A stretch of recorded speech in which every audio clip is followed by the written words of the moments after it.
Job. Thank you.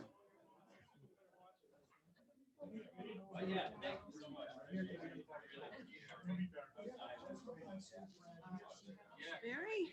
So this is a two-pager? Two-pager, one for the Dems and one for the Republicans. All right, thank you. See it. Thank you. Now that we're watching you guys on TV usually, but we are. Thank you. Nice to see you. You can get your chair. Let's get your chair.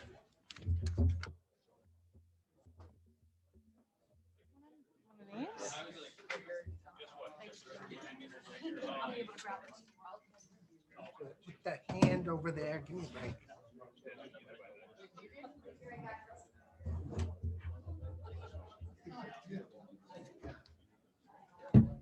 That's a nice showing of the fire department.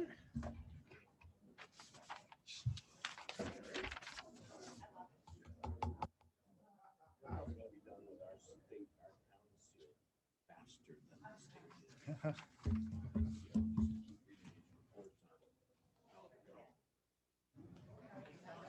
don't know why we're bothering with it.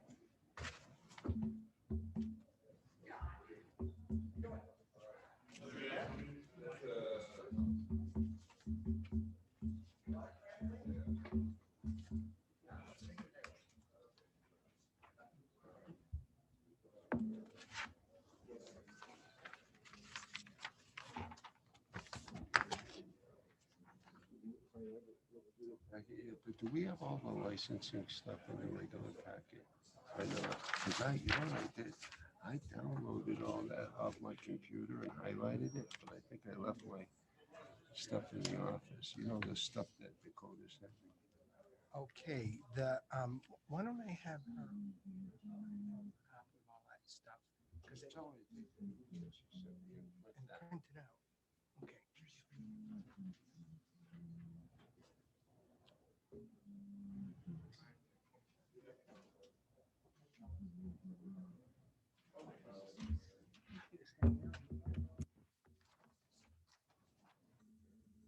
Did somebody dial 911?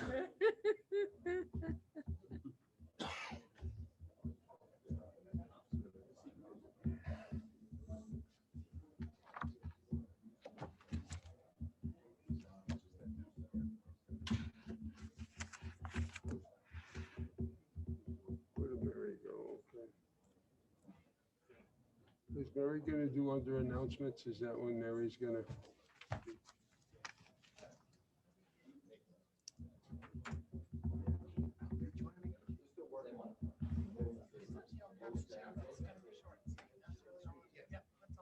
Yes.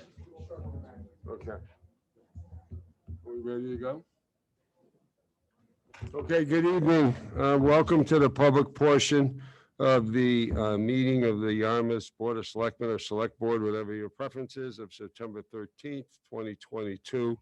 Please rise for the Pledge of Allegiance. Pledge allegiance to the flag of the United States of America, to the republic for which it stands, one nation, under God, indivisible, with liberty and justice for all.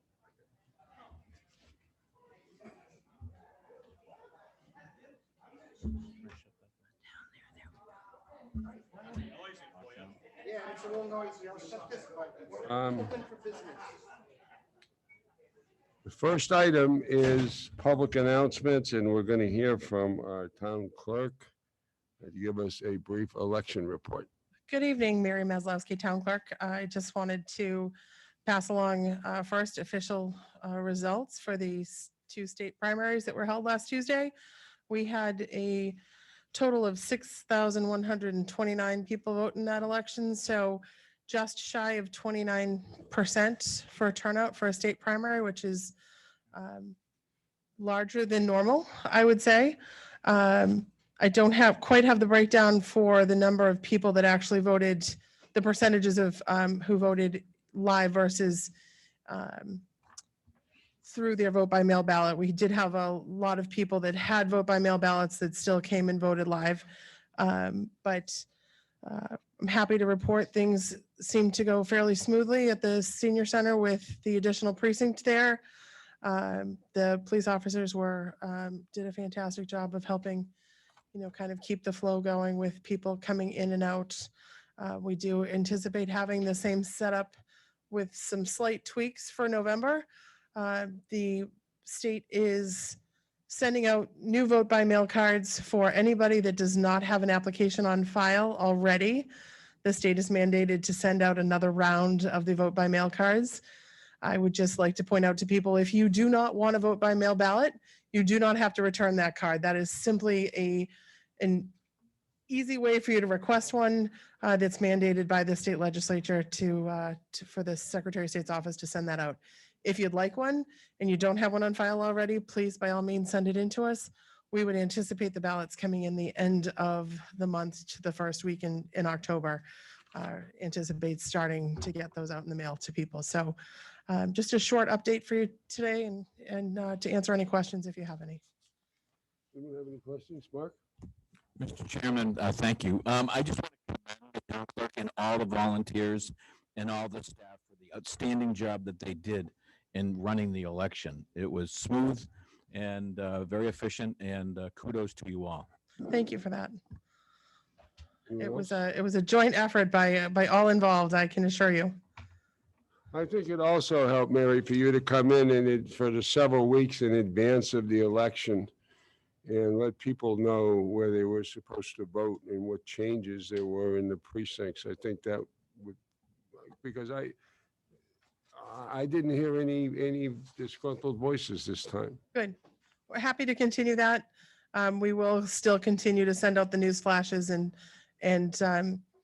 Kyle and friends were very helpful in putting out all of the social media posts and the You didn't have any glass on the board. ballots that got locked inside vaults that you couldn't access. We did you? didn't, but vaults break. So, God bless Ann Quirk, who former Oh, Yarmouth God, I assistant know. town clerk and What a nightmare. current Barnstable town clerk. She had quite the task ahead of her. So It's got to be a clerk's nightmare. absolutely. There apparently a mechanism broke inside the vault. So it was one of the pins wouldn't open. So they happy to report it is now open and being fixed. But yeah, they had to, as a result of that, had to hand count every single ballot for all 13 precincts. So that is a nightmare I wouldn't wish upon my worst enemy. So happy to report that didn't happen here and knock on wood that it never happens to any of us ever again. And as you said, Ann Quirk used to be the assistant clerk here in Yarmouth. She probably at that moment was wishing she was back here. I sympathize with her. That is not a nightmare I would wish to endure. So Okay, well, thank you very much, Mary. thank you. Next item is public comments. Yes. Good evening, Spiro Mitrakostas. I'm one of your appointees to the Wastewater Advisory Committee, who's been meeting diligently to go over the plans for the wastewater infrastructure that we're planning to implement in the town of Yarmouth over the next couple of decades. I just wanted to borrow the microphone for a couple of minutes to invite and remind people that we're holding a series of public information sessions regarding the project to sort of give a progress report, an update on where we are at and what we foresee being coming next. Most of our residents and members of the public who are interested in the project plug in a couple times a year when we go to town meeting, but a lot happens in between those two meetings.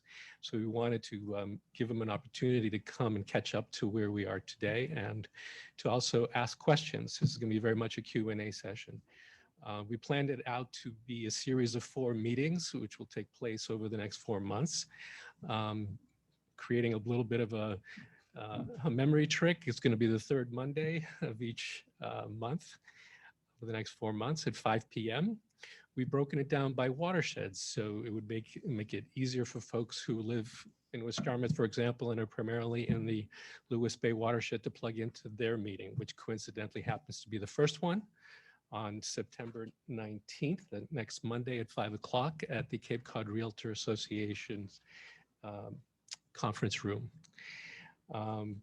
For any more detailed information, and if you'd like to do some homework before you come to the meetings, there is a lot of information on our webpage on the town's website, which you've conveniently given us a front page click through to, so they don't have to go looking for it too hard. There's quite a bit of detail there, including maps and explanation, for example, of what is a watershed for folks who are looking to catch up to the terminology. I can answer questions, but I don't think that's what public information session is about. But for those who'd like to participate even more intensely in the conversation, the committee meets monthly as well, and our meetings have been on Zoom for anybody who wants to plug in and pay even closer attention to what's coming.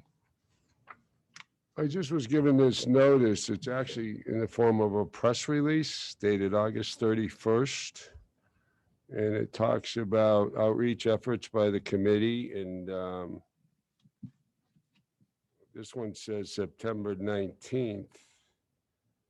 The first one about the Lewis Bay watershed at the Cape and Islands Realtors Association. Correct? I think I just, And then the second one on October 17th at 5 p.m.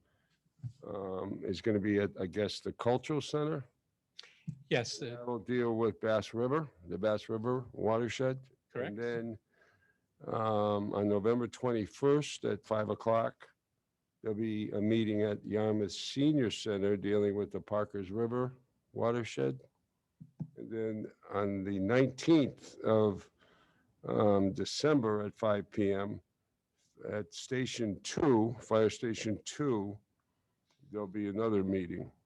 So thank you for adding that. Handed to me, I don't know where it came from. Dan handed it to me, I guess our town administrator. So That's the information that's available on the it's good to website. get those dates out. I mean, it's like anything, any important public announcement, generally, has got to be made more than once. You know, people are busy So- people, and the more repetition you get, I think the better public interest you'll. You don't mind indulging me Fine. or any one of my committee members, that we may come back in a few weeks and Okay. do the remind for the next meeting.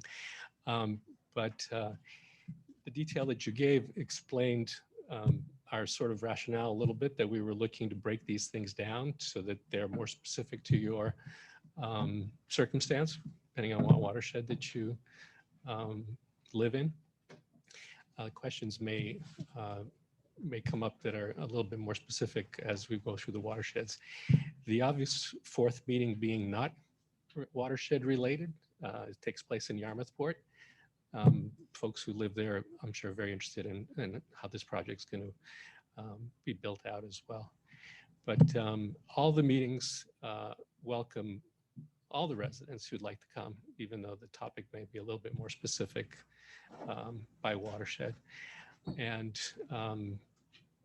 the first phases of the project, which include the construction of a plant and the main collection line running down Route 28, transcend all three watersheds.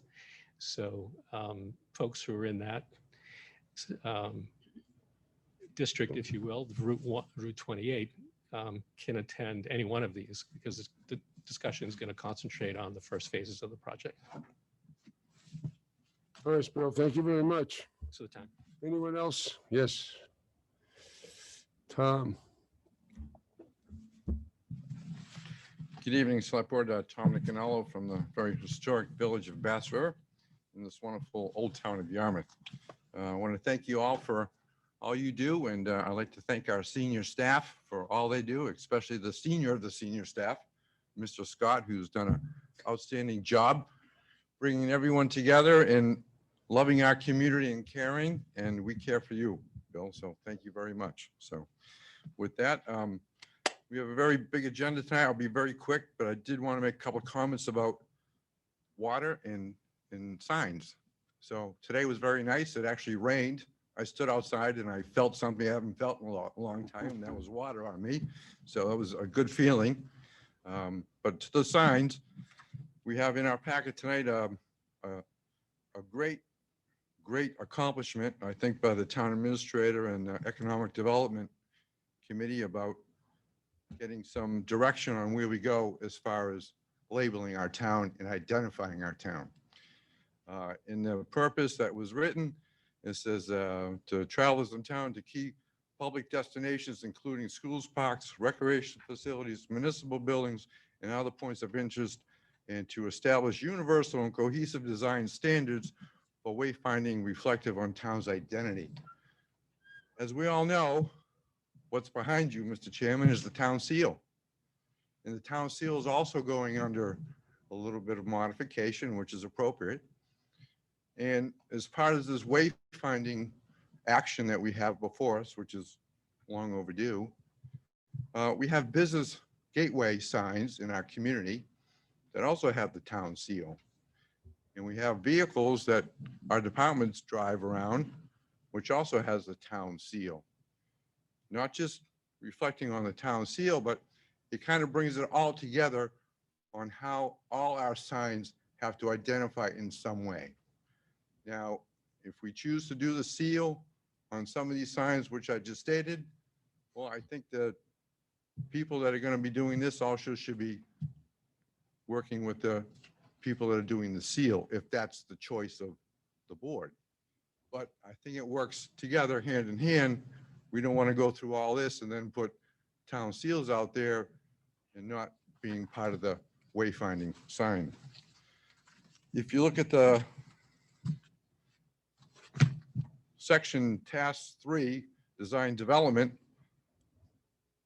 3.2, it talks about the people that are going to be intricate and part of developing this new signage in town.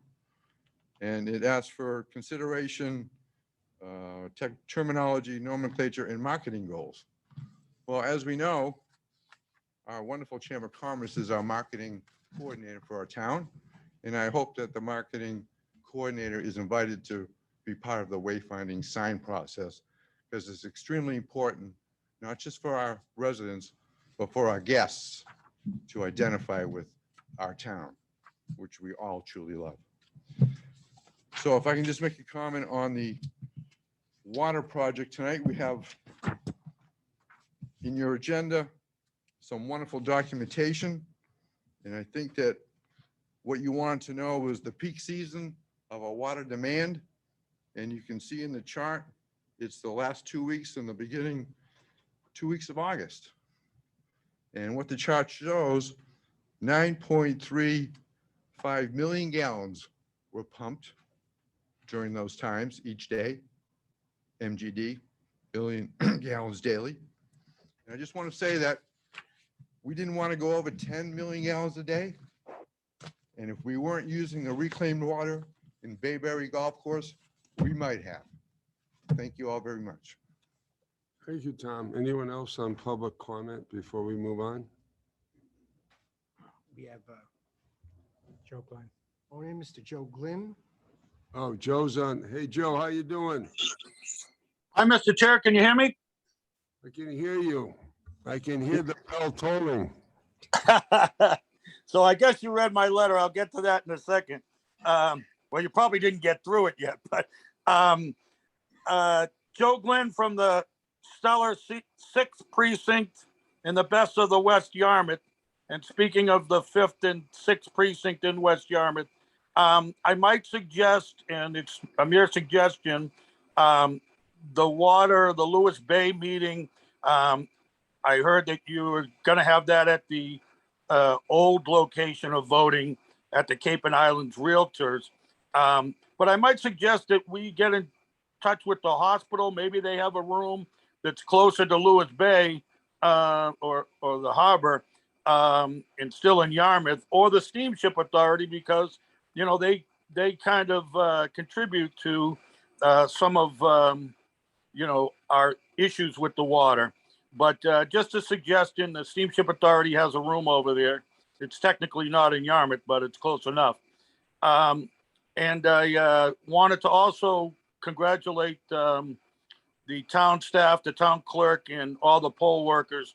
I heard that they did a great job. I'd only heard of one person that tried to go up to the Cape and Island Realtors, and I don't think it was marked when they were there, or they didn't get back to me, but they did get the vote, so it's not an issue. But I don't know how well marked it was because I voted by mail.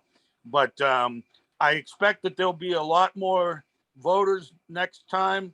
I probably would conclude that maybe 2,000 or 3,000 mail-in ballots came in. So if 6,000 voted total, 4,000 went to the different precincts. But I would expect that we'll have 10 to 12,000 total people next time in the general election. So it was a good dry run for the people at the senior center, at least. But a great job nevertheless. But I wanted to thank and congratulate two of my brother firefighters, EMTs, on their retirement, which I think you're going to recognize one tonight, and professional rescuers on their retirement, Chris Rule and Chief Simonian. And I want to, the only tidbit I'll give you as far as a quote, won't be to whom the bell tolls, but in retirement, you don't get a day off. So I just want to forewarn them that, especially if they're married, but even if you're not, you don't get a day off when you're retired. But the final thing I wanted to say, Mr. Chairman, is that in regards to, they're two stellar people that represented our town and protected our town, and they're going to be hard to replace. And in my letter, I pointed out that you guys are going through the process, and I admittedly didn't know the process. Mark Forrest gave me some update on it, but I think it's important that maybe we loop Chief Simonian in on it and get some guidance maybe from him. He obviously has the experience. He knows the town. But I know you guys will take it as a very serious thing. We got some very pressing issues that are going on in town.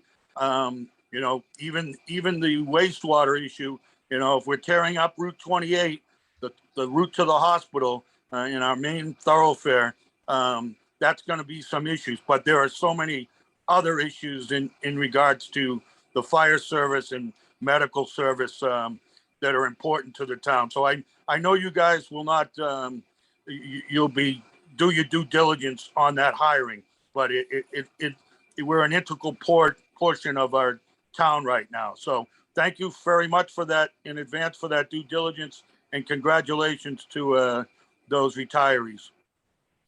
Thank you, Joe. Anyone else? No one on TV. Anyone else on the screen? No? Okay, we'll go to the next item then. It's recognition of retiree Chris Rule from the Yarmouth Fire Department, and our acting chief is going to say a few words about Chris's service to the town. Hello, Acting Chief John Sawyer. Thanks for having us here tonight. FAO EMT, Chris Rule. EMT is another step that you don't have to be, but Chris is an EMT, so it makes him even a better dispatcher and more valuable to the department. And we hate to see him go, but anyways, Chris has served Town of Yarmouth on the Yarmouth Fire Department for 29 years. Chris started dispatching August 21st, 1993, and tonight is his last shift. Chris is a very special kind of person. Once you meet him, you quickly become his friend. Please join us tomorrow at headquarters from 9 to 11, a short ceremony at 10, to say goodbye to a good friend and a dedicated employee. Thank you.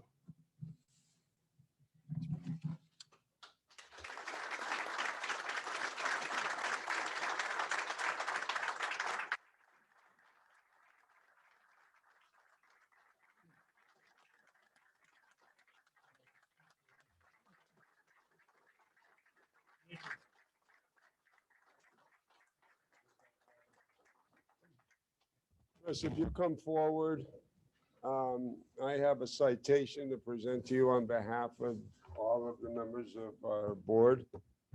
And it reads as follows: Town of Yarmouth Board of Selectmen official citation.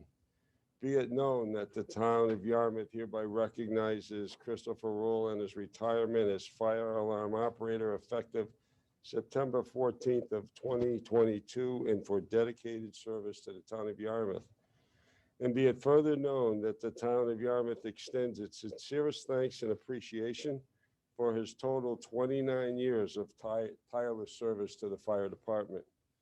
This citation is duly signed by the Chairman, Board of Selectmen, on this 13th day of September in the year of our Lord, 2022. Congratulations, Chris, and thank you for your service.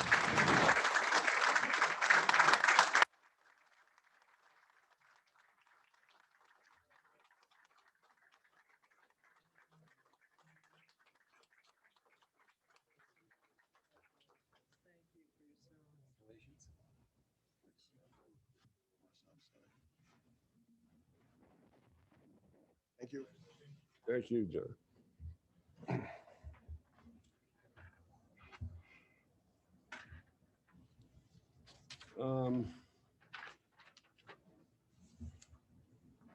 The next item is a discussion about a possible representative to the Tony Kent Arena Board.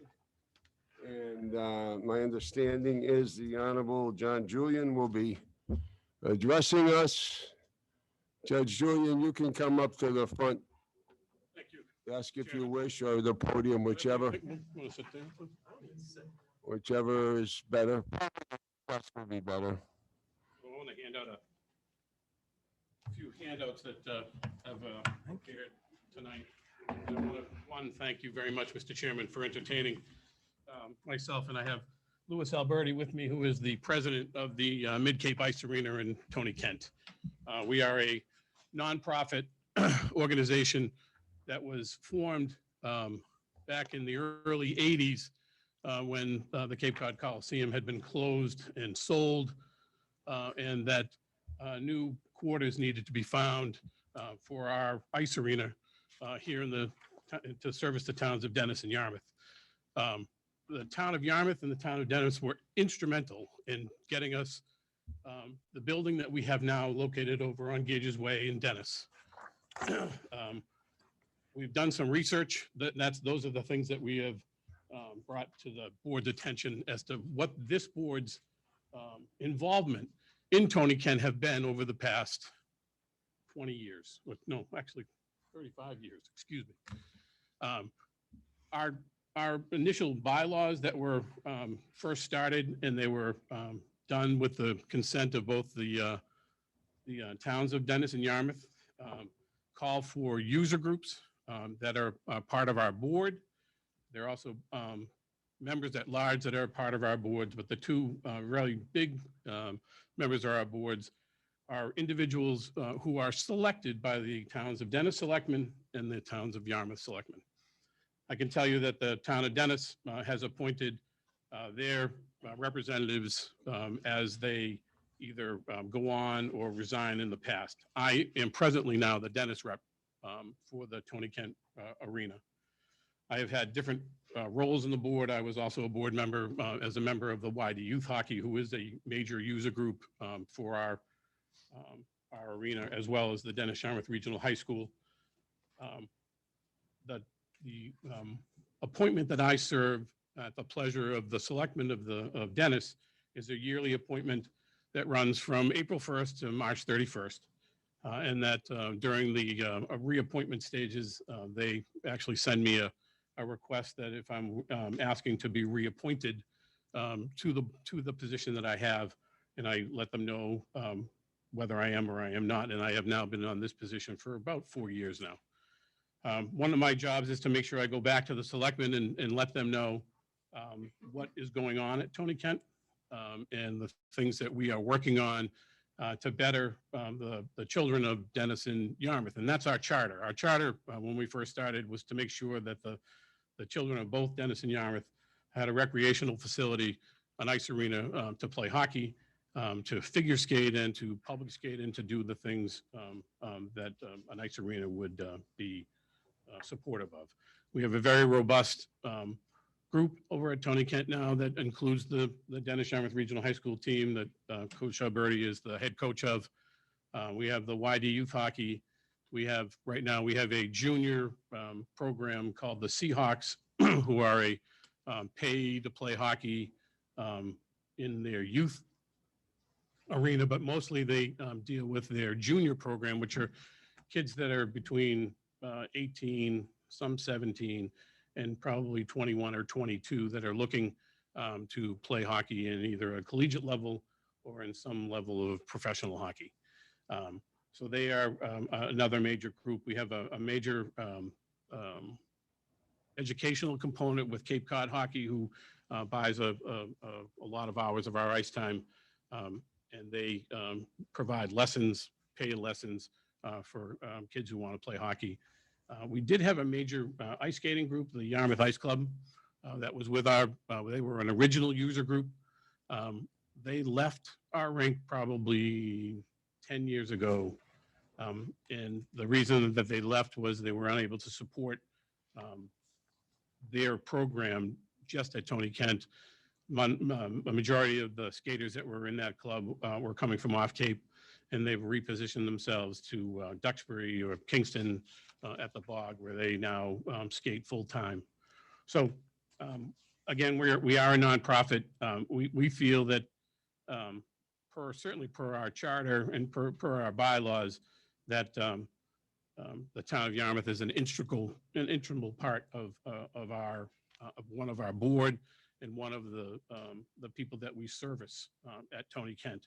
And the things that I sent you, there were a number of minutes that we had found in boards of selectmen's meetings over the years, where the Board of Selectmen had the representative that was appointed by your board. And for that long period of time, it happened to be Tony Kent Jr. And Tony would come to the Board of Selectmen's meetings, as you can see from the minutes, and give a report as to what we're doing at Tony Kent. And one of the reasons that we find that this is really instrumental, and as you look, you can see through the minutes, and that that at least we're reporting back to the people that we're servicing. One of the things that's somewhat instrumental that we're looking at right now is we're going through a major renovation or an attempt to do a major renovation at Tony Kent. We have been in existence since the early 80s, and as you know, things that old tend to break down. And we're having some issues with the building in and of itself that we're dealing with in terms of the steel structure that we have.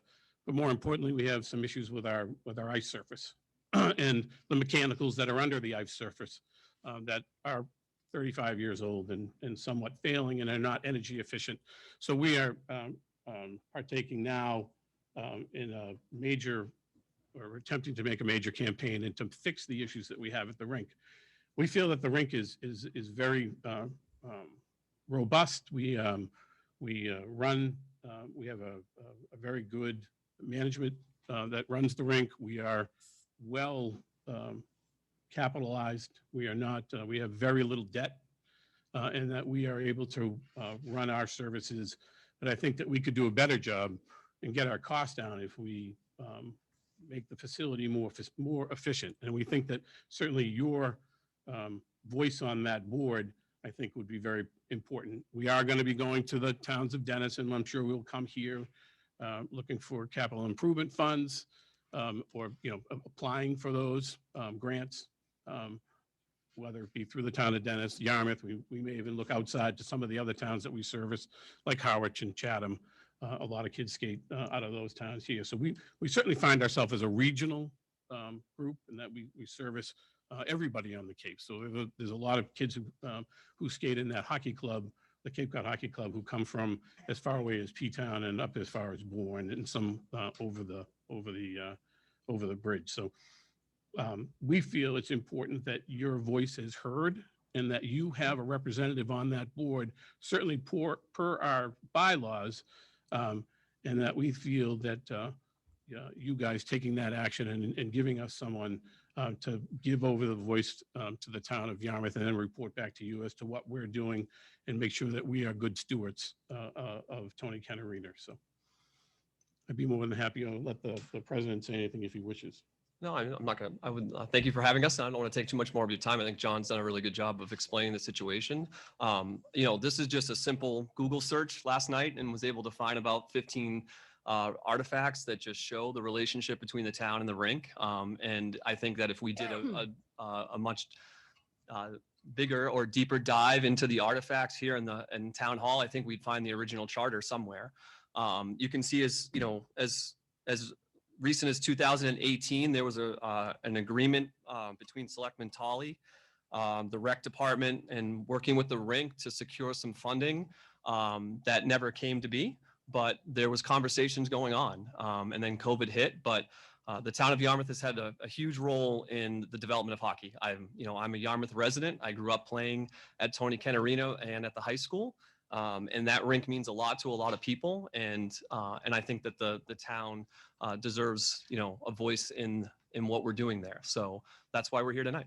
Yeah, I would say that, but I was a Cape Cod Coliseum guy. That's where I played my hockey. So I missed that by a couple of years. Okay, I'm going to go in momentarily to the town administrator to kind of, or not, or do you want me to give a summary of the research that we've done within town hall? No? Sure. Oh, not right now. Okay. In a minute. But I just wanted you to know and to alleviate some concerns. How this came up really in context was the housing folks, HAC, wanted us to appoint somebody as a representative to that entity. And we got involved in the discussion as to how do we have authority to appoint representatives to non-Yarmouth entities, which was a valid question. And so we declined appointing anybody. I think it was our rec director, actually at the time was Pat Armstrong. We probably said, well, we think she'd be a good person kind of to do it. And we stopped there. Now, we have since, in knowing that you were going to come here, actually the way it was initiated, Bob Lawton sent an email and he said, I think when that Tony, and I think he copied it to our town administrator and it was sent to either him and copied to me or vice versa. He said, I think when Tony Kent was started up, Dennis gave the land and Yarmouth gave some money, showing that there was a financial contribution even at the outset. And I think the research that was done within town indicates that Yarmouth has, over the years, provided funding for various things of Tony Kent, and that there was some documentation to the effect that there was, as part of, I guess, the quid pro quo, there was going to be some, what's the word I want to say, priority given to Yarmouth groups and DY groups that wanted to use that facility. And I think initially it even might have said, I think there wasn't, I think it was in the deed. Yes, Judge, I think it was. And I think it said at no charge initially. I think there was some variation on that. Or reduced charge. Reduced charge. A reduced charge. So that does make it distinguishable from HAC, where Yarmouth does have a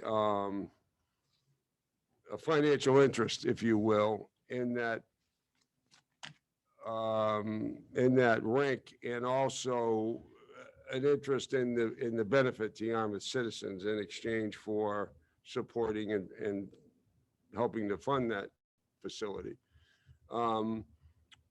We sent this matter to town council with everything that we could find.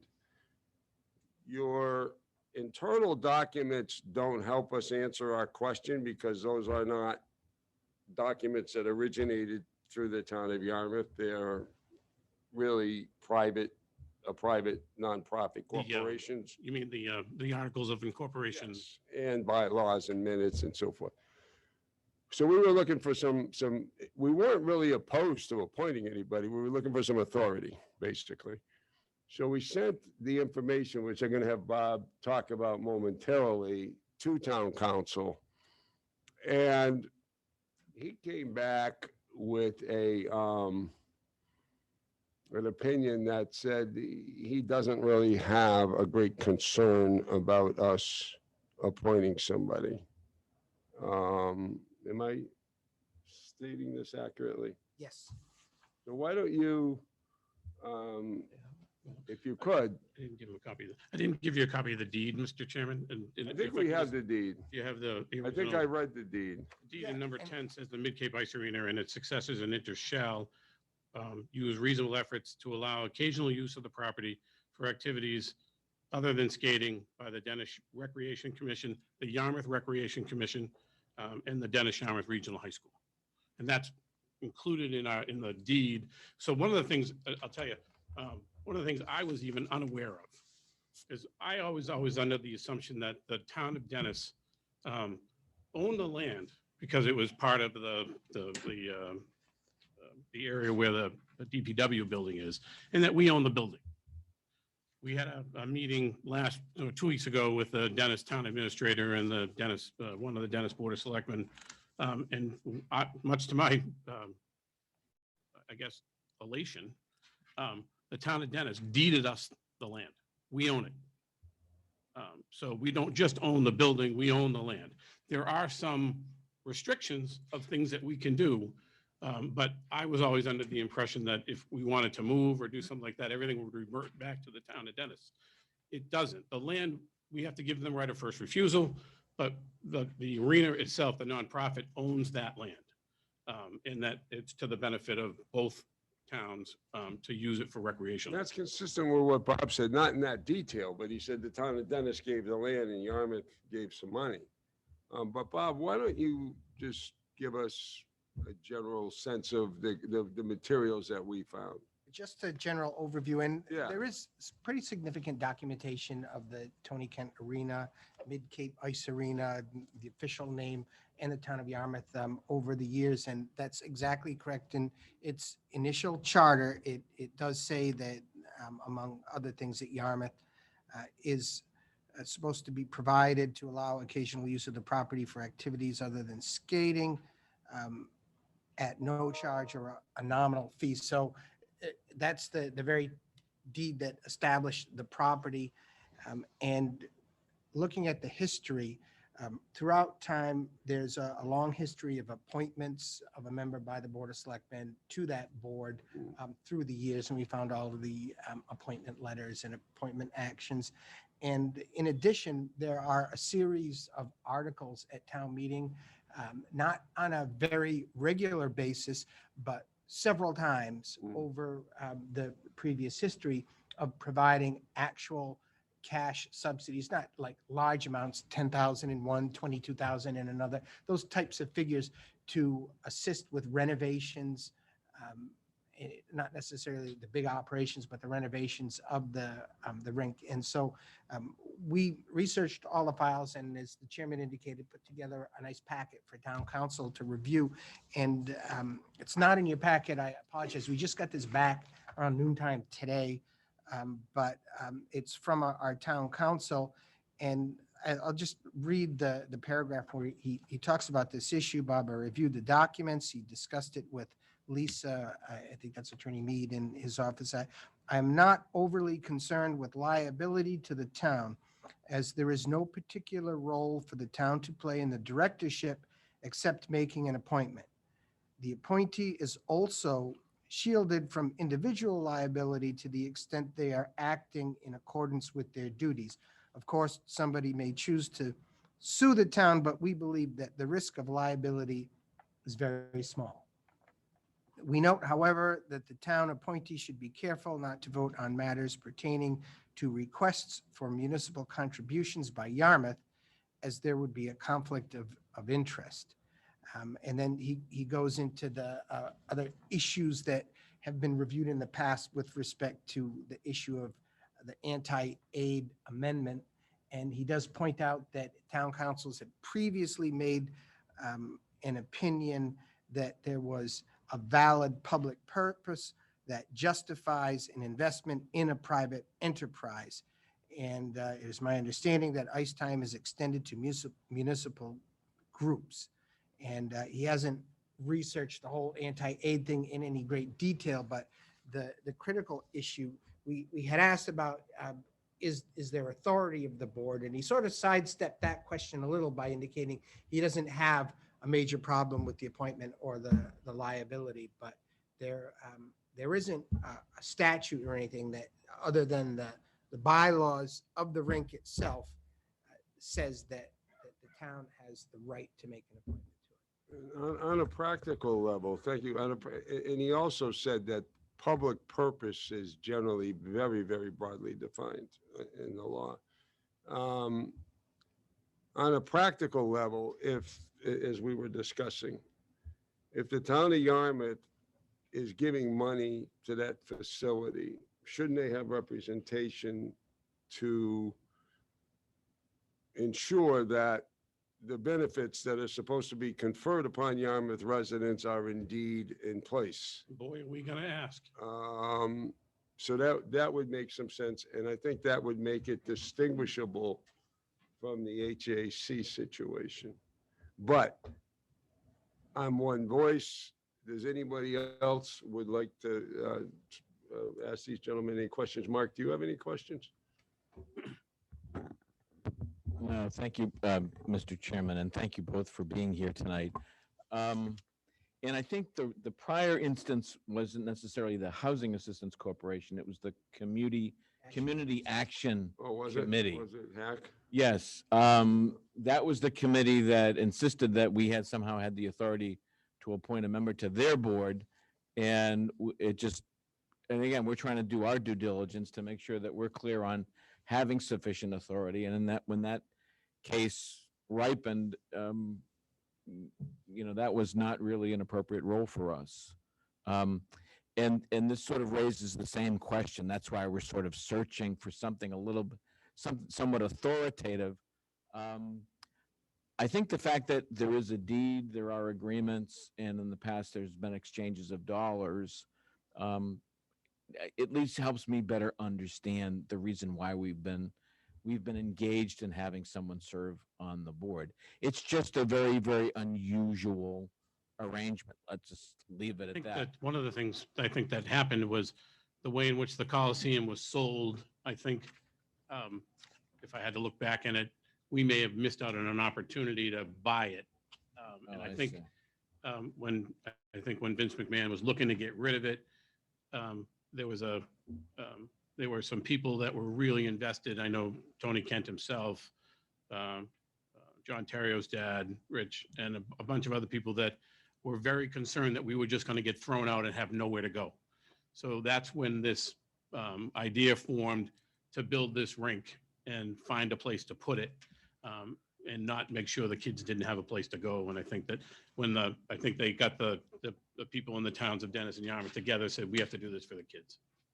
Yeah, but I also think the point that you're making, and I'm not sure if I'm being heard, if these mics are working. No, we're okay. I think the point that you're also making, though, which I hadn't really thought of, is that the goal here is to make sure that there are recreational facilities for the kids of Dennis and Yarmouth, and that this is a way of affirming the community's interest in sustaining those facilities. Right. So we don't have another Coliseum situation where we have a wonderful facility and we lose out on the opportunity to sustain it. I'm with you, Judge. I think the Coliseum, I was a supporter of it. I went there on many occasions. I love the hockey games that were there. And it was great seeing, our kids playing there. So, it was a huge loss. And so I can better understand the rationale for it.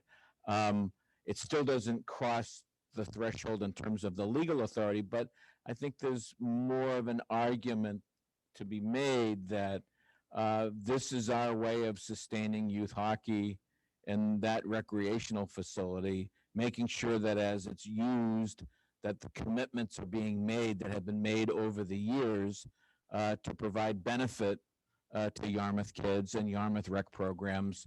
And, the board involvement is a way of ensuring that.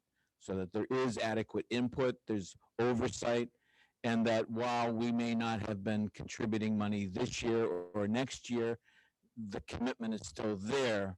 And by being on the board, there's a way of sort of sustaining that commitment and be engaged in those discussions. So I'm glad you're here because you're helping us sort of better understand how this all came about. Again, it's unusual, and it certainly has changed my thinking in terms of how we approach this.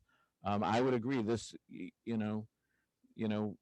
once you've been involved in youth hockey, it's like an addiction. I could, If I may, you know what I mean? It's like with you. once you're involved in it and you see the power that it has in terms of developing young people, in terms of their skills and leadership and so forth, it's an important recreational program. And I think it speaks to the community's desire to sustain it. So to that extent, I can see some value, Mr. Chairman, and figuring out a way. Again, I'm a little bit uncomfortable appointing someone. I think it's the board that has to appoint the individual, but maybe we nominate someone to be a candidate to serve on the board. Maybe that's the legal distinction that we just fix or adjust or tweak. And I think that would make it easier, because what it does is it conveys the notion that we don't actually have the authority necessarily, but we have some moral and community obligation to have a presence there as our way of sustaining a hockey program for Yarmouth kids. And certainly you as the town would have a vote as well. You have a stake and you have a voice, and you have a vote in whatever we do there. Yeah, and again, and I don't know if the town administrator, you said that you had found some of those forms. I think in the past, what has happened, and I did try to do this a few years ago, and I know that it was voted down as a conflict of interest at the time, was that I applied through the process of, volunteering to serve on a committee with the hope of getting, appointed as the Yarmouth rep to the rink at the time. And that just came up. And I think at the time there was just questions about everything. And so it was the previous board, there was a vote down on that. I have the agenda. It was from, I think, March of 2021. And then I received just an email that it hadn't been approved, that it had been voted as a conflict of interest. So I had written a letter at the time to all of you at the time, those that were on the board, expressing, just asking why, and I never received a response. There was one on the board at the time. Yeah. So, and I did. Different board. I did. Well, And I did actually, the one person who actually was Selectman Horgan. One who of the was- things too is that the Yarmouth rep was Tony Kent Jr., and he was there for the whole time Yeah, he was. until he stepped down probably just before COVID or just when COVID started. So he was the lone rep. So I think it wasn't, and I don't, and you guys would know this better than me. I'm not sure if there was an appointment process year after year after year where he was reappointed. He was just the guy, and every year. Yeah. Yeah, that's what we weren't sure on that. And that's why we just did the form at the time. So. Dan, do you have any questions or comments? No, I don't have strong feelings about the Board of Selectmen's role in this. I did bring that appointment forward in 21, and we took a pause, right? I absolutely think Yarmouth should be involved.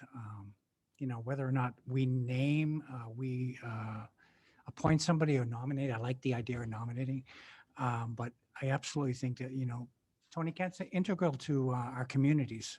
And, we do want to have not only ability to use the facility, but I think we have a responsibility to kind of help make sure that it continues into the future. And sounds like you've got some work ahead of you as far as that goes. Yeah, we do. And, then as you all know, the demographics on the Cape are changing, and, we have to become a little more creative to get kids to want to skate. So we certainly have to make the facility better to make them want to come. So thank you for being here. Thank you for doing the work. And yeah, I'm willing to support this.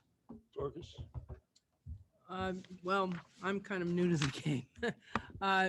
I think it's a wonderful organization, and I see tremendous merit for us, and I certainly would support our going forward with it as well. Thank you. thank you. Thank you, Thank you. Dorcas. And Peter? I'm not sure the board has the authority to appoint somebody. I I think that if there's a nomination that comes back to us or whatever, and we can endorse it, I think that draws a big enough line that we're not appointing somebody. Because I don't think we have the authority, and our town council did not answer the question to my satisfaction. I think maybe the solution, after we looked at the documents, after we heard from these gentlemen, and after you look at the broad picture about Yarmouth does have a compelling interest in that facility. In addition to the financial commitment, it has an obligation, I think, to the youth of the community and their families. So I'm not concerned if town council is not concerned about an appointment, but I think what we could do to eliminate all doubt, why don't we put an article on the October meeting specific to this issue and ask the voters for approval to make appointments to represent Yarmouth's interest in this organization. I mean, it should be a perfunctory article. Are you okay, Mr. Chairman, with the idea of nominating someone? In the meantime, No, of recommend, yeah, it would be easier to support an article that nominates someone that the board could appoint, that could serve on their board. That way they're. no, I think if you go to town meeting, there's no concern at all. If the voters authorize you to appoint, what's the concern? There shouldn't be any concern at that point. And again, even without that, I'm not uncomfortable with going forward and appointing someone based on the materials I've seen, based on what I've heard here tonight, and based on town council's recommendation. I don't think there's much of a risk here. And I think Yarmouth has a vested interest in that facility and should have a voice in what happens with it. But again, if you want to proceed out of an abundance of caution, I would put an article on there that specifically authorizes the Board of Selectmen to appoint a representative to I forget, what's the technical name of the organization? Cape Ice Arena. Mid-Cape Ice Arena. And I don't think we would be a 5-minute article, if that. Why go through a torturous debate when the solution's that simple? I'm open to any suggestions that you guys have. We just want to fill the seat because I think it's an important seat to fill. I agree. And again, a voice for the people of the town of Yarmouth in the things that we're going to be going forward on. You have 2 people on this board that are long-term recreation commissioners, myself and Dorcas. And so we're very sensitive to this issue and to recreational opportunities for kids. Yeah. Oh, Peter. Mr. Chairman, the person who put in his recommendation in his CV was very good. So, if we could have an actual name, I think that would make it easier at town meeting if that's the ultimate desire of the board. No, I don't think we have an actual name because the name is going to change over time. But didn't we have somebody? We have somebody interested, yes. We do, but wouldn't it be that you don't want to have the article be specific to that No, individual? absolutely You wanna not. leave it kind of open to, The article it'd be ongoing. And just the ability to appoint. right. Mr. Chairman, I don't know why we have to go to town meeting. I think we can just make the nomination and be done with it. I agree with you, Dan, but for anybody that has reservations, it's kind of like closes any concerns. I think you could do both. I think you could proceed and appoint somebody and still go forward with the article.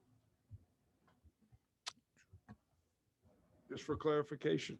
Well, just for I'm peace of prepared to mind. make a motion right now that we nominate an individual to the Tony Kent Arena Board representing the town of Yarmouth. Second. So we nominate somebody. To the board. to the board, and then what does the board do? I guess that's something I guess we'll have to discuss, and whether we just vote at our table to accept your nomination.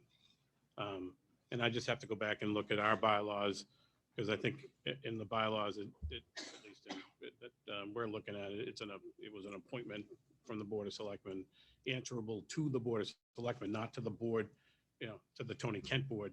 They're going to report back to you as the appointing authority. Right, and I think that was the whole impetus behind the appointment, to make sure Yarmouth's interests were represented and that Yarmouth make the determination as to who they felt was in the best position to represent those interests. Correct. And I don't think that you want to send this like to an election. You're going to elect someone every 2 years to the Tony Kent Board. I think that job would be the authority of the select board to appoint, I guess, as you do to the rec commission and to the water Just management. about everybody, but the distinction is they're all kind of in-house entities. I totally agree with you, Mr. Chairman, and I understand the concerns, at least listening to the town administrator. It appears that town council doesn't have an issue with it because of the public nature of our facility, and that there's a broad reading, and as you and I know, and lawyers, we love broad, because we want to be able to argue our points. And I think in this particular instance, and again, I don't want to start the Dennis Yarmouth thing, but Dennis is following the appointment process, and they're appointing, and they don't have an issue with the things that are being talked about now as to whether or not you have the authority. They're making their appointment. I answer to the selectmen. When they call me in front of them, they want to get an update as to what's going on at Tony Kent. And I bring them up to speed as to what's going on, and they file that to wherever they do. And at some point, I will go to the selectmen when we are going through our capital funds, and I'll ask for assistance, and you guys will have your debates, and then we'll go to the finance committee and do all those things that everybody does. And whether we get it or we don't, and we deal with that. But I get an appointment letter from the Board of Selectmen on the 1st of April. Yeah. I'm instructed to go to the town clerk and get sworn in, and I do that. I think the concern is if we vote to nominate and the board says, well, that's not enough, we need an appointment, we're back to square one. That's the concern I have. And I think that's the likely result, to tell you the truth.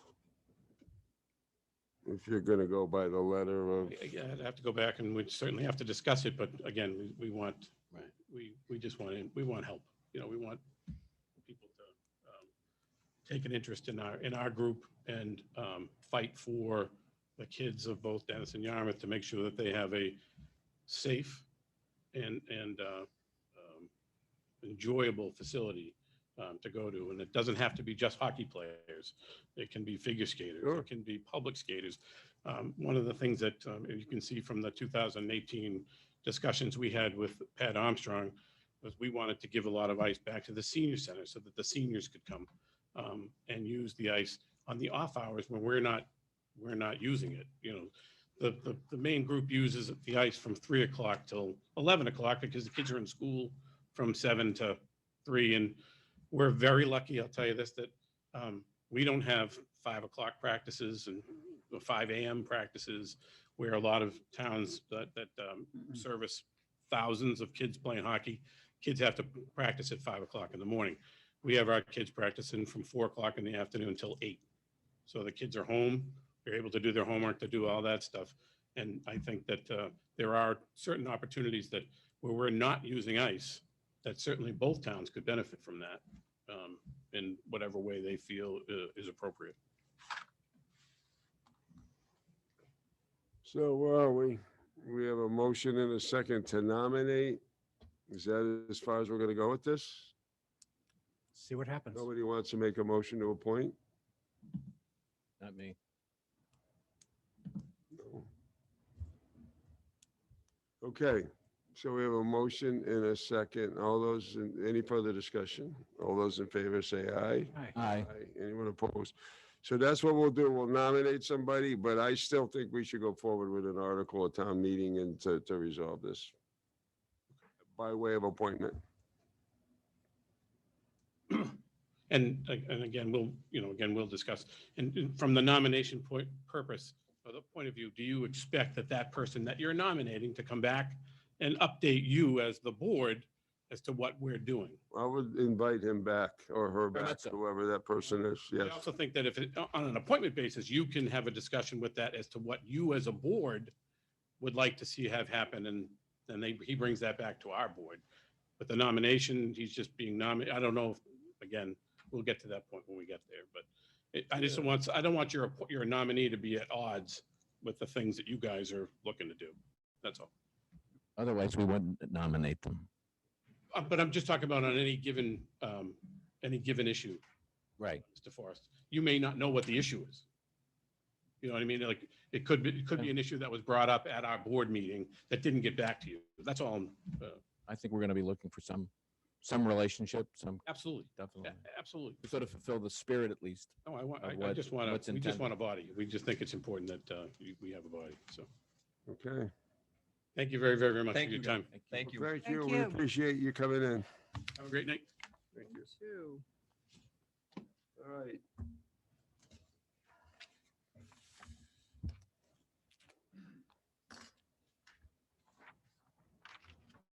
Next item, the Route 28 Commercial Group. Come forward and identify yourselves. The mysterious group, the Route 28 Commercial Group. Jamie, I know you, but for the record, you want to identify yourself? Certainly. Thank you, Mr. Chairman, members of the board. My name is Jamie Vieira. I work with the Davenport companies here in South Yarmouth. And it is my privilege to speak with you this evening and bring to your attention a newly formed group of property owners and business owners here in town regarding the important topic of wastewater. Unquestionably, Yarmouth, like any municipality, faces multiple issues. There are two, however, that believe have the most potential to impact Yarmouth's long-term sustainability. If addressed positively, it is a tremendous advantage. If not addressed adequately, it is a tremendous disadvantage. One of those is the canal bridge replacement.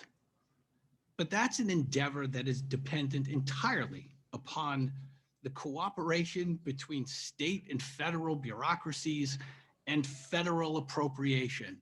And just hearing that makes me feel so much better about that process that it's just hard to think, is it going to come to fruition? The second issue is the development of a municipal wastewater system here in Yarmouth. That is an endeavor that is entirely within the control of the residents and the municipal staff here in Yarmouth. They are of equal importance in some respect, but one we have total control over and one we don't. It is this wastewater treatment through sewering that brings me here and others who are part of this group in attendance and not here, listening remotely, come before you tonight and discuss what we as a collective group have come together to try to do cooperatively with the town.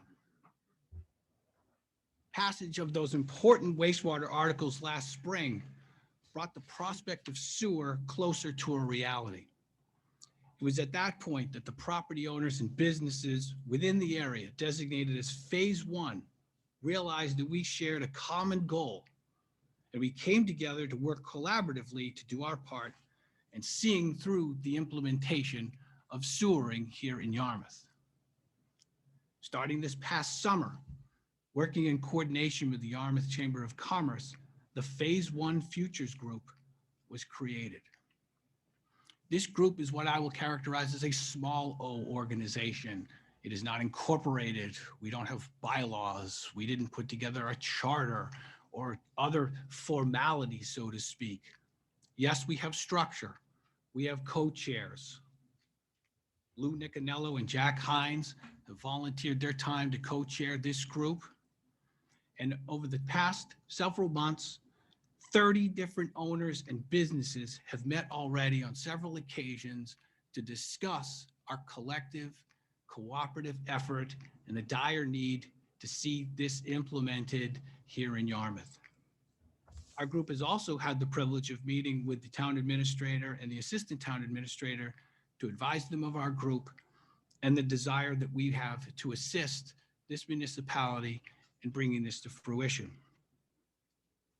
We come tonight to advise you of our formation, and we have provided the board a letter dated September 1st, 2022, outlines our purposes, our objectives, and the mission statement of our group. And for those who would like to read it, who are in attendance, it's found on page 30 of the agenda packet of the Board of Selectmen.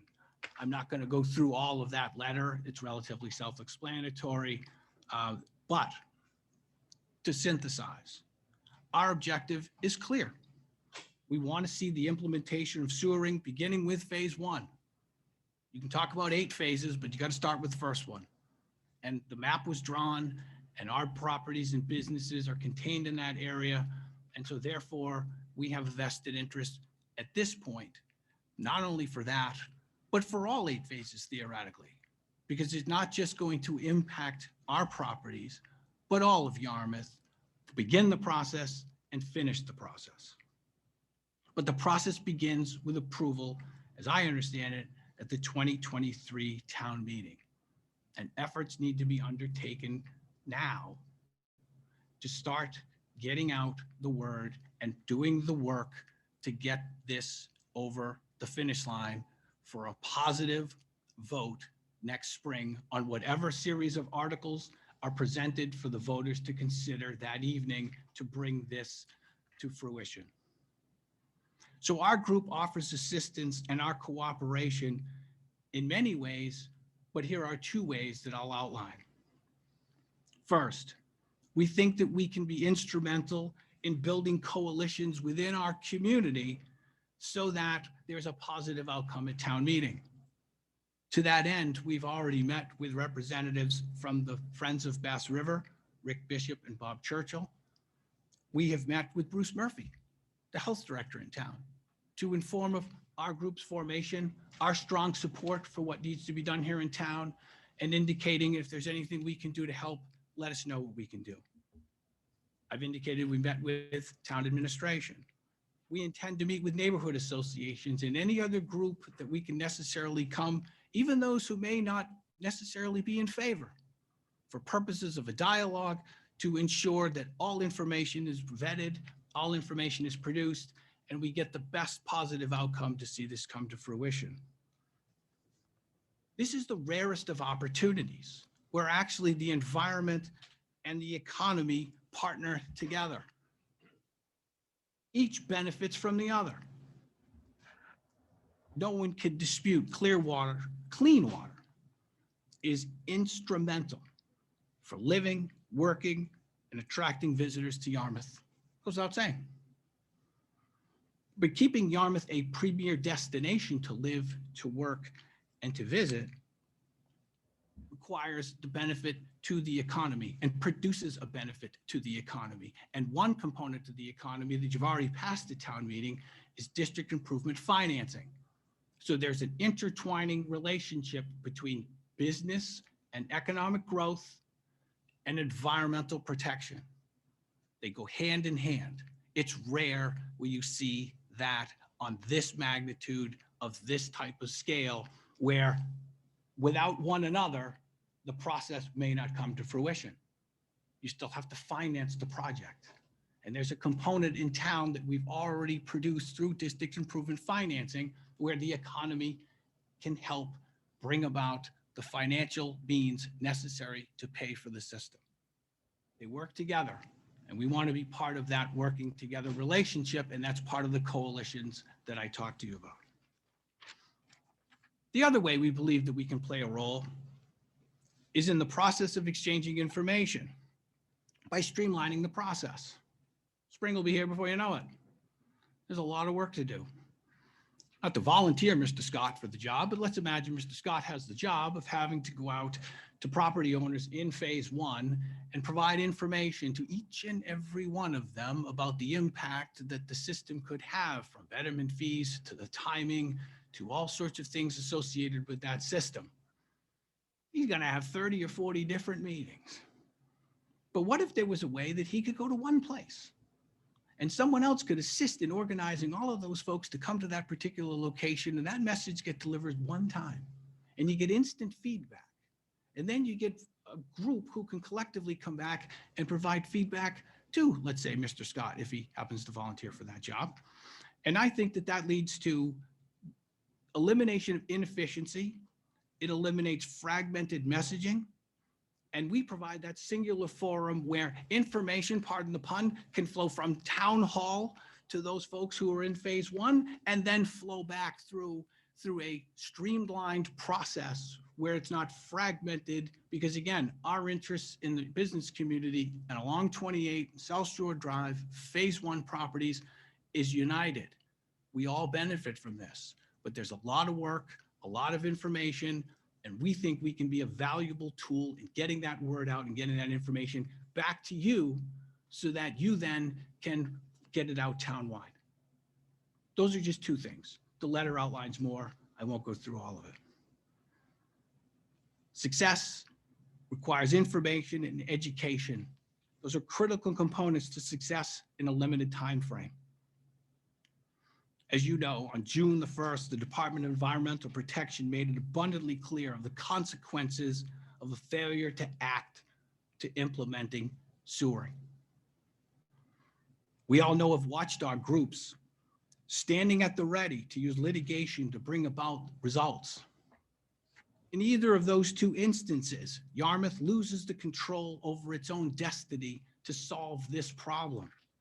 And that's a circumstance that this group that I'm affiliated with, and those members here in the room and others, is a circumstance we do not want to see to occur for the obvious reasons of time, delay, expense, and the lack of the ability of Yarmouth to control what is best for Yarmouth.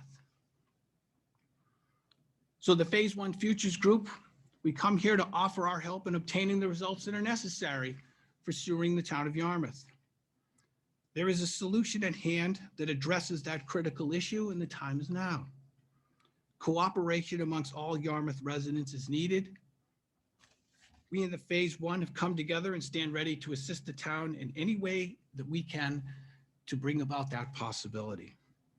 We're prepared to see it through to its fruition. Time's of the essence.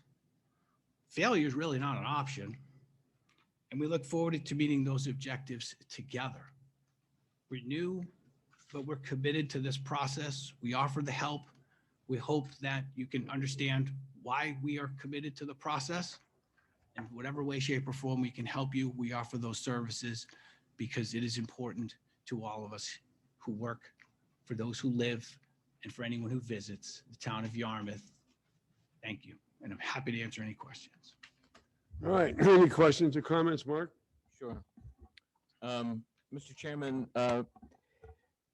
first of all, let me direct my comments to the group itself. I think folks that are watching at home, I don't know if you identified the names of each of the individuals, but if you don't mind, I'd like to. Those are the ones who signed the letter. Signed the letter. Or not merely, they're about a part of reflective of our group. You're saying the group is larger than this group? Sir. Okay. So You those, said about 30, right, currently? 30 different property owners and businesses attend our meetings. The letter that you have in front of us, and please do read the no, names. I just want to publicly thank all the individuals who signed this letter. Jack Hines representing Yarmouth Resort, Lou Nicanello, Skull Island, Jamie Vieira, obviously representing Davenport, Catherine Kasser, Captain Parker's Pub, Joseph Marama of the Cape Cod Inflatable Park, Jerry Manning at Captain Parker's, Angie Zambellis, Yarmouth House, Scallies and De Palmas, Mary Vilbon representing the Yarmouth Chamber, Justin Grimes representing EOS Investors in the Red Jacket, and Alan Delaney representing the Skipper House. All I can say is thank you, thank you, thank you. And for the others that are a part of this effort that did not sign the letter, it's just a huge thanks.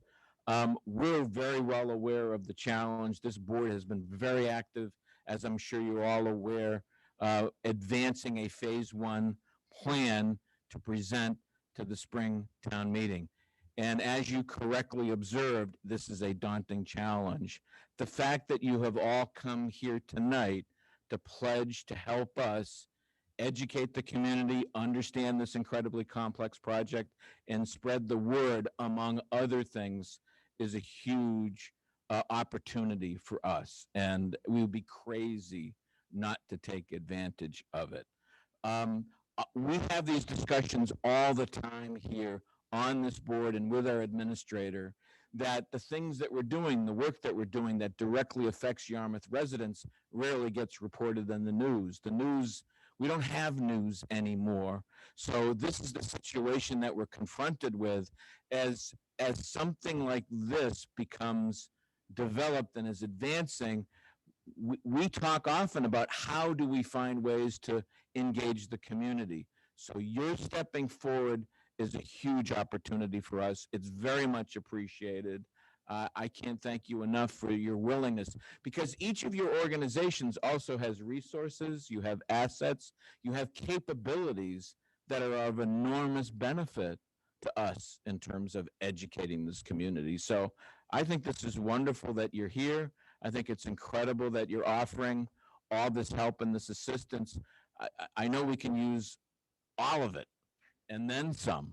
And I'm certainly ready to roll up my sleeves and dive in, working with you and all these wonderful organizations.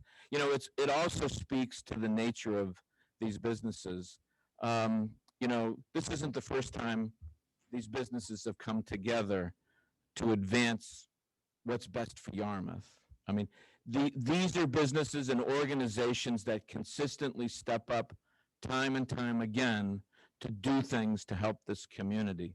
So it doesn't surprise me to see these names and to see these individuals, because that's historically what they've always done.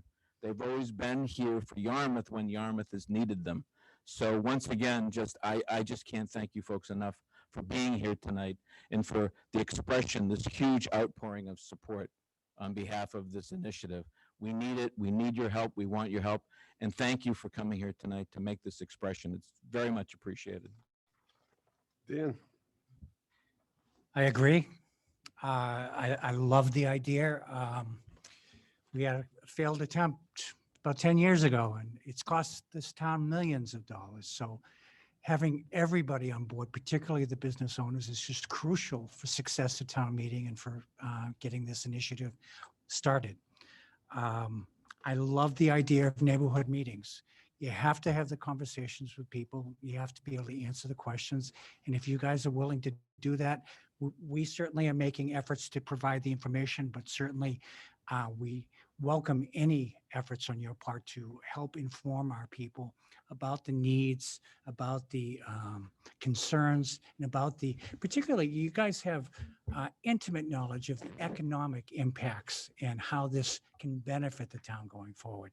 And that's information that we don't even have, that I think that to have that expertise and that personal experience of business owners trying to explain to our residents why this is critical, just absolutely critical that we do this, not only for the environment, but the economic health of this town, you know, because we have just lost our business tax base over the last 20 years, and we've got to replace that. I love the idea of streamlining, you know, rather than have 20 meetings, rather than having disjointed information going out.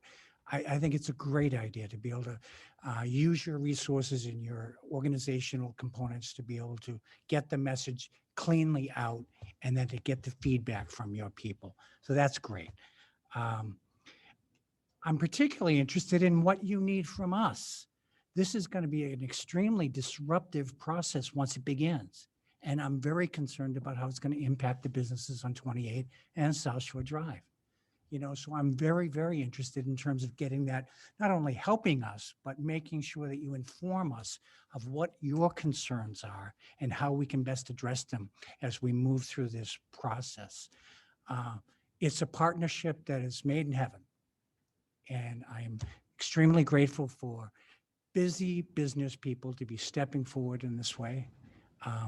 I know that, you spend an inordinate amount of time in your businesses trying to make a living in a seasonal economy, but to have your partnership in this effort is just critical, and I'm extremely welcoming of it. And I hope that you can be very clear and let us know exactly what you need from us. And together, I think we can convince and educate the people of this town of why the time is now. We have got to do this now. And we stand ready to do that. And I'm glad to see that so many of our business community are standing with us. Thank you. Dorcas, We always say that information and knowledge is the most important part of it, getting any job done.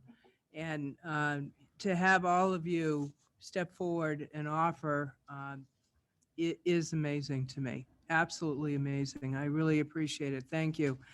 And they always say, if you want to get something done, give it to a busy person. Well, there aren't busier people than the people I'm seeing right out here in the audience today.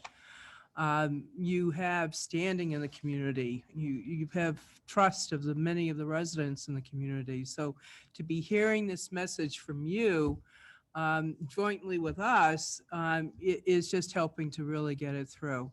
And having come from my previous background of directing the executive director at Heatherwood for 27 years and working with the senior citizens, who, as we all know, are the ones that vote, they need to be informed. And they talk about that. Give me the facts and then I'll render my decision. And the more we can do that, the more clearly we can give that message, the better. So how much better it is than to have all of you together to do that. I greatly appreciate your all being here, and I look forward to what we can do together to go forward from here. Thank you. thank you, Dorcas. Peter? In the early 70s, our good friend Uncle Sam was going to pay for 90% of the sewer system in Yarmouth and on Cape Cod. A friend of mine was the chief engineer for it. The towns voted it down. About 10 years ago, the town voted it down again. I don't want to tell you the delta between what it would have cost 30 years ago, 10 years ago, and now. You guys represent a very good and strong business community. Is this going to help the business community? Yes. Is this going to help the residents? Overwhelmingly. Everybody's in the same boat together, and we all need to row the same direction. We've already got plans being put together for the first treatment plant. And I would certainly hope any help that you can give us. And I'm very impressed with the names on this list. I know almost everybody here, and they're all good workers. And as Mr. Forrest said, they all have a great love for the town of Yarmouth and want the town to move forward. And I think this is great. And as Dan said, what we can do for you, we would like to know as well, because that's equally as important. And again, thank you. Thank you for coming. Thank you, Peter. I'll be brief. I certainly share the sentiments of my colleagues on the board, so I won't go over each and every point. I'll just highlight a couple of things. One thing that Jamie said, I think that's very important to focus on and to realize is that the worst thing you can have from any group, and in this case, the business community, is fragmented information, or certain segments of the business community having access to part of the information and not all of the information, or infighting or disagreements between the business community as they come to interface with the board or to the residential people in this community. Continuity is important. Fragmentation is a disease that has no place in this process. Everybody has an interest in clean water. This should be an issue that unites everybody. Residential homeowners, people that have second homes, people that rent homes, people that have businesses. You ask yourself the fundamental question: why do people come here? Why do people come to the Cape? What do they like about it?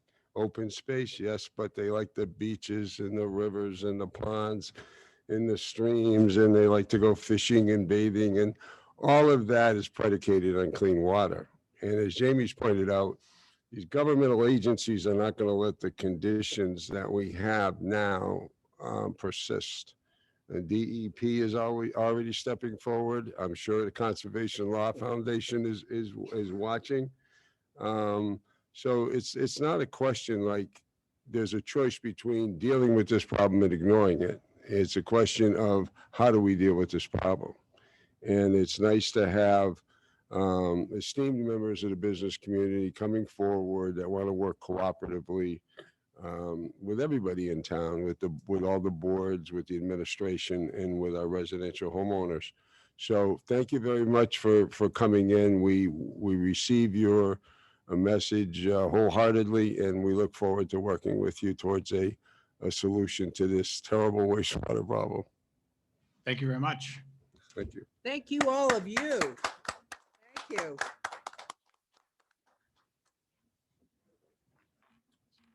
Okay.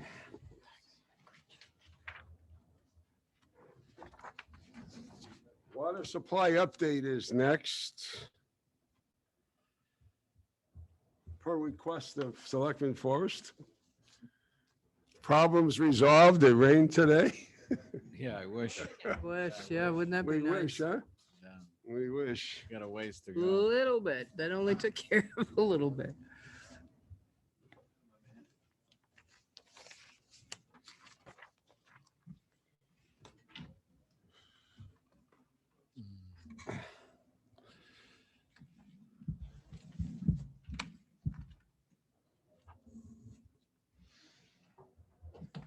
Okay, thank you.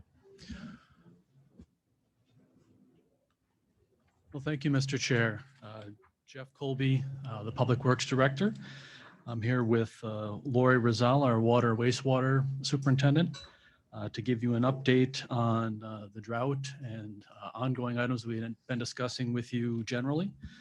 I just wanted to say that there was a comment earlier made about the rain, but it really is literally a drop in the bucket as it relates to recharging our aquifer. We did receive less than 1 inch of precipitation in July and less than 1 inch of precipitation in August. So we really are in historic conditions when you plot that out over what's happened over the last 15 or 20 years of precipitation. It really was a dry summer. 5 out of the last 6 months were well below average. So there was 1 month that we were, up at about the average precipitation, but that we quickly are falling into a significant precipitation deficit. So that just kind of set the table with what we're talking about. And we would need several months of above average precipitation just to, start to make some progress, just to kind of give you an idea of what that looks like. So what we're going to talk about tonight is just a drought summary. And we're going to talk about some water usage in the summer of 2022, what that looked like. Then we'll talk about the water conservation policy, which the board approved, and bylaw update that we have for you. Hopefully we'll be able to bring that bylaw to the fall town meeting. And then quickly on PFAS and SRF, the state revolving fund update, some things that have just recently changed with that regard. But just as an overview, before I hand it over to Lori to talk about some details, it's really the 3 things we're talking about: the lack of precipitation, which I just mentioned, the very high, demand for water that happens in the summertime on a regular basis, and then the several wells needing to be offline because of contamination. And so it's really those 3 things coming together that kind of create a perfect storm, if you will, of situation. So with that said, I'll turn it over to Lori to talk through the next few slides about the background and situation we're in. All right. So you've seen this slide. This is the 3rd time you've seen this slide from me. And I just like to reiterate why we're here. We have 4 wells that are offline, which is why we started the water conservation policy in the first place. It just happened to turn into a drought and actually made us prepared for this summer, more prepared for this summer than we would have been had these wells not go offline. So it actually, in a perfect storm way, worked out for the better. But just as a reminder to everyone, our well number 9 has been off since 2013 due to PCEs. And then wells 4, 5, and 10 were all shut off last winter due to PFAS contamination, which is a new regulation that just came into effect. So with those wells out of service, we have a max capacity, daily capacity of 10.2 million gallons per day. And in 2020, we actually went over 10.2. So going into 2022, we were concerned that with the limited capacity, if we did get a drought, that we could go over that limit. So we had put in those water conservation policies and the water conservation policy in place in June that you guys had approved. So just as an overview of what ended up happening this summer, the water conservation policy was approved in June. So around June 29th, we started putting out the word that we're at level 0, which was a voluntary 3-day-a-week watering restriction, or not really restriction, just conservation measures. And it was voluntary at that time. Just before July 25th, the state of Massachusetts Drought Management Task Force declared a level 1 or mild drought on Cape Cod. So at that time, we moved into our level 1, which was a 2-day per week for irrigating lawns restriction. By August 8th, I believe it was, the Massachusetts Drought Management Task Force declared a significant drought. And so on August 10th, we started spreading the word that we had moved to that level as well. And that was a complete ban of irrigation systems. You could only hand water 1 day per week. And then on the August 24th, that task force actually raised us up to a level 3 critical drought. But at that point, our demands had come down. People had some people had stopped watering, and I'll show you later. We were comfortable with where we were at, so we didn't elevate our level at that point. But we are still, actually, if you go to the next slide, we are still in critical drought level according to the Drought Management Task Force. This came out on August 24th. There's a newer one that came out last week where this southeast was moved down to a significant drought or a level 2. And with the current rain, I don't know if this will change again, but at the moment, Cape Cod is still in a critical drought level. Next one. So I wanted to show you what happened with the restrictions versus the actual water usage.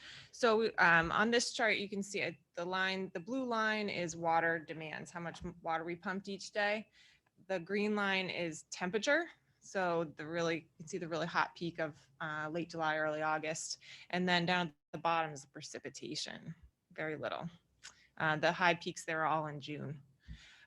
So you can see where the 3 drought levels came in. When we did the level 1 drought, didn't really see a lot of change in water use overall, but when we did go into the level 2 drought on August 10th, when that was declared, you can see there was significant decrease in water demands after that. So a lot of people did follow the recommended restrictions. I know there was still a lot of people that didn't, and we've got hundreds of phone calls about hundreds of other people who still have emerald green lawns, but the message here is that those that did comply, they did help us to meet our goal of not exceeding the amount of water we had available. So that was good news, that even though we didn't get full participation, we did meet the goal that we had of not over pumping our wells.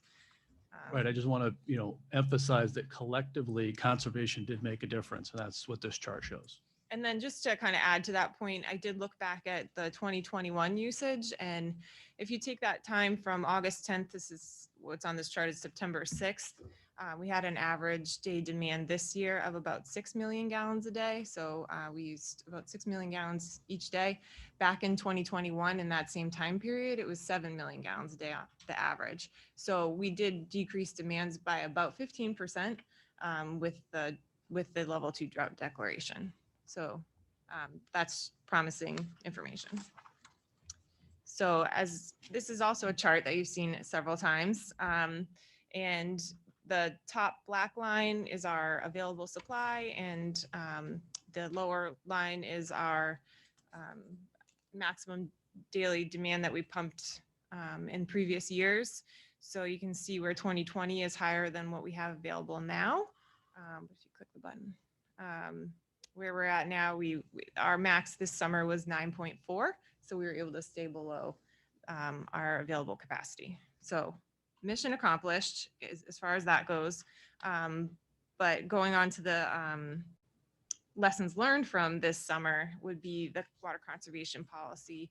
And we would like to come back to you at a later meeting with some proposed revisions to that policy based on what we learned this summer. You'll see we provided you with a bylaw change, and in that there's a few items that are listed at the water commissioners. They're at that water commissioners should decide what to do with these certain situations, and that's the first three here. So the main one being ball fields, and how those should be impacted by water restrictions. Should they be the same as everyone else? Should there be should they have a different set of restrictions based on the public good they provide, that type of thing? Are we going to give people any exceptions for new lawns, like a new house being built this year? Do they get an exception to put their grass in?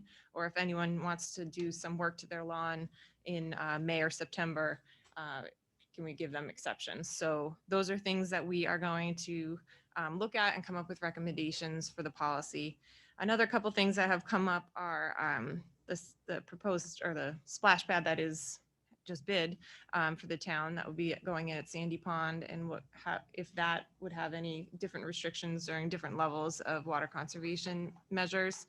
And then if we should include any sort of outreach to high water users, something like the inflatable park. Just any considerations that we might want to keep in mind for those businesses, ways to work with them. And then we'll have a couple of different updates to this chart. This is slightly different than the one that's currently in the policy. We just wanted to make it more clear as far as each level. There was some confusion with the way it was written, in particularly for level 2 and the lawn watering. It was a little confusing, so we clarified that, and we added allowing people to still water gardens even in a critical drought, because that's could be providing someone's food source. So we want to make sure we allow that if it can be allowed. So we'll update that and get that back to you. So the other important part of this is the update to the the water emergency bylaw, which would allow for really allow the town to enforce the water restrictions, which after speaking to many people who have called our office, I do think that the people in town would be supportive of enforcement of this policy. And that would be presented to the town on the fall town meeting on November 15th. And you guys do, I believe, have a copy of the bylaw for your review before that meeting. So just while we have your attention, getting away from the drought for a few minutes, just to talk about PFAS. We were in front of you previously for the applications related to the SRF. So those applications have all been submitted. That's for, in particular for PFAS, is for wells 4 and 5 for a temporary treatment system.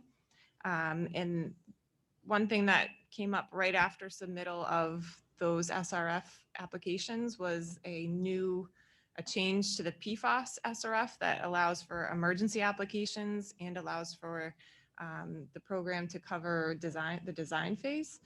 So we will be submitting a letter to DEP requesting emergency PFAS SRF funding. That will hopefully get us kind of ahead of everyone else in that process and make that money more available sooner, and for the design, which it previously wouldn't have covered. And then after that temporary treatment system kind of gets moving, we'll be looking to do a permanent treatment, and starting in 2023, we'll start the design of that system. And then just lastly, just a reminder, we also applied for SRF funding for the lead service inventory, Route 28 and Route 6A water main. So those are all still, we won't hear on those until January, if we got the funding. All right, so just to summarize our next steps for water conservation, we're going to continue the outreach efforts. We're just mostly trying to get people educated this year. I think somehow people still haven't heard the message, so we're just trying to get that out to as many people as possible. We'd like to get that bylaw revision on the fall town meeting, and we'll get you those water conservation policy updates that we would recommend. And then as far as PFAS, we're going to begin the treatment design. It's already beginning now. And the goal there is to be able to, if approved on November 15th at town meeting, the funds to pre-procure the treatment units at that as soon as possible after the 15th, because those have a 6-month lead time.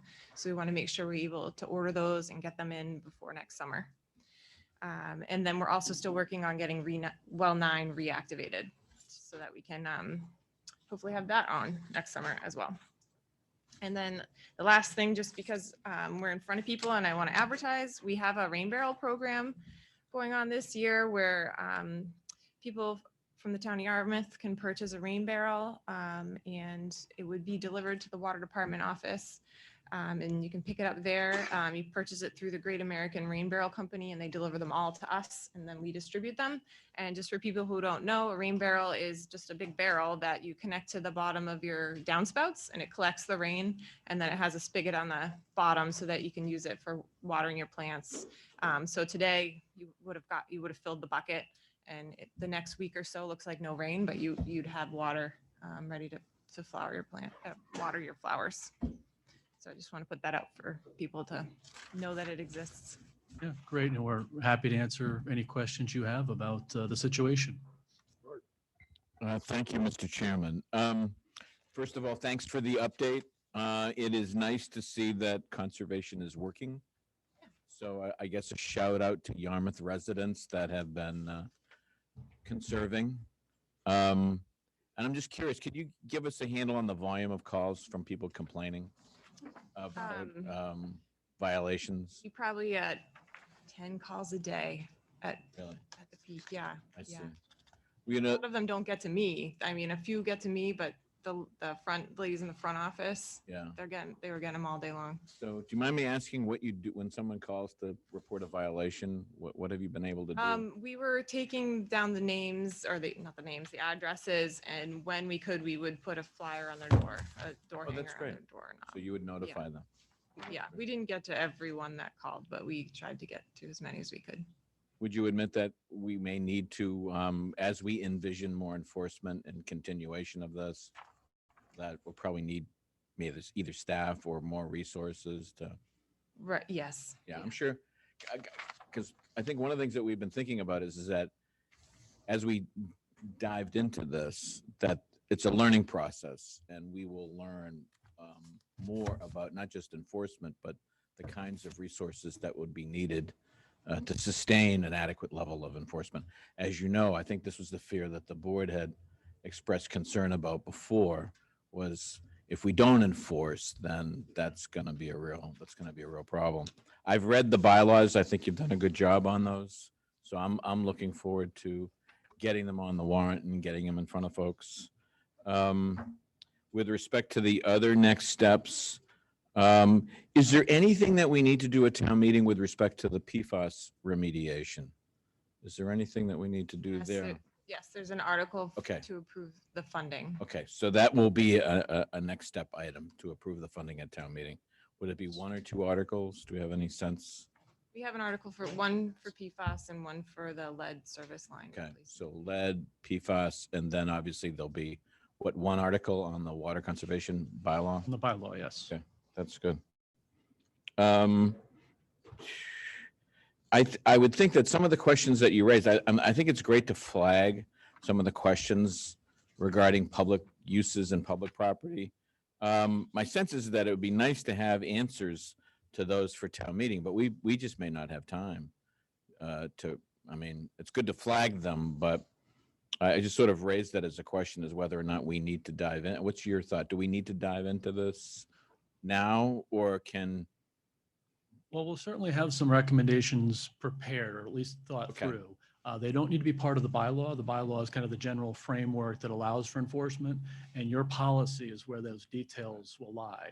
And so the reason it's advised to do it that way is because if there were some changes from year to year within the Right. system capabilities or amount we can pump or threats to the different sources we have, we Right. could do that within a policy and not simply change the bylaw.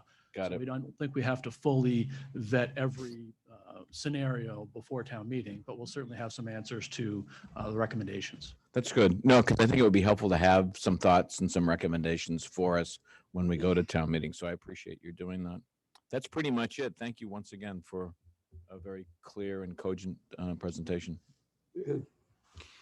I think this summer has kind of been a opportunity to see a vision of things to come. It's been difficult. It's been frustrating to, the thought being that we should all be in this together, but I think the experience has been something other than that, that we've seen a lot of non-compliance. And that's been frustrating because like Mark says, I want to thank the people that did comply and,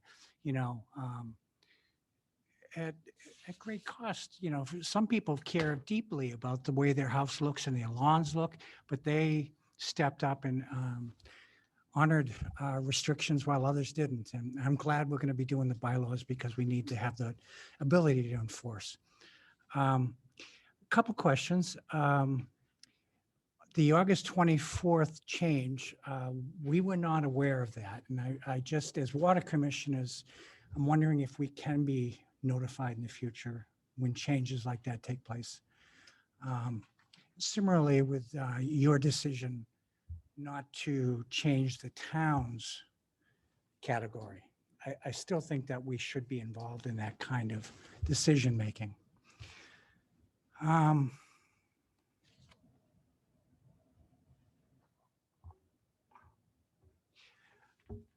You mentioned that with the complaints, some notices went out. That's great. I was not aware of that. Do you have any idea? Can you ballpark how many notices you sent out? Actually put on people's doors. Yeah. 30. Okay, so it was very relatively minor. Okay. All right. I think the challenge, of course, is that we realize just how difficult it is to get the word out here. We've got a lot of second residences, people who only come down on weekends. I guess there's quite a few people that don't have home lines, and so they're not getting the phone messages. You hope that the postcard would pick that up, but maybe not because the non-compliance was so. Do you have any ballpark in terms of non-compliance? Are you able to? Well, we don't know everyone that has an irrigation system, and that's not uncommon. I'm familiar with a couple other communities on Cape Cod that are also trying to get a handle on, right, who has irrigation and who doesn't. And then in some cases, irrigation systems are connected to private wells, and so that provides a kind of a different scenario there as well. So those are the types of things we're trying to get a handle on, but we don't conclusively know how many irrigation systems are out there. Forgive me if I'm wrong, but I thought in one of our earlier conversations, there was some mention of an ability to check water flow and to be able to determine whether somebody has an irrigation system. Do you have that ability to be able to at least confidently suggest that somebody has an irrigation system? Well, that's a great question.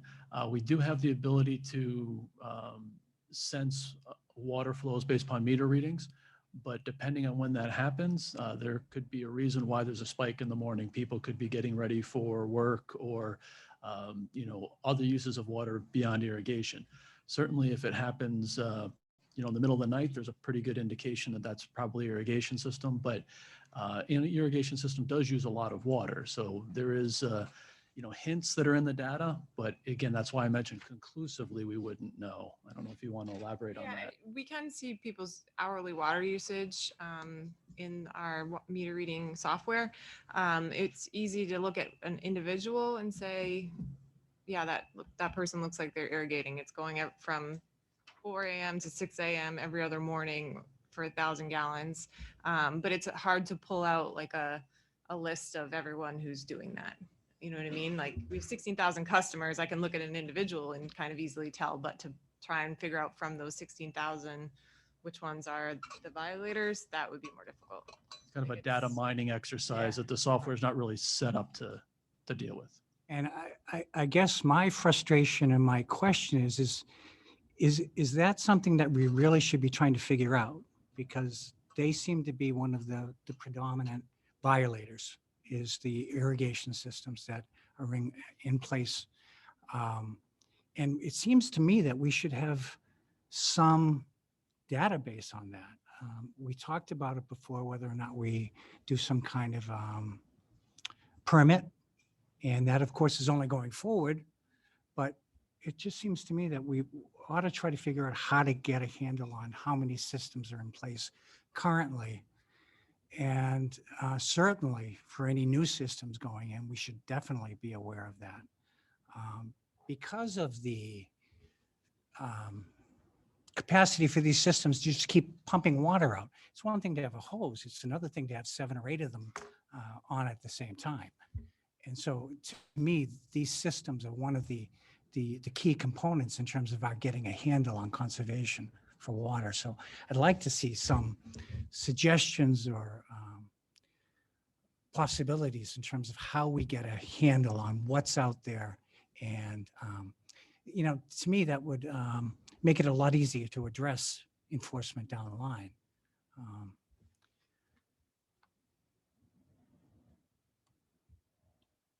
Well said. No. Dorcas? No, I'm sorry. Oh, you got something else? Go ahead.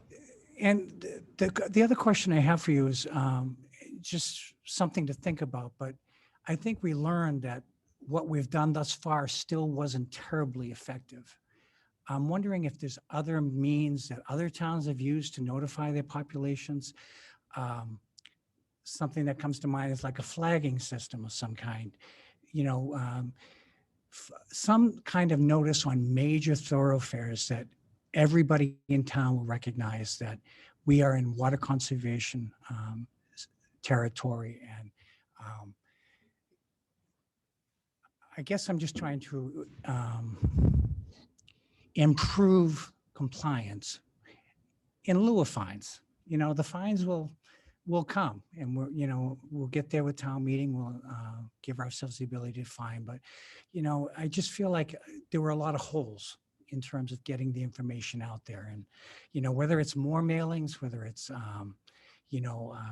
personnel that are going out and actually putting notices on doors. But it just seems to me that, we have to figure out more ways to be more comprehensive in terms of trying to make sure we get compliance, and not by just, half the population, but, by the greater majority of the population. The bylaw, I appreciate the bylaw. I thought it was very comprehensive. There's a couple things for the board to consider in terms of waivers or special issues with whether it be town fields or businesses that I noticed a lot of the businesses seem to have not complied.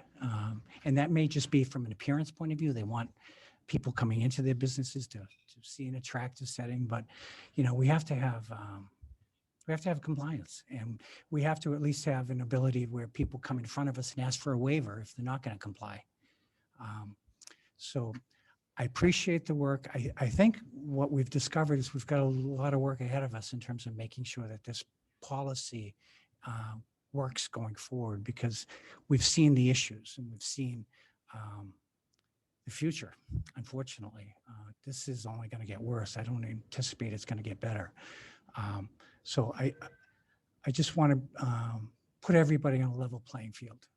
And I think that's been my greatest frustration, is that some people have complied and some haven't, and we haven't been able to address it. And I know we're frustrated, and it sounds like a lot of people are calling with their same frustration. So thank you for the work, and we'll figure this out. Is there any way your 2022 summer water use and weather is very interesting, but would be even more interesting if we could do a comparison between, say, 2022 and 2021? Do you have that?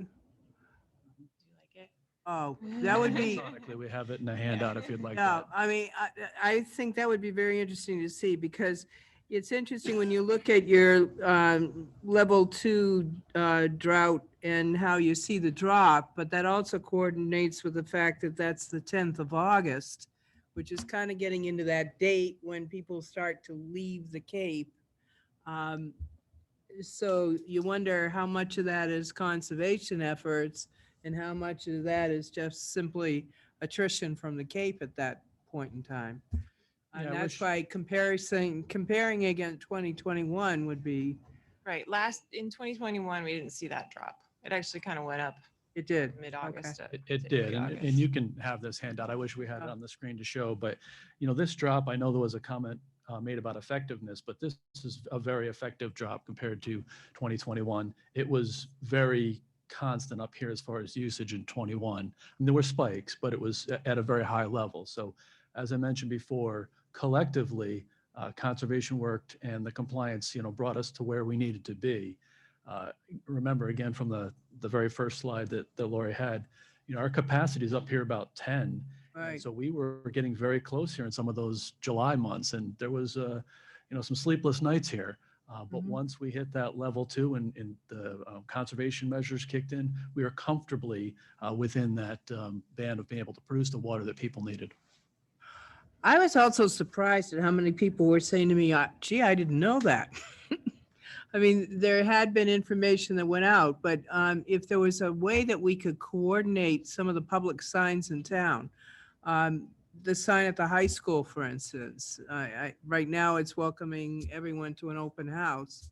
But if there could be something that came across that as well, or any other public sign we have that's out there, because the reverse 911 system is beginning to change simply because so many people are dropping their landlines and going exclusively with the cell phone, myself included. So I don't get any of those reverse 911 You can calls. sign up, people can sign up for that, for their cell phones. So maybe a campaign to get people to sign up for that. And that probably would be a good idea. But I'm just thinking that, you saw it out on Buck Island Road, for instance, about the drought. If we had placement of some of these public signs on some of the very well-used public thoroughfares, I think that would help an awful lot too. And it's just a constant reminder.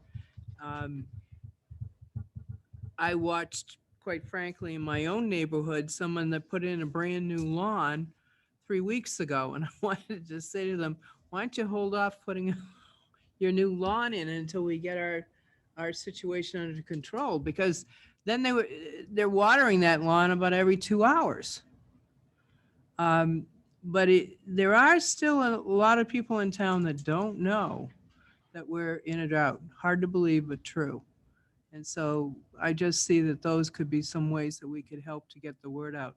I know we were discussing at our last meeting that one of our former fire chiefs, who's very concerned about the water supply situation and fires, was virtually donating the time of the fire department to go out and put notices on people's door handles. But I think before we even go to that, I think that just having some well-placed signs around town could do an awful lot of good for us.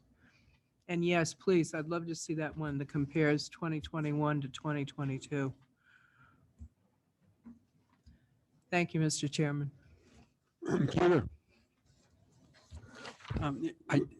I did read the bylaw over and got a couple of questions for you.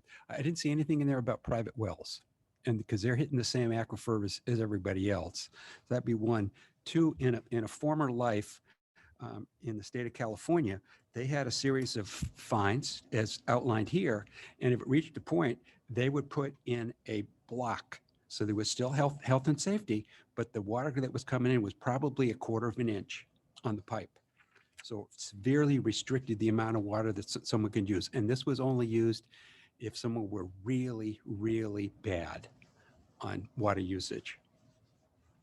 Also, I believe that our town manager told us at one point that roughly 1/3 of the houses in town are rentals and or second homes in the town of Yarmouth.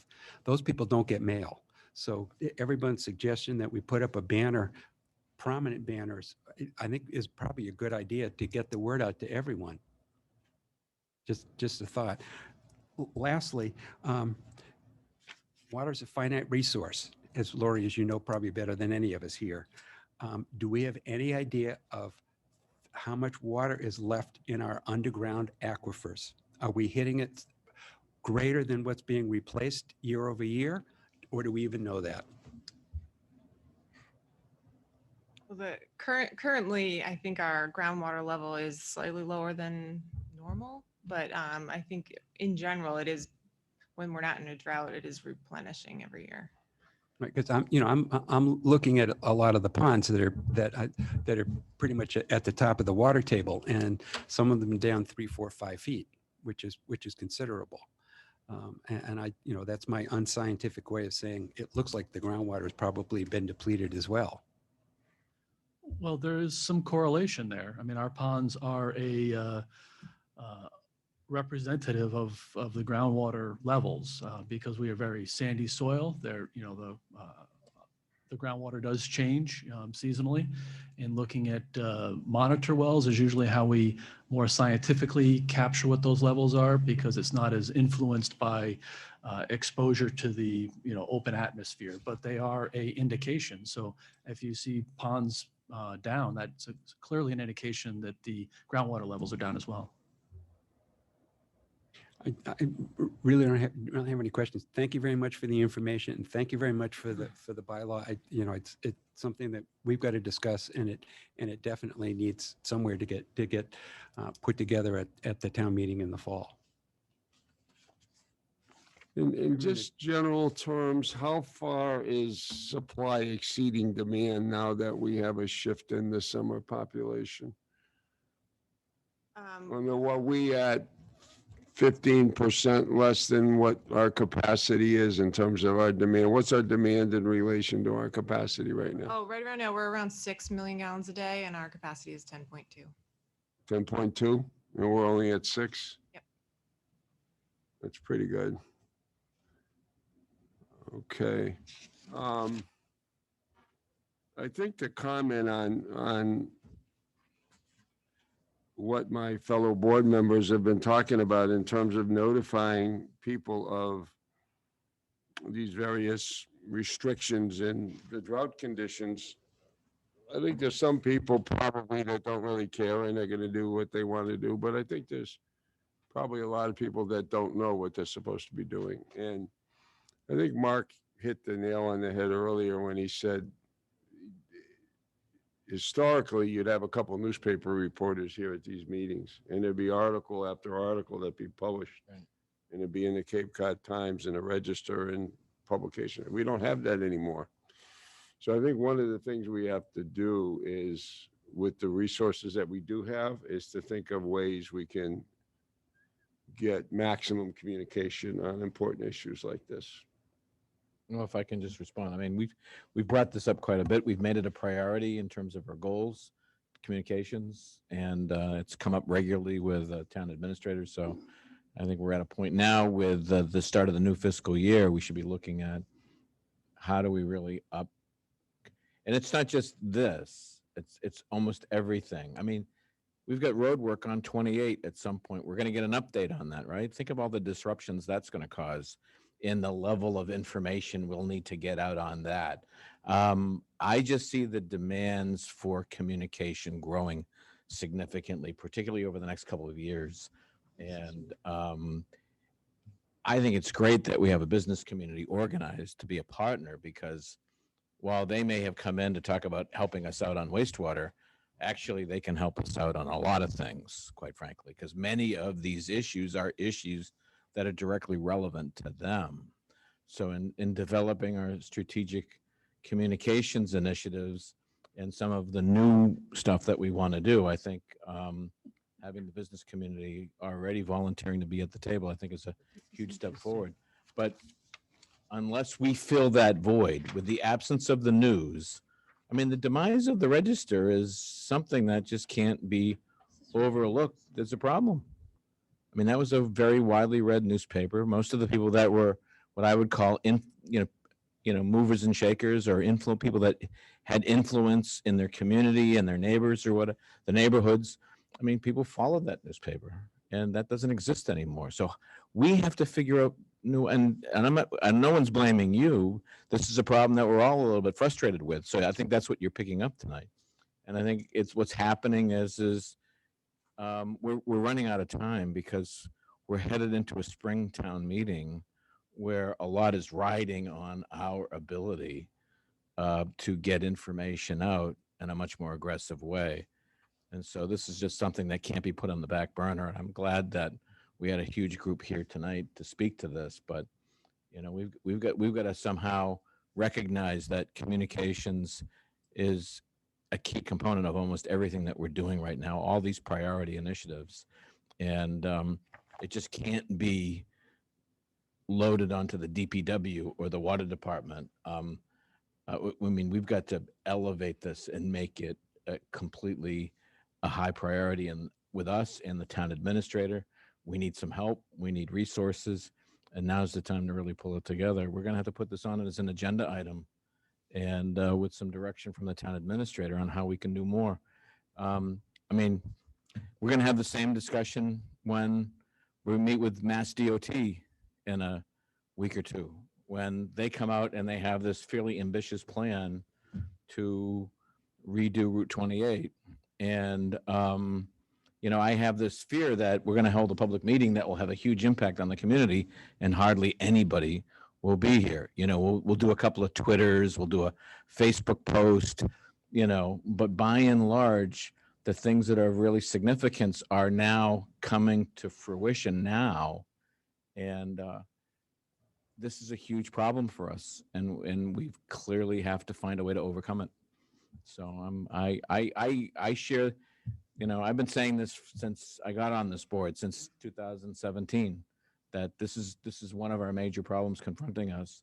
And we've made some strides. I have to give some folks some credit, but we still have a long way to go. And it's evident tonight. You know, I'm a little frustrated hearing the commentary directed to water and DPW, but it's a bigger problem that we need more resources for. It's as simple as that, right? And we're just going to have to dive in. I had another, just like a technical question. I'm looking at the restrictions on level 2 on lawn watering, and it says handheld watering and drip irrigation systems. What is a drip irrigation system? Is that sprinklers or is that something different? It's something different. That's in some cases, and I'm familiar with a couple of spots we have in islands or some town buildings, is just a black hose that's got the perforations. So that it's limited to that, A slower amount of water, but it's still irrigation. as distinct from sprinkler systems? Yes. Okay. I know what they are. I've seen them before, but I just didn't know in this table if the definition was that limited or it meant something else. And actually, I don't think we define that in the conservation policy, so we'll add that definition so that it's more clear. Okay. Dan, did you have something else? I did, and I realize this is completely speculative, but is there any way to project where we're going from here in terms of level 3? We're actually, we are level 3, right? How long we might be in this? There's really no way to know until. No, the levels are determined through a very complicated amount of data set. They look at I mean, we've talked a little bit tonight about groundwater levels, and that's certainly very important. But they look at amount of precipitation, how dry things are. There's even commentary through that Massachusetts process on identifying levels from the fire service about, you know, wildfire dangers. I mean, there's just so many different components to this. It's very difficult to determine. We certainly need more of what we got today. And looking forward at the next 7-day outlook, there's not a lot of that in the forecast. So you're right, it's highly speculative, but it doesn't look like it's improving anytime soon. We had the business community in earlier. It occurred to me that perhaps creating some kind of poster and asking our business community to put them up in their windows would be a good step to informing our people. Dorcas, I'm all set, thank you. Peter, anything? No, I'm all set. Okay. Again, as Mark said, I was not directing my comments about lack of communication to the water department. It covers a whole raft of sins. Okay, we're all set. Thank you very much, Jeff and Laurie. We appreciate the update. Thank you. Thank you.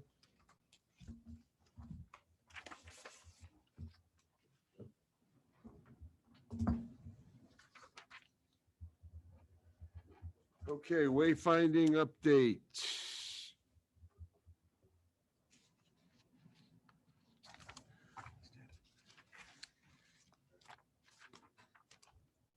Good evening. Good evening. I'm Kyle Pedicini, Economic Development Coordinator. I know you guys are behind schedule, so I'll try to make this brief. We recently received a $45,000 grant from the Massachusetts Office of Travel and Tourism that we'll be utilizing towards a wayfinding design master plan of wayfinding signage around town. The Community and Economic Development Committee supplied $55,000 in matching funds from the Tourism Revenue Preservation Fund for the project. So the total budget of the project is $100,000. We recently just released a request for proposals, looking for consulting firms to help us create the master plan for wayfinding signage, which we would then use as bid documents for construction. So the RFP is out on the street now. It has a due date of, I believe it's September 26th. So happy to answer any questions on that. I do also want to mention briefly a couple other CEDC projects that were recently completed. We recently installed roadway banners that you guys approved at 2 locations in town, right in front of Route 28 here and along the Parkers River Bridge. We also recently installed utility box wraps on various utility boxes around town with nice pictures of Yarmouth, just to kind of make it more of an aesthetically pleasing commercial corridor. They're mostly on Route 28, so mostly on the commercial corridor. But happy to answer any questions on any of those topics. Peter. Kyle, there was a public comment earlier on about the possibility of the seal changing. And if we're going to do signs, it would be nice if there were to be a new seal, that would be on all the signs, just as a by the by. Yep, noted. I don't have any questions for you. Thanks. Yeah. Kyle. No questions. Thank you. Thank you. Mark. I'm fine, thanks. So Kyle, why don't you just, for the benefit of the people that may be watching this hearing at home now or a later date, just give us a little bit more of a sense of what the purpose of this sign design is and how, what's the concept behind uniformity of signs and pointing out various important destinations and locations and so forth. Yeah, I think you kind of hit the nail on the head there, is to kind of direct people to important, venues and business districts in town. So we have on here on our scope of work that the signage should point out business district information, arts and culture destination, historical venues and landmarks, natural resource areas, entertainment venues, recreational amenities, and so on and so forth. So the idea is, when we have visitors coming into Yarmouth, to be able to kind of direct them to the areas of interest. And one of the other components is the CEDC wanted to kind of see an upgrade or an update on some of the ladder signs that we have around town, which is kind of our de facto wayfinding at the moment. But they feel it's a little bit outdated and we could definitely do something more modern. And to your point, we want something that's more uniform around town. So, when you see the sign, you realize you're in Yarmouth, you realize you're getting pointed to a Yarmouth destination. So that's kind of the intent of the program. The CEDC also definitely wanted to have some signage that points out, business district information such as White's Path and places like that. So will all of these funds that you mentioned, both the grant and the matching grant, be used for design? For design, yep. Our intention would be to seek another grant for the construction component. Okay. All right, thank you very much. Thank you. Thanks, Kyle. Yeah, good work, Kyle. Nice grant. And I just wanted to add on that piece, I had occasion to do a lot of, branding, things around wayfinding. And, there are some real benefits that are borne out in the literature, especially with respect to encouraging, visitors to the community. And one of the key things that it helps to do is to reinforce that sense of place in our community. And, it's part of business marketing in these days, really, especially in the service industry, reflects the quality of the experience of the visitor to a particular location, whether it's a restaurant and a business. And one of the things that, we hope to really, I think, seize upon with this wayfinding is to enhance that perception of the quality of the, not only the attractions, but the overall branding of the community, and to have it, be that experience that people have by visiting our town and make it a memorable place. And I see it, it's a real, state-of-the-art industry standard for areas that have lots of visitors. And for us to capitalize on that, I think it's a very progressive step. And to see economic development, noticing that. And I'm really glad to see the Mass Office of Travel and Tourism supporting those kind of efforts. But I do think that there's a lot to be gained in terms of that quality of experience associated with Yarmouth as a brand, and it helps differentiate us from, some of the other areas.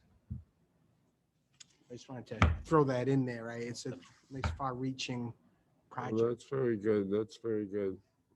Have you ever worked in communities that have had this, or is this more of a kind of a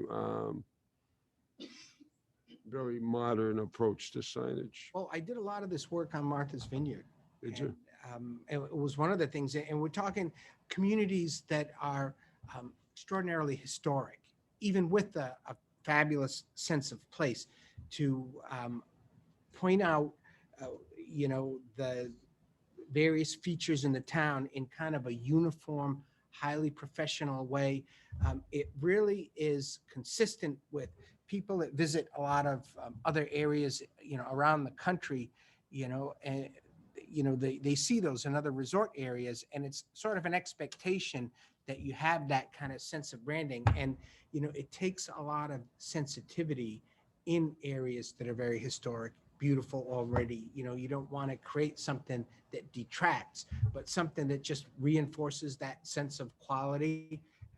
And it really, has a nice effect on what the town is trying to achieve. So yeah, and you do see it around the country more, aggressively. I think in New England, it's more of an understated effort, but it's part of that branding, and it really goes hand in hand with, I think, a lot of people's expectations as they come here, especially from different areas, and and what they see, how they interact, how they view the quality of their experience here after they leave.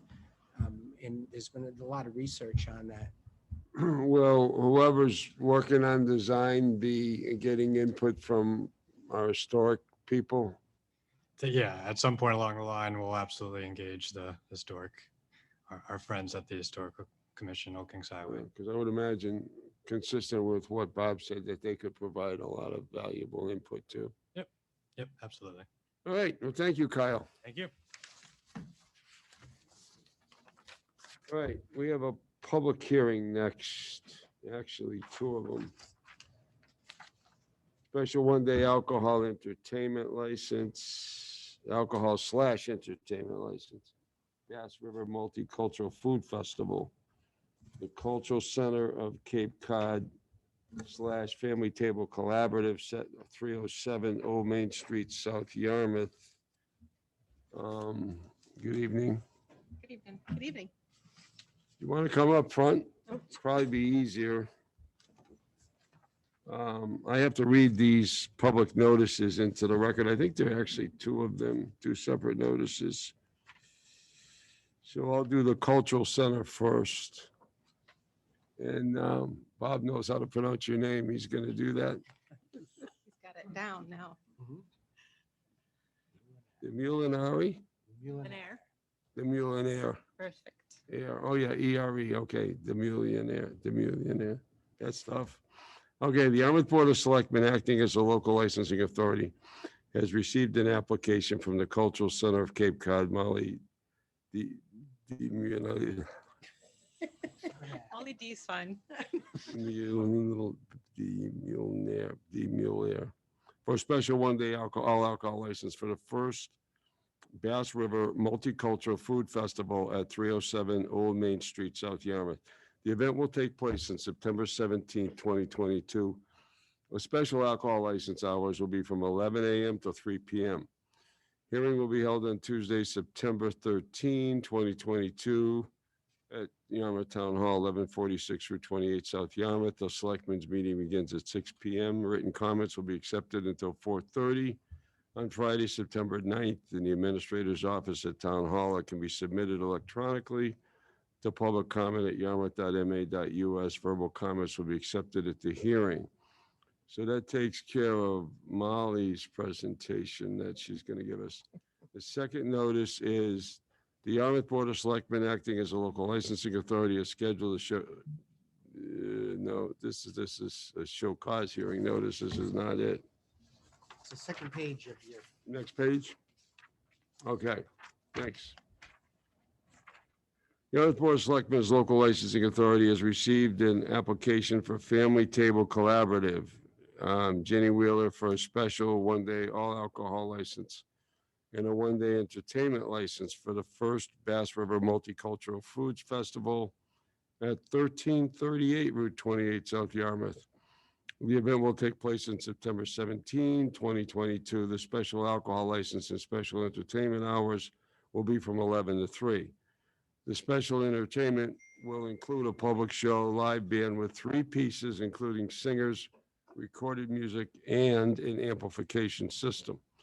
Hearing will be held on Tuesday, September 13, 2022 at Yarmouth Town Hall, 1146 Route 28, South Yarmouth. The Selectmen's meeting begins at 6 p.m. Written comments will be accepted until 4:30 p.m. Friday, September 9th, in the Administrator's office, or can be submitted electronically to public comment at yarmouth.ma.us. Verbal comments will be accepted at the hearing.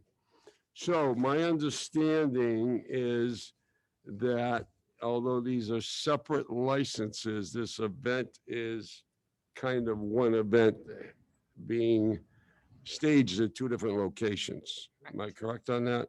And one of them's the Cultural Center on Old Main Street, and the other is the former Riverway Restaurant. That's the building. Okay. So, who wants to go first? Just tell us a little bit about your event and what you plan to do. Absolutely. So Jenny and I met maybe, I don't know, 6 months ago and decided we should be working together because we're in walking distance of one another. And so we came up with this idea of a multicultural food festival where people would walk between the 2 locations and enjoy food and arts and culture as well. And so I'll let Jenny talk a little bit about the food because that's her world. Okay. So what we have is we really wanted to shine a light that there's a lot of diversity on Cape Cod, and we wanted to showcase this through different types of foods and spices and what's available, and always honoring kind of all of the restaurants and ability to provide food, you know, locally, made locally, think globally, act locally. So we have approximately 10 different food providers or types of food that's going to be kind of 5 at Molly's, 5 at mine, give or take. Plus, in between, we have 2 food trucks that are going to be positioned to make it kind of an experiential walk. Molly can add a little bit more of the fun side to the walking between us. And basically, upon checking in, basically at either one of our locations, people check in because we have cash bars at both locations. We are, one of the sponsors of the event is Cox and Media, so we'll have a radio station at each location. And so based upon checking in, we'll have people checking people in at the door, carding them, determining if they're of legal drinking age or not. You get a different color wristband over 21, under 21. And that wristband then indicates to both of our check-in tables that you've paid, you have a ticket, you've been ID'd, and now we've qualified you to participate in the event to whatever you like. The purchase price includes all of the food that people are going to be able to taste test from a variety of different kind of ethnically diverse regions. And it's just supposed to be a great day. You know, ultimately, I feel like and Molly can talk to you about the arts and culture and wrapping it all up. But, we basically kind of determined that this was like our hug to the community, like really introducing this area of Bass River as an ability that you can walk this. You can go between our two facilities and introduce people that might know the cultural center and might not know what Family Table Collaborative does, and vice versa, that we have an interesting ability to collaborate with food, art, culture. It really does merge things together. Absolutely. Okay, so people buy a ticket for the food and then they pay, it's a cash bar at both locations? Is that how it works? All right. And I think you said in your application papers that you're going to have people with wristbands to show that who, Over those are 21, under 21 are going to have a different color. Okay. So people that are under 21 can come and they're going to have what colors, what's the different colors? Or have you decided yet? I haven't decided yet. Okay. Whatever is available. Yeah, we've got 5 different colors, so we can choose. Well, just as a word of caution, I mean, I would hope that people wouldn't try to switch them. Are they going to be the kind of wristbands that you can't Yes, correct. change, that you would have to For the break them one-use- off? The one-use snap wristbands. Okay. And even though you have that wristband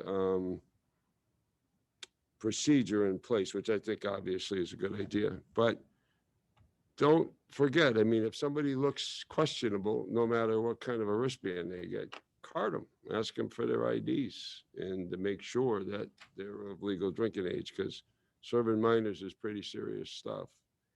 All of the bartenders are also tips trained. No, I got that. I saw that in there.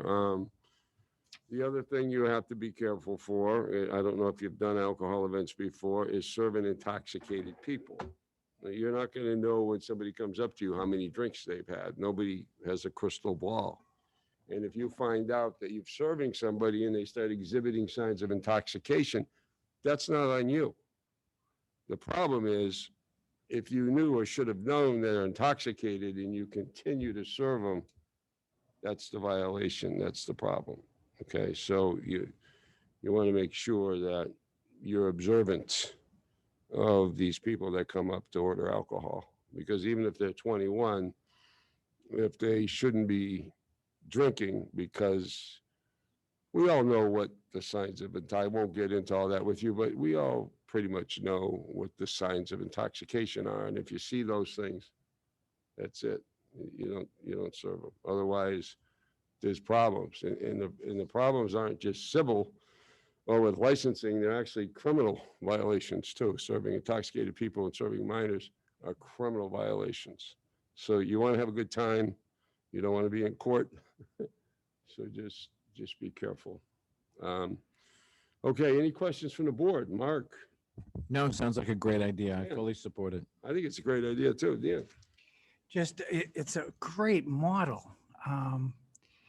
This sounds like something that can really grow. What a great idea. Plan. What a great idea.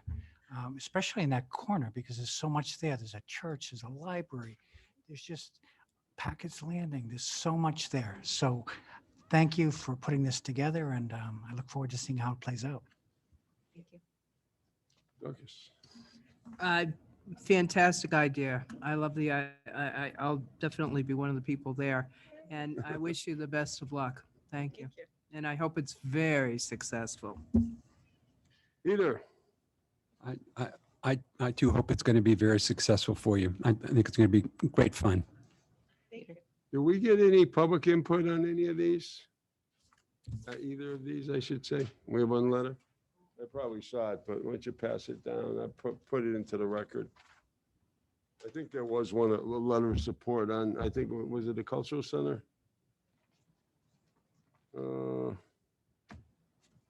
Yeah, because it's a Pleasant Street person. Okay, so we have an email from Laura Kelly dated September 8th, 2022. We received a notice, RE, the request for a special one-day alcohol license for the Bass River Multicultural Food Festival and have no objection to it being issued. Robert and Laura Kelly, 49 Pleasant Street in South Yarmouth. So that's the only public input we got. So that's good. All right. So let's take these separately because I think we have to. I'm going to try one last time. Molly DeMulinaries Perfect. petition. So do I have a motion on that one? I make a motion to approve. Second. All right, we have a motion and a second to approve. All those in favor? Aye. Aye. Anyone opposed? Okay, so that one is granted unanimously. And now we're going to go to Jenny's petition for pretty much the same thing at 1338 Route 28. Do I have a motion on that one? I make a motion to approve. Second. All right, all those in favor? Aye. Aye. Anyone opposed? So that passes unanimously too. I think this is a great concept, a great idea, and I hope it's serves as a springboard for similar future events. Absolutely. That's our plan. Thank you. Thank you. Thank you. On a separate note, I just want to say that if there's ways that the cultural center can get the word out about things like water conservation and other public events and notices, we're happy to do that. We send out a weekly newsletter to 10,000 of our constituents. So we're happy Well, that's to a put good idea. There's graphics a in lot there. of foot traffic that goes through there. So that's all. Thank you, Molly. Thank you so much. All right.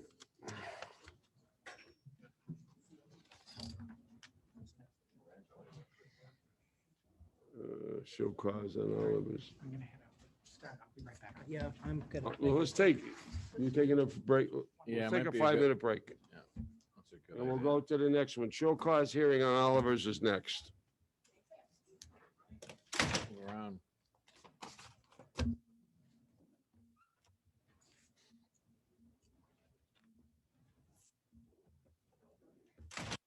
You know, when I first saw those, I said to myself, "Geez, I got two competing license applications." And I got thinking Yeah. about it. Right, right. I think that's going to be a great event. I love the cultural food. That's Well, not- you know, the thing is, from an economic development point of view, I mean, we should be going ourselves for a cultural district designation. We should be looking at ways to stimulate events and stuff like that. Maybe developing even a better relationship with the Arts Foundation,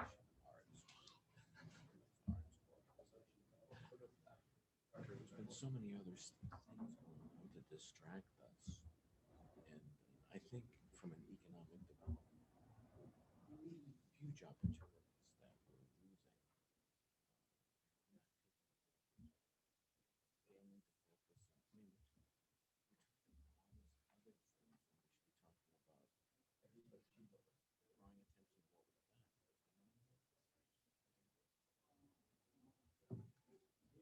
I mean, we're talking about all these other things that we should be talking about. But people drawing attention to what we've got. When the Forest Windmill was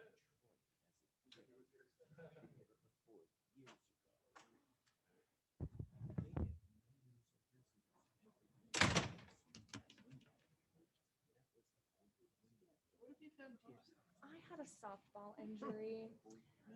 The guy was coming in to steal second and I dove to tag him out and his cleat bent my thumb back in my glove. So I bruised all the bones. Wish I would have broken it. Exactly, but I get it off tomorrow, so hopefully recovery time now. Hopefully.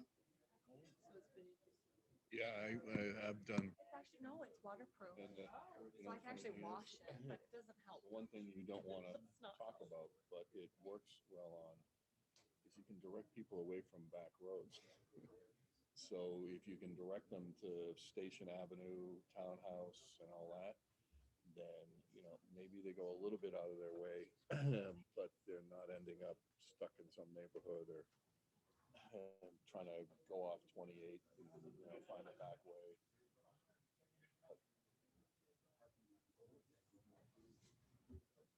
Where was it originally? Right. Yeah. Oh my God.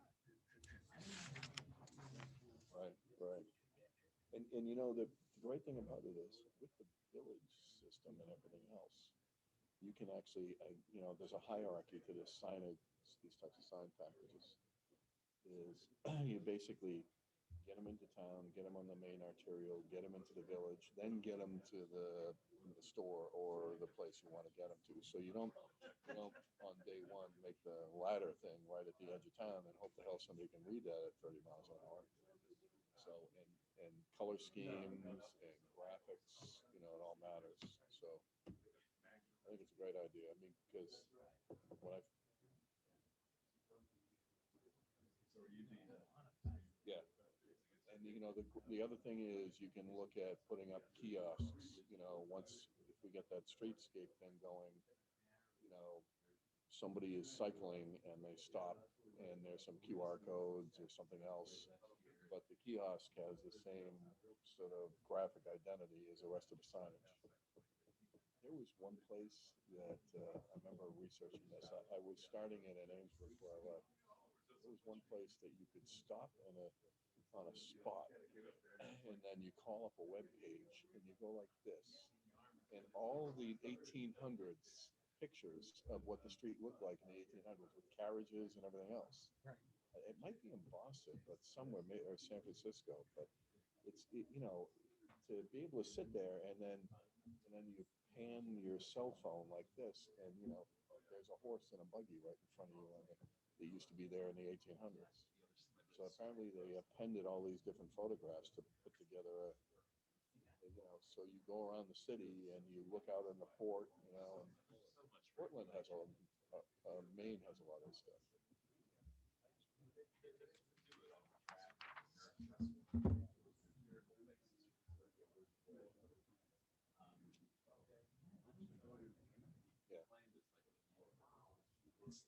Oh. Yeah, I haven't either. Oh, that must be nice. Yeah, there was a day during some of the more Homeland Security heydays that you floating around in Boston Harbor would have met up with a Coast Guard boat. Oh, yeah, yeah, where the trash used to be. Used to be able to get in from the north side. Yeah, and you know, I was in grad school for landscape architecture. Painting in my office. The class ahead of us responsible for doing a Spectacle Island reuse plan. And at the time, they were talking about moving the Safeco sign, you know, from behind Fenway. Well, we'll just put it out there as part of the amenities. They were gonna deal with the landfill and put up trails, and then you would see the Sitco sign hanging over the water. That was one of the crazier ideas. On the agenda, has rescinded I his know. resignation. What? So we have to even. Oh, yeah.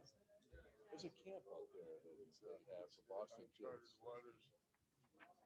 Key dates for you. Yeah, okay. They did actually, that's one of the violations we listed Yeah. there. It was missed in the email back and forth, so they did actually accept this change. Now keep it now. When did they send it? In back in March, I had it.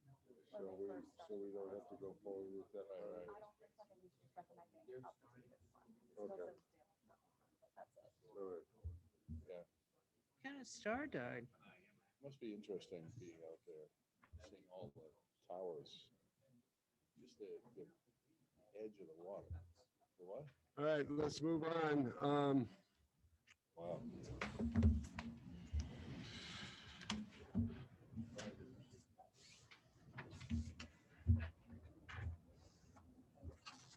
The next agenda item is a show cause hearing, Oliver's 960 Route 6A, Yarmouthport. Anybody that's going to testify in this case, please come forward on either side. Because this is a disciplinary hearing, the witnesses have to be sworn. So everybody, would you come up front? Up front. Everybody that's going to testify, come up front. Are you going to testify in this case? I am. Not you, this man. Anyone else? The three back there need to come. I think he wants you to come up, sir. I think he wants you to I come. want a to make little sure I bit. got everybody that's going to I didn't testify. recognize you without the uniform. Just you guys? 1, 2, 3, 4 people? One more. You're going to testify too? Would you stand up, please? Is there a difference between Anybody going to testify, come forward. I want to see who's going to give testimony in this case. Is there a difference between testifying and just public comment? There won't be public comment on a disciplinary hearing. So get sworn in. No public comment, just witnesses that are going to testify. I don't need- We can't take public comment on this kind of a hearing. If we were considering whether to grant a license, we could, but not on this. So you're not going to testify? I guess not, no. Okay, you're going to testify? You're going to testify? Is that it? All right, so raise your right hands. You swear that the testimony given in this hearing will be the truth, the whole truth, and nothing but the truth, so help you God. I do. Okay. You testifying too? I am. All right, raise your right hand. You swear the testimony, but you're going to give in this matter will be the truth, the whole truth, and nothing but the truth, so help you God. Okay, thank you. All right. So let me get to the notice.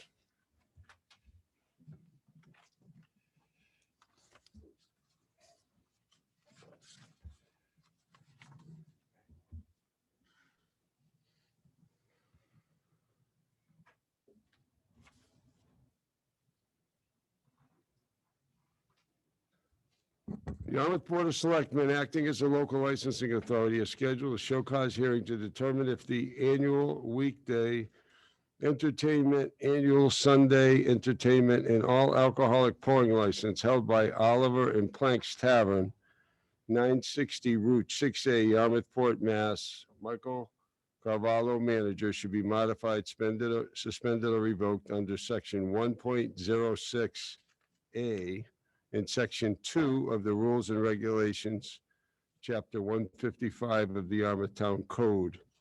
The hearing will be held on Tuesday, September 13th, 2022, in the hearing room at Town Hall, 1146 Route 28, South Yarmouth, Mass. The Board of Selectmen meeting begins at 6 p.m. All right. We will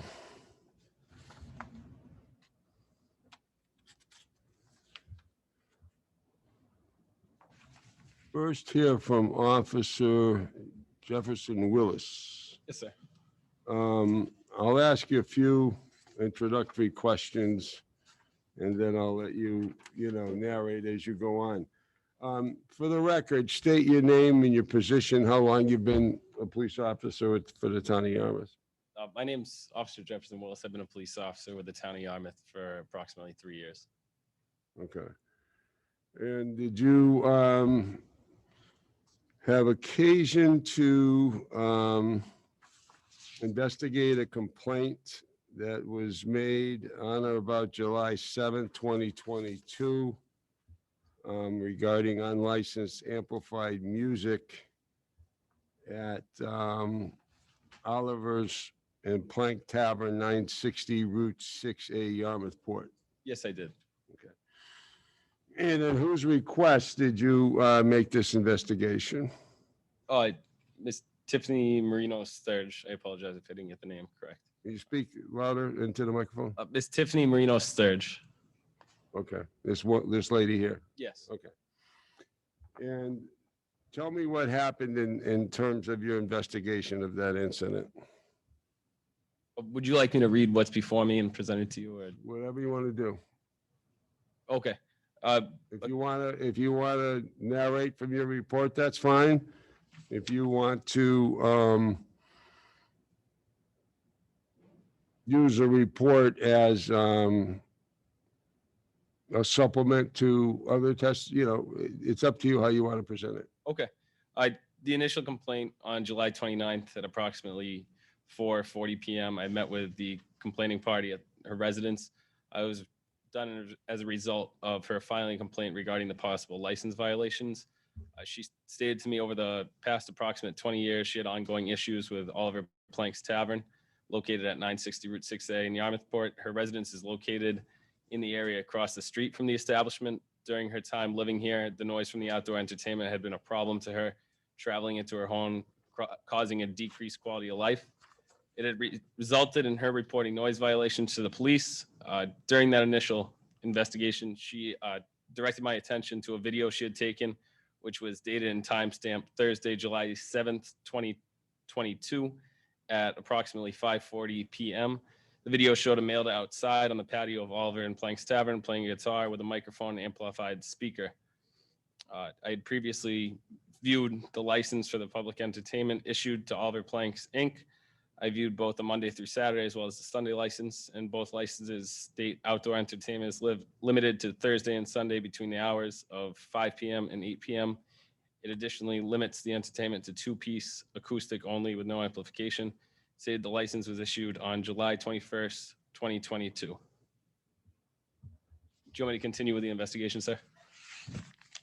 Okay, go ahead. Then again, a couple days later on Sunday, July 31st, at approximately 8:40, I responded to the residents of the reporting party to speak with her regarding the noise coming from Oliver Plank's Tavern. She told me she arrived home, and from inside her home, she could hear singing and possibly a guitar. Clearly, she told me the music concluded at approximately 8:08 p.m. Following that interaction, at approximately 9:05 p.m., I spoke with the manager on duty, Denise Britton, and I was informed the owner was not on location. I informed her why I was there and inquired about the music tonight. She told me that there was a solo performer with a guitar, microphone, and speaker. I asked if she was aware of the license conditions. She wasn't knowledgeable of them. She told me she was only worked for a few months, and outdoor performers on Thursday and Sunday were just normal. And then I requested the owner to contact me at a later date. The following day at approximately, so that would be August 1st now, at approximately 12:14 p.m., I received a call from the owner, Dale Orman. He told me via voicemail he was informed that there was ongoing noise complaints and the allegation of amplified music being used. When I got on shift and was soon available thereafter at 8:30 p.m., I met with Mr. Orman at the restaurant. He told me that the restaurant had not changed ownership yet, so they were operating under the entertainment license issued to him, the same license he's had since 1983. He told me previously in the voicemail that his license includes amplification to be used. I brought with me copies of the current licenses issued by the town of Yarmouth on July 21st, 2022. He told me these were not current ones because the ownership had not yet changed. He ended the conversation by saying, you know, the ownership, it was officially changing on August 3rd, and the new owners were aware of the outdoor amplification not being allowed in their license. The license issued to Oliver Orman Inc., Dale Orman, manager by the town of Yarmouth on 1/1/22 allows amplified music inside the establishment. The very top line in this license in all capital letters reads all noise to be contained within the building. And that concludes kind of the initial complaints and investigations that ensued. And then it gets into the possible violations and the observations made by myself as the officer. Okay, so let's stop there for now. I mean, anything else you have? You were talking about change of managers, right? Any additional testimony would pertain to that issue, correct? Yes, so it was brought to my attention that night when I asked to speak with the manager owner. Ms. Britton was directed to me as the manager. And then it became known later that she was identified to me as the manager on duty, but she was not listed on the license as being a manager. All right, so we'll get to that. So all right, those are the key facts in terms of the noise complaint. All right. Is Mr. Orman here? Are you going to testify in this case or not? I am. Did you get sworn? Yeah, you did. Okay, can you come up front for a minute? This is very confusing, and you did a good job writing up all this confusing stuff in the report. I apologize if it's too confusing. I'm trying to, no, not you, the facts. I'm trying to get a few things straight. So you heard the officer testify. Now, did you tell him that the ownership of the business did not change until August 3rd? Actually, it was August 1st. August 1st. They made it retroactive. The closing was on August 2nd. So So who was operating the business at the time of these alleged violations? Was it the new owner operating under your license, or was it you? It was me. Okay. Now, your license was issued January 1st, correct? Correct. Your entertainment license? Correct.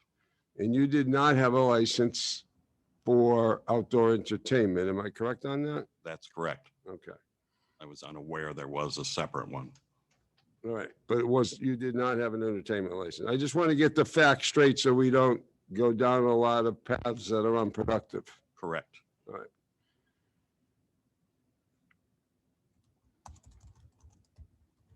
So you didn't have any management agreement with the buyer, who I understand was neither manager of your business? No. He wasn't? No. Okay, I'm just speaking from memory, so my memory doesn't serve me well there. The buyer of the business was not operating under any kind of management contract with you? No, he was not. Okay. And did you know that this person that was doing the outdoor entertainment was not, there wasn't supposed to be any acoustical component? Other than, I mean, any microphone, any amplification? I knew under the new approved license for the new entity that that was the case. You knew that was the case on the new license? For the new entity and the new The license. new entity, okay.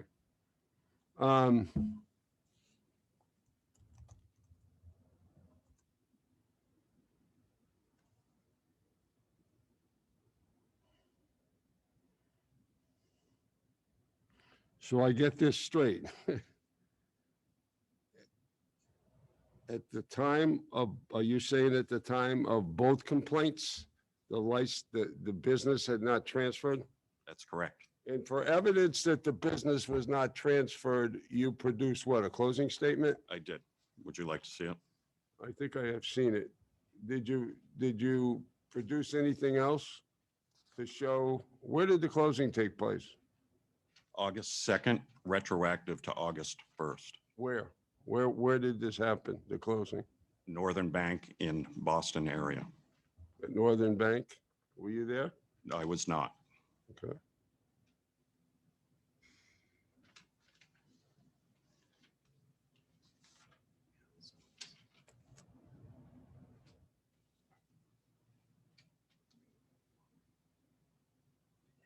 All right.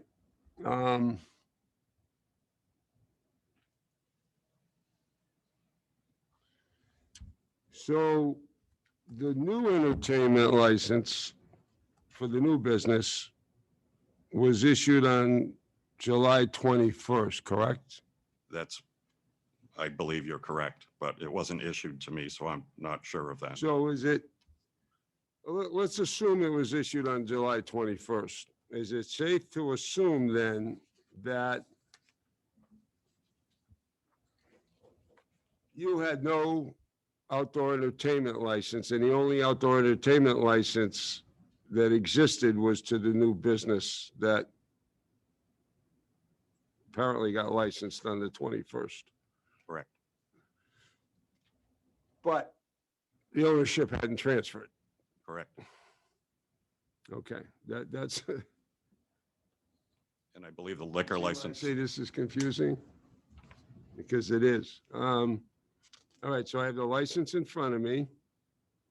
And we'll put some of this into the record in time, but the license is dated 7/21/2022. And the license is issued to Oliver's and Plank Inc., doing business as Oliver's and Plank's Tavern. Now, that was the new business, correct? I'm sorry, did you say? Oliver's and Plank's Inc. is the new That's business. the new entity. Okay. Yes. And that license says,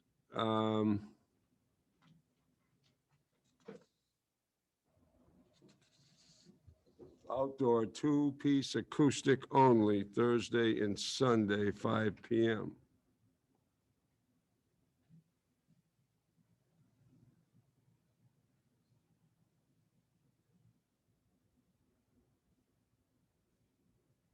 All right.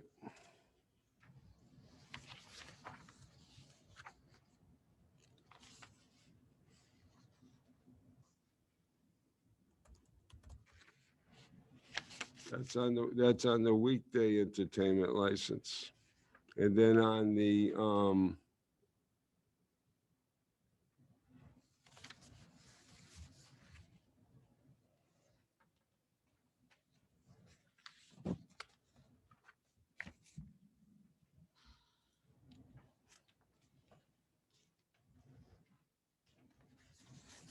the Sunday license, it mentions 5 to 8 outdoor, 2-piece acoustic only, no amplification. I just try to get some clarification on the basic facts here. So let me go to you, ma'am. What do you want to say about this? My name is Tiffany Marina Sturge, Mhm. and I live across the street and have since the latter part of 99. The last time we were here on June 21st, Mr. Orman and Mr. Carvalho made the representation that at no time had an officer from the Yarmouth Police Department ever come into the establishment, and it's on the record, to advise them of noise complaints. That's not true. I contacted the Yarmouth Police Department, and I have records going back to 2009. Multiple times, I wasn't the only one that called. There were issues that were going on in the parking lot that Mr. Orman could not be responsible for. However, I repeatedly called, police officers repeatedly showed up, and verbal warnings were repeatedly issued. So I take exception to the material misrepresentations that were made at that meeting. Now, Mr. Orman's owned that business, I believe he said, since 1983. He certainly knew or should have known, and I believe that's the measure of the law. You knew or you should have known what was going on in the establishment that you own. Police officers did show up. He said they never showed up. I can only assume the reason that he conveniently forgot the dozens of times they showed up was to persuade the board to give somebody a license. According to Mr. Orman, who's the one that was here, not the new owners, the new owners got this license issued to them on July 21st. So if I'm to believe Mr. Orman, from July 21st, when this license was issued, until either August 1st or August 2nd, and I'm not going to split hairs, he was still running the establishment under a license issued to the new owners. Now, my second issue is Officer Willis was kind enough to come to my home. He saw Mr. Orman. Mr. Orman said, these licenses aren't valid. I'm operating under my old license. There's only one problem. There's no old license for outdoor entertainment with or without acoustics, amplification, or Mother Teresa. There's no license. So he's in violation of the noise ordinance. This has been going on for decades. I've been a good neighbor. I'm done. He lied to you on June 21st. He lied, Mr. Carvalho lied, or they made material misrepresentations to persuade you. And if I recall, I believe it was Mr. Smith that was not here. He was here via Zoom. And he said something to the effect of, I will hesitantly or with great, I can't remember the word, agree with the rest of the board. He was the only one that said he was doing it basically grudgingly. So material misrepresentations were made by Mr. Orman. Mr. Orman applied for a license on behalf of the new owner. Why didn't the new owner come on June 21st to apply for their own license, which they got on July 21st? So Mr. Orman would have us believe from July 21st until either August 1st or August 2nd, he was operating the business, but he didn't know he didn't have a license. You know what? Ignorance of the law is no excuse. I can't go into another state and say, I didn't know I couldn't run a red light here. I'm going to get a ticket. If it's legal in one state, you better know the laws in the state you're in. So he has us believe that he didn't know anything about it. I'm done. I'm tired with the subterfuge. I'm tired of the material misrepresentations. I'm a licensed real estate agent in the Commonwealth of Massachusetts.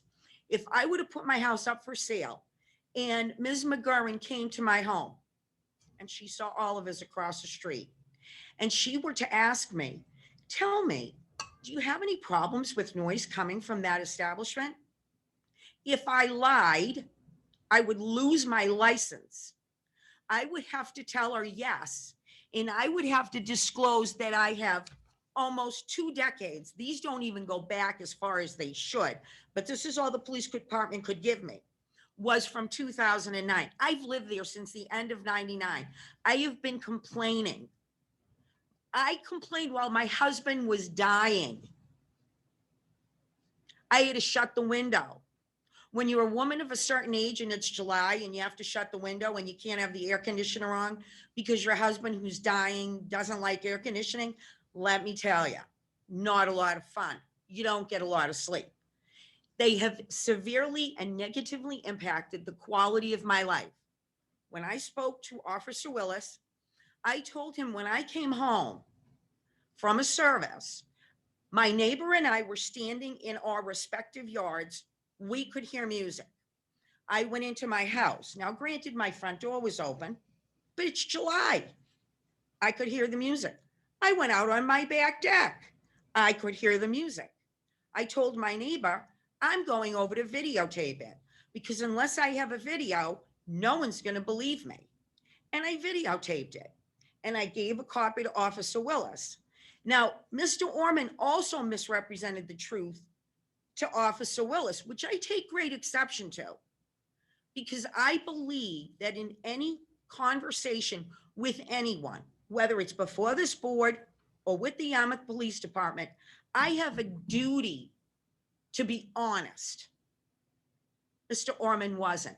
He said, oh, we're operating under the old license. They didn't have a license for outdoor entertainment. So clearly, the license was issued to the new owner. The new owner knew or should have known what was going on. And if they didn't, shame on them.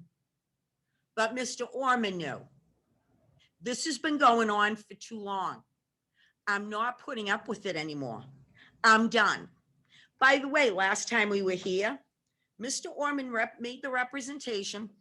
We don't allow people to smoke out on our deck. The doors never allowed to be open.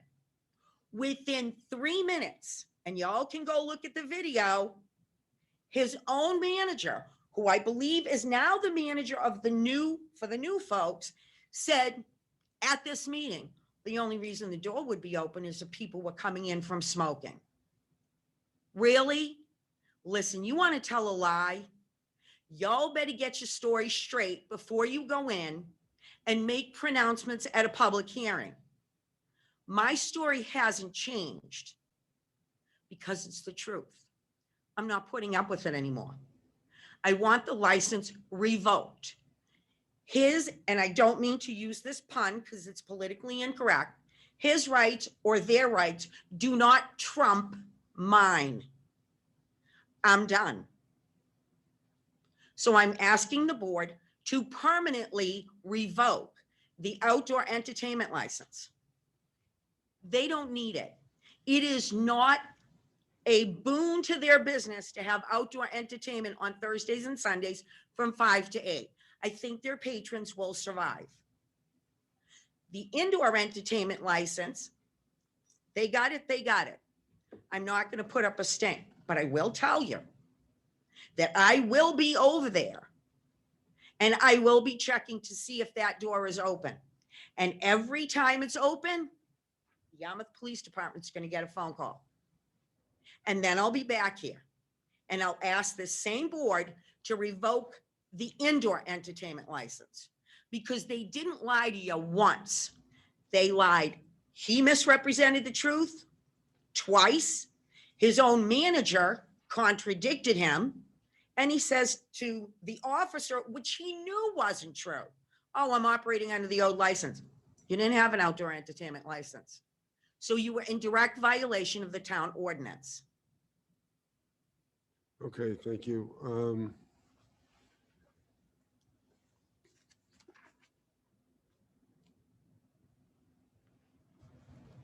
Is anybody here from Oliver's and Planks Inc.? So I'm the attorney for Oliver's and Planks Inc. We have one of the new owners, Wanderson Coelho, is here, and I believe Patrick.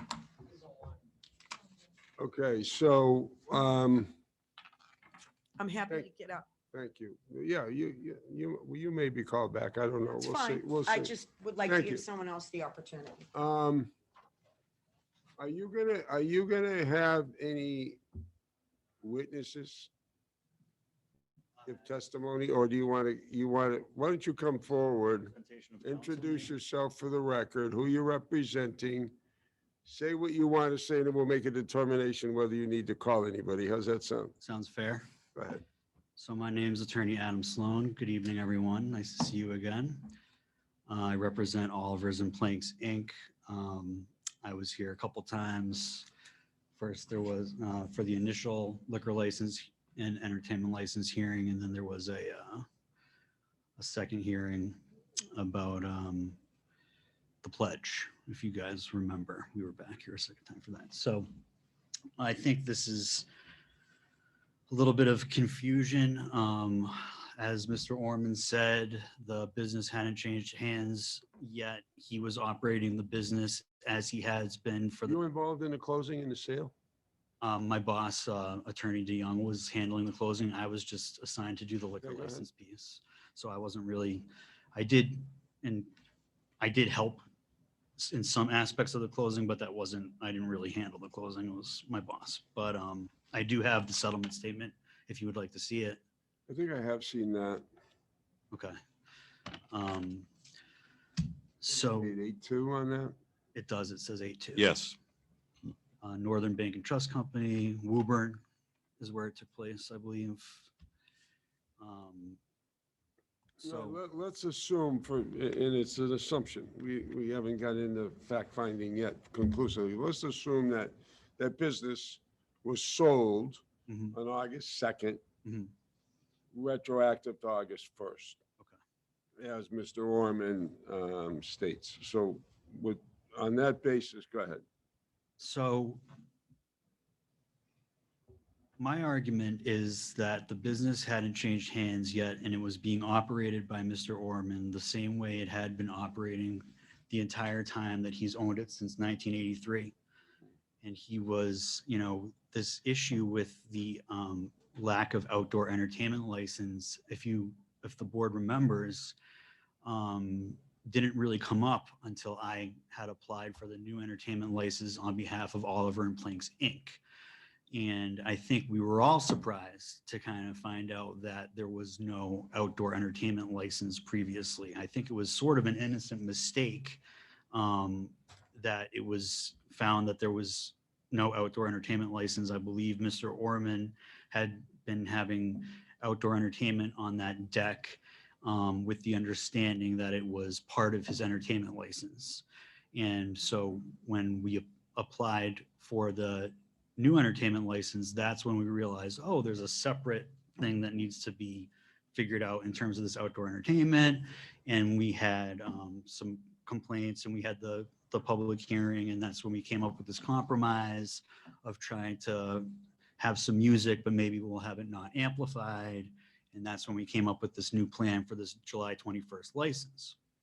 But my clients hadn't put that into practice yet because they hadn't started running the business until August.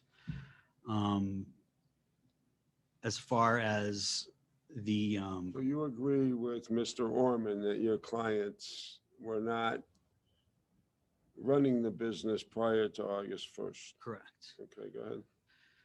I have to disagree with Ms. Sturge's claim that the outdoor entertainment is not a boon to the business. I believe it is. And I believe we have patrons here that if it was a type of hearing where people could make public comment, they'd be willing to comment that it's important to them to have this outdoor entertainment, and it does bring in business, and it is very important to the income to the business. And I believe my clients would, if they were to be sworn in and they were to testify, would tell the board that it was one of the major attractions to them purchasing this business was the entertainment aspect of it. And they had been going to this business. One of the owners, Wanderson, who's right behind me, is the cook and a patron of the business. And he has experience patroning the business, and the entertainment aspect of the business has been something that's drawn him and his brother, the other owner, Patrick, to the business for a very long time. And when they had started talking with Mr. Orman about buying this business, that was something that was very, very seriously considered by them. And, you know, it was very disappointing, even the compromises that had to be made in terms of the not having the indoor entertainment until 1 o'clock. You know, now it's 12 o'clock. So that was a compromise. Not having amplified music outside. That was a big compromise for them. And there's an entertainer here tonight who, again, if it was a different kind of hearing and the public was allowed to make comments, would be saying to the board that he finds it very difficult to perform without amplification. And I think a lot of the patrons would say that it's difficult to hear performers outside without amplification. So that's another compromise that had to be made. And I just think it's, my clients have really compromised and worked hard to try to make this work for everyone. And they've spent a lot of money to purchase this business, and they want it to be successful as it was. And they're working very, very hard to run this place and have it be a staple of the town as it's always been, and have it be something that the community can enjoy. And I don't think I think they've compromised enough that they shouldn't be further penalized for having this amplification that had been taking place before their running the business started. And I think they should be given some, consideration for the compromises for the entertainment license that they've already done in terms of non-amplification outside and cutting down the hours inside. So. Okay, so I get where you're coming from. And I also, one more point, if I could. This establishment, as you know, has been around for a very long time. Mr. Orman has owned it since 1983. And as Ms. Sturge testified, she moved in 1999. And the business was already there. It was already playing music. It was already functioning as a restaurant, bar, music venue. And she chose to live there as it was. And, she could have chosen to not move into that spot where the music was already playing, but she chose to live there. And it's not like the restaurant, popped up when she was already there first. It was the restaurant that was there. So let me ask you this question. It's clear, I think, from the record that Mr. Orman did not have an outdoor entertainment license. With respect to these complaints, or even prior to that, right? And he no longer has a liquor license because it's been transferred, right? Correct. Okay. So we can't proceed against his license because he doesn't have one anymore. Correct. Okay. Now, your guy has the license that was issued in September 21st, I guess it was. Excuse me, July 21st. I'm sorry, 7/21/22. But his defense is, if I'm mischaracterizing, let me know, his defense is we violated the license, but we didn't own the business. So therefore, we're off the hook? Is that his position? Well, so we're talking about the liquor license now, not the entertainment license, or both. Entertainment. Oh, you're at talking about this the point. entertainment. I'm still at the entertainment. Okay.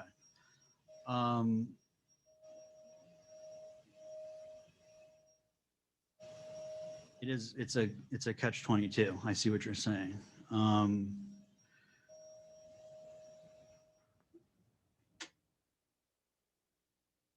Clearly, you can't, right. He didn't have an entertainment license Right, he didn't have and it. does not have one currently because he doesn't own the business. Right. Now, your guy says he didn't close until the 2nd. Well, retroactive. Retro to the 1st of August. Right. But he did have an entertainment license for outdoor entertainment. And he's the only one that had an outdoor entertainment license, right? Right. Is his defense, I could violate the license because I haven't closed? No, his defense is he was under the impression that he was not responsible for the running of the business until the closing.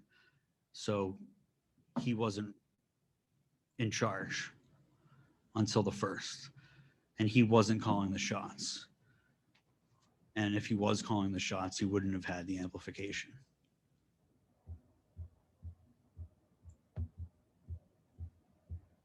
Not that he didn't have the license, just that he wasn't the point person at that time yet. Yeah, this is a very confusing case. It's not like the clear-cut cases we're used to where somebody has a license, there's an alleged violation. We hear the witnesses and they make a determination. And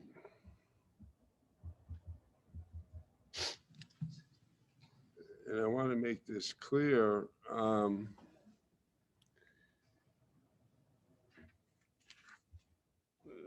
I think this officer seriously should be commended for even trying to unscramble all of this and did a good job, laying it all out in your report about the various factors that are involved here. Do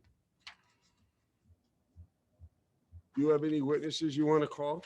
I mean, I don't think you have to call witnesses to talk about the value of entertainment to the business because honestly, I don't think that's the issue in the case. I understand. I think that's pretty obvious that if there wasn't a business impetus to it, they wouldn't be doing it. And there's no doubt in my mind that there's people out in the public that like outdoor entertainment. But is that really the issue in the case? The issue in the case is who's responsible if there was a violation. It's clearly not Mr. Orman. I can't do anything against Mr. Orman's license. He doesn't have one.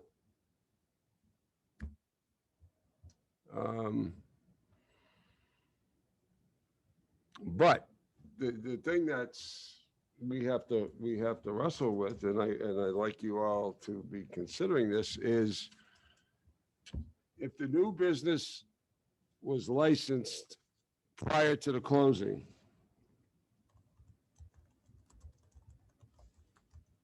but the new licensee, who was the new owner to be of the business, didn't own the business,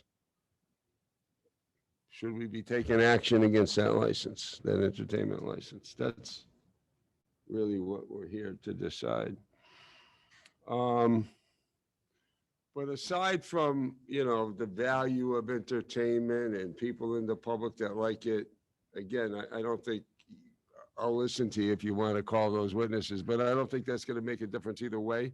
I don't want to waste your time with Do unnecessary. you have any other witnesses that you want to call?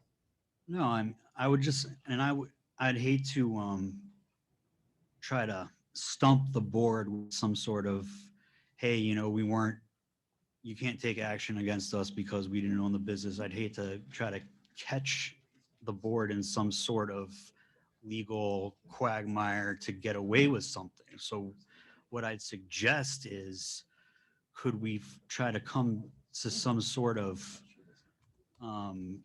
understanding where, okay, you can't take action against Mr. Orman because he didn't have the license, but given the situation where my clients didn't understand that they were running the business yet, is there some sort of warning that could be issued without? It's possible. I mean, that's a possibility that they could do that. They have to first make a finding that there's a violation before they could issue a warning. Well, I wouldn't want to. How do you warn somebody if There's no if there's no finding that there's a violation? That's a possible disposition. I can tell you, though, that when I read the officer's report, I had the same aura of confusion that he had. It's like it's one of these who's on first cases. Yes, sir. Has this never happened before? This has never come up I have before? never seen it in this context. And I've been doing this for 10 years. This is my 10th year as licensing chair. I've never seen a fact pattern like this before. It's unusual. And if I could ask a question, I don't think a show cause hearing is the time to amend a license, but I'd like to maybe at some point come back and do some more research about decibel levels, because I am getting after talking to some entertainers, I think having zero amplification outside might make it actually really hard to hear.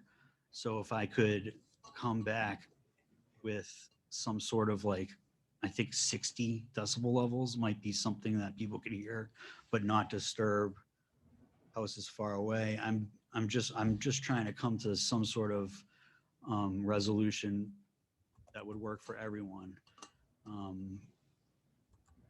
Is that something that the board would consider, maybe adding in some amplification, but on a very low decibel level?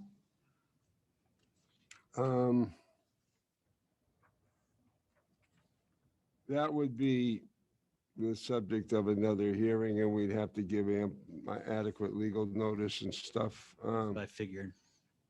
Um, Mr. Chairman?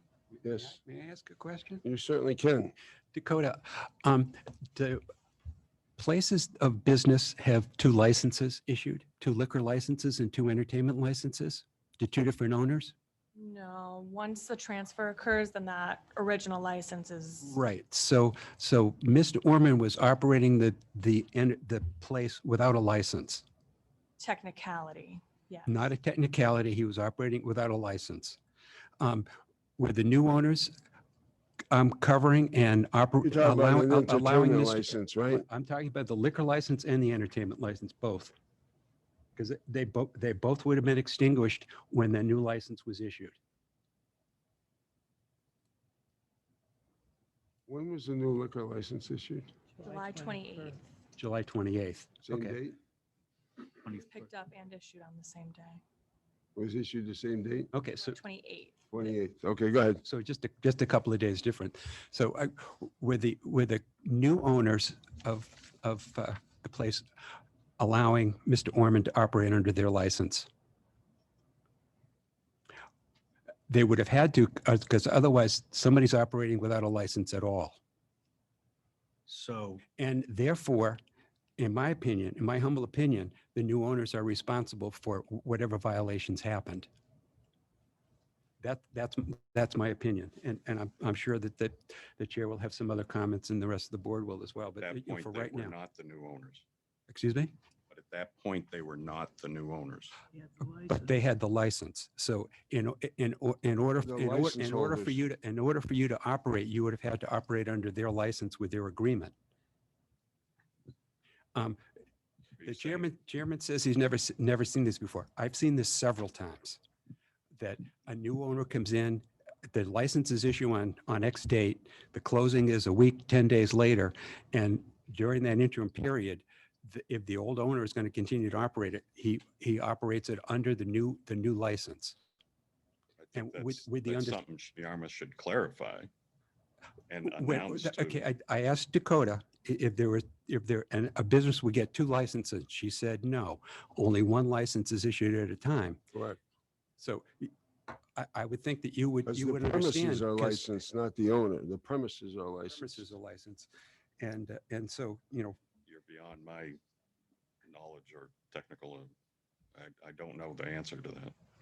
What I meant, what I said when I didn't see this, but I was talking about an entertainment license with an alleged violation where the new owner hadn't closed yet on the business. That's what I was referring to. no, I understood your point, Mr. Chairman. But the way I see it is it runs just a Okay. little differently. So are you going to call anybody? Or no? No. I don't think it's necessary.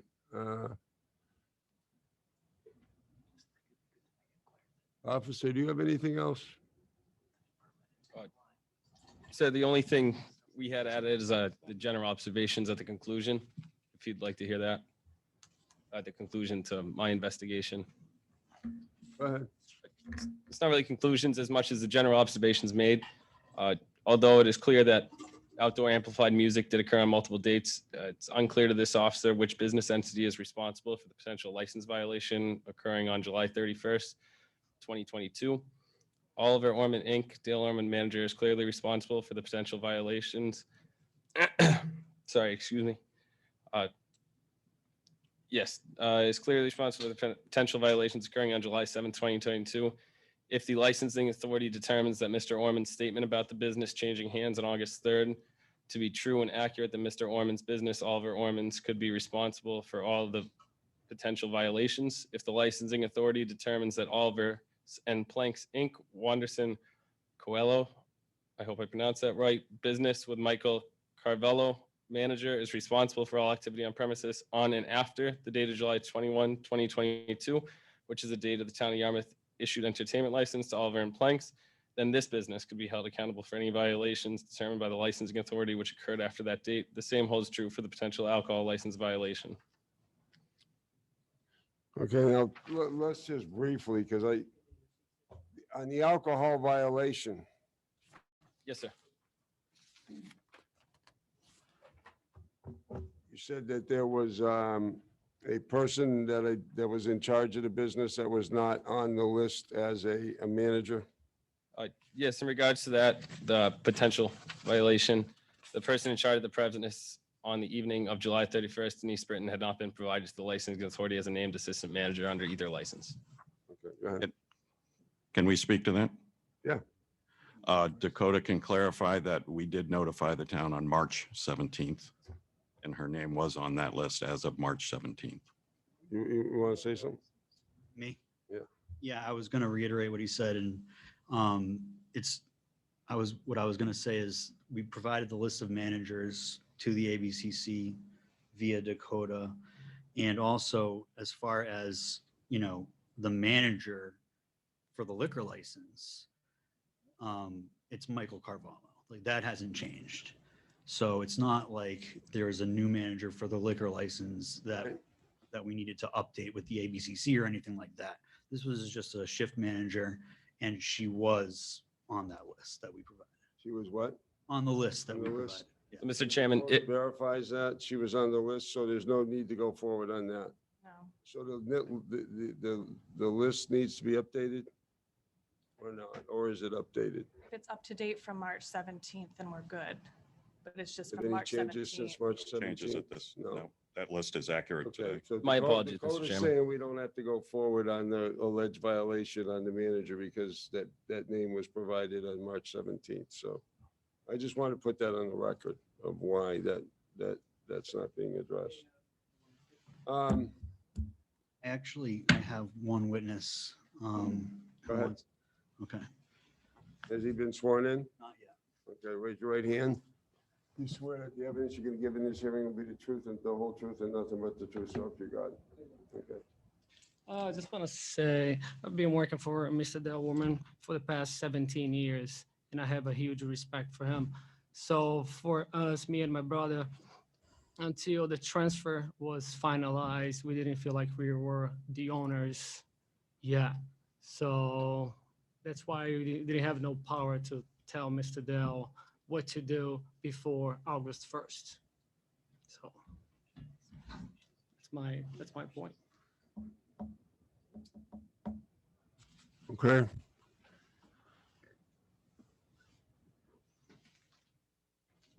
Has there been any violations since the change of ownership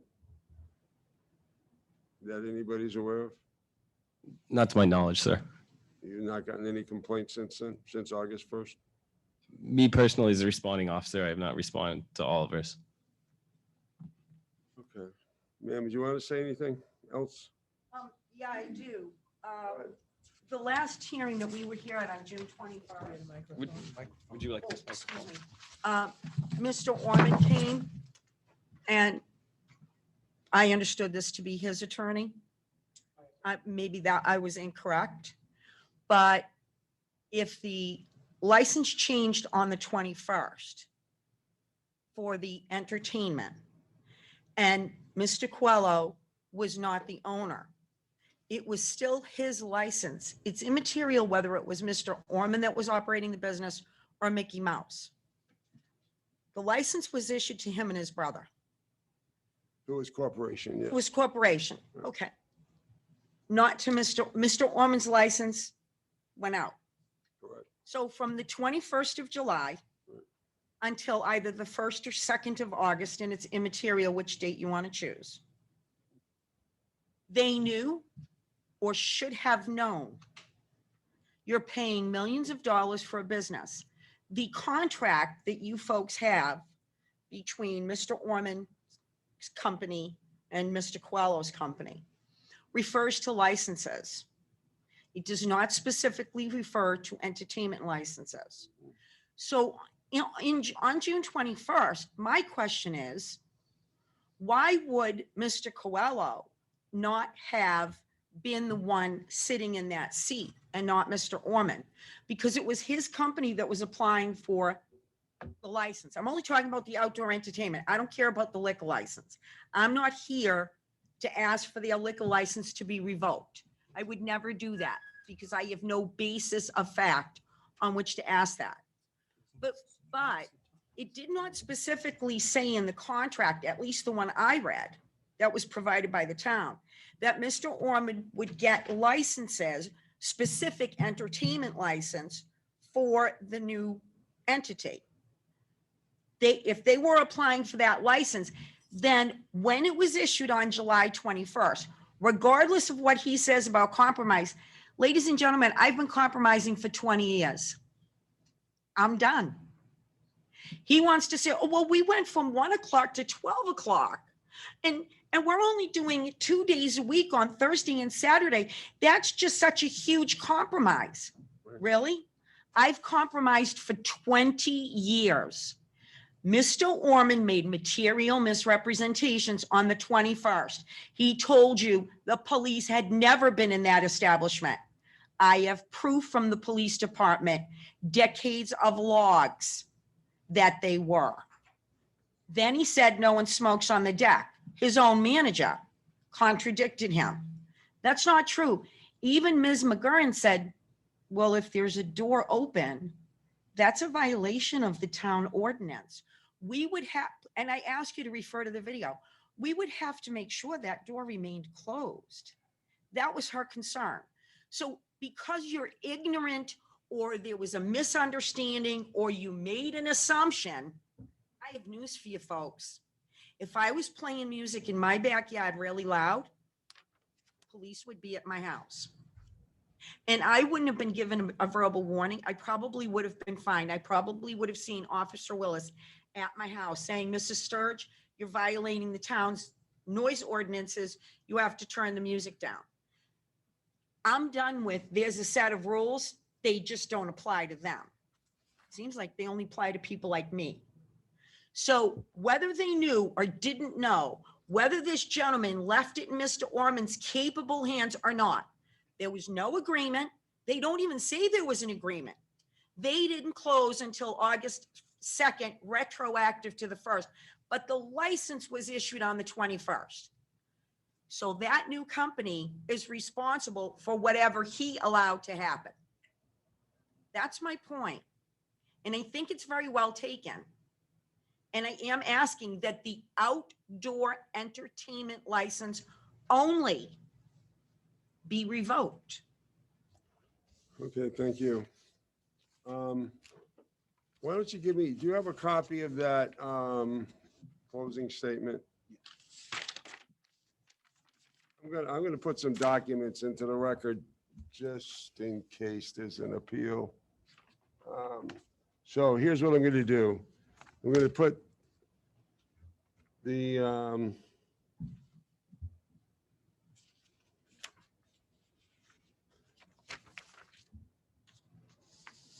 this isn't it. I'm looking for the officer's report. Do you have that? I'm gonna put that into the record. I got stuff in my packet, but you have the officer's report. Have a clean copy if you'd like it. Let's see. Hey, hold on a second. Let me look at this. Oh, wait a minute. Is this his report? No. Yeah, it is. Hold on. Maybe I have that. I just didn't have the signature page. That's why I was confused. Report takes How many pages is it? August 12th. Is yours signed? Mine's not signed, but that's okay. Officer, you come up here a minute. Yes, sir. You look at this document and ask if this is a report that you rendered in this case. Yes, it is, sir. And did you make that report in the course of your duties as a police officer? I did.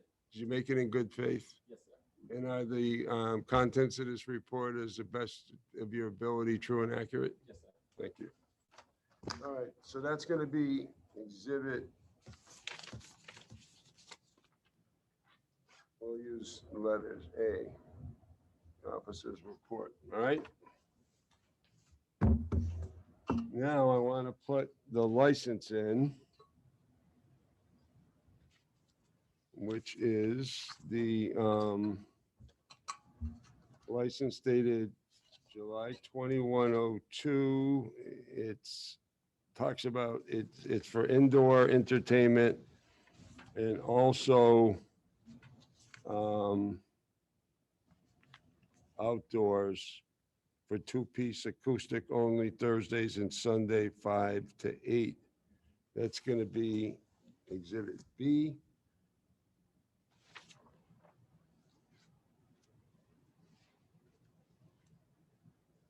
And then I'm going to put in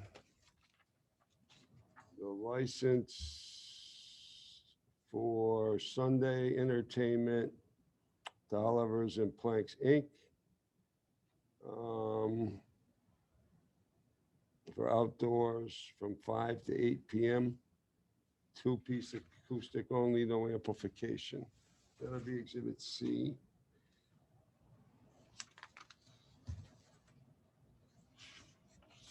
And I'm gonna put in a settlement statement. Is this only one page? That's, yeah. Okay. So this is a settlement statement, Oliver's and Plank, Inc. Seller Oliver Ormans, Inc. Dated August 2, 2022. That'll be exhibit D.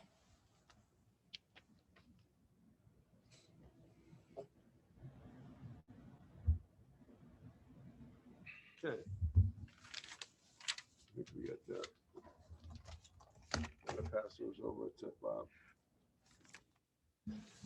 All right, that's, do I have a motion to conclude the, Motion to conclude the public portion of the meeting. do I have a second? second. Okay, all those in favor? Aye. Anyone opposed? So the public portion of this hearing is closed. Again, it appears that the allegations regarding the lack of identification of one of the managers. We shouldn't be going forward with that because apparently that manager was listed back in March. So we're just going to leave that go. We'll just take no action on it. But back to the original alleged violation of the outdoor entertainment licenses. Let's hear your thoughts on that. Who wants to go? Peter, what are you thinking? Whether there's a violation of that license?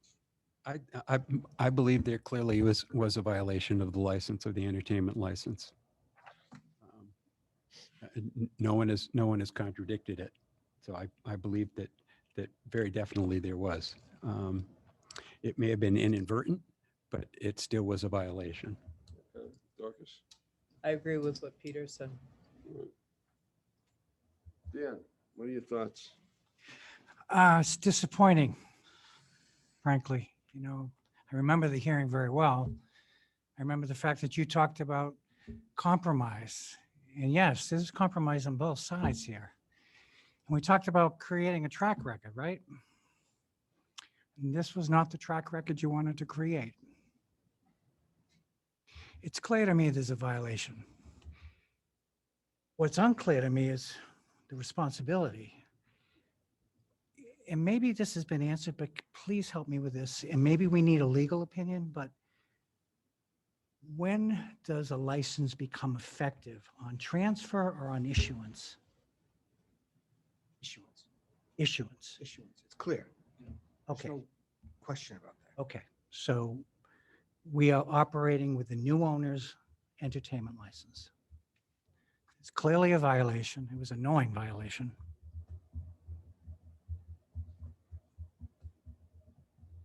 Ms. Sturge, you have my attention. Thank you, sir. I'm disappointed, frankly, but I think the violations there, we just have to discuss in terms of what we do with the violation. Thank you. Mark? I agree. Agree with Dan? Okay. Seems to be the consensus of the board that there was a violation. Does somebody want to make a motion that there was a violation of the Sunday entertainment license by reason of the amplification of the outdoor music? I'll make that motion. Do I have a second? Second. All right, I have a motion and a second. Any further discussion? Seeing none, all those in favor of the motion, say aye. Aye. Aye. Anyone opposed?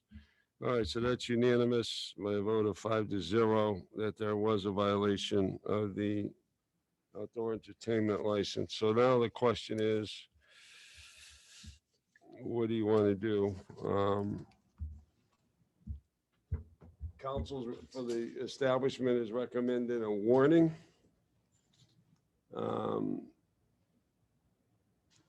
Ms. Sturge is recommending an outright revocation of the outdoor entertainment license. Officer, do you have any recommendation in this? Or are you just still too confused? Sir, if I could just refer to the rules and regulations set forward by the Town of Yarmouth, Section 9, the sanctions, first offense recommendation would be warning to 6 days. Thank you. So he would, the officer citing our rules say the penalty for a first offense is generally a warning. We have a progressive type penalty. So that doesn't mean you have to stay to that, but that's kind of a general guideline.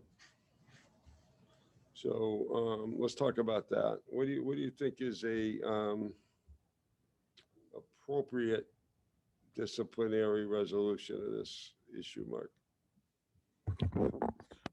Well, on these matters, I tend to follow, precedent and the general rules. I as much as I'm as aggravated as others are, I am concerned about deviating from what's recommended in policy. Obviously, this whole episode just gets stored away.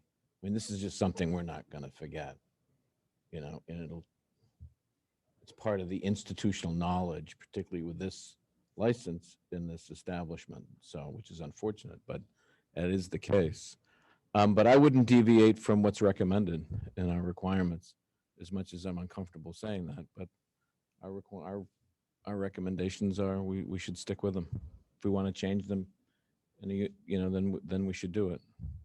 So and once again, I do appreciate the officer's diligence and his hard work on this. Yeah. I agree.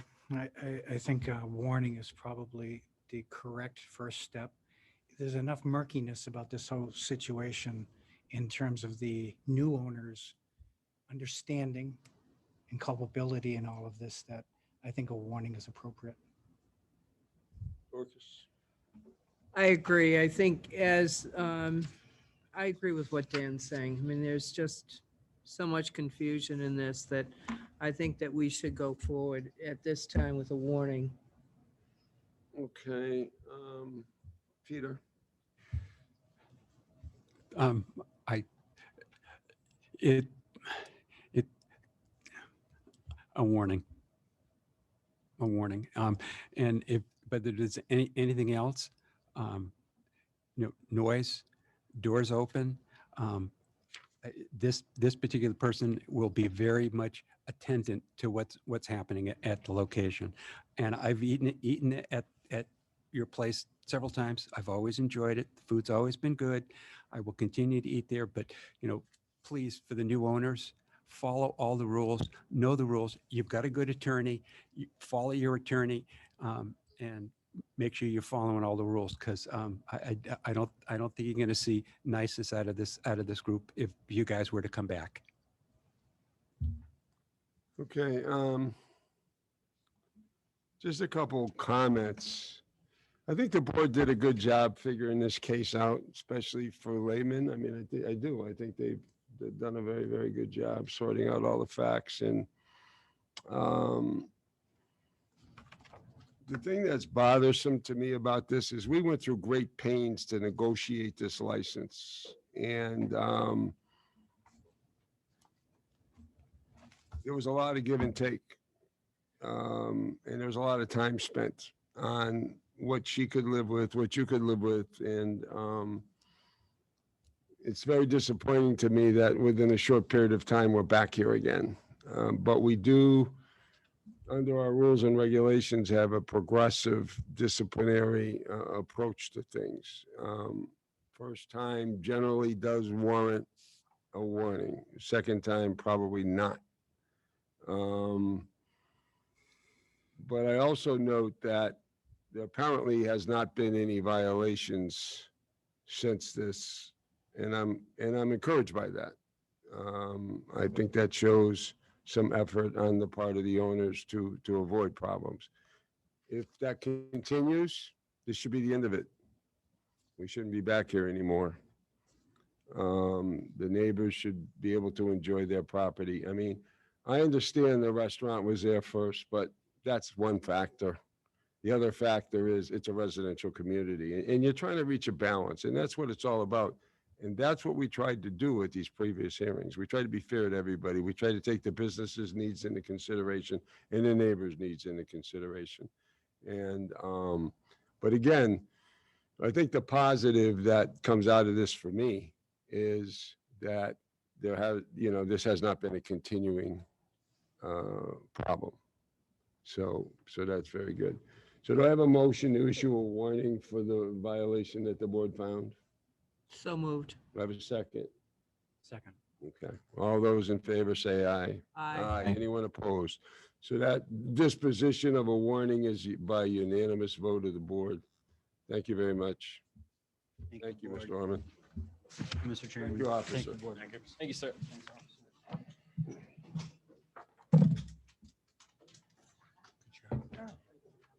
That was a tough hearing, factually. It really was. You guys did a good job. Board and committee actions. We have a little bit of a thorny one here. Might as well. Oh, jump right in, yeah. I know you do. I've seen that. So Kurt had written a resignation.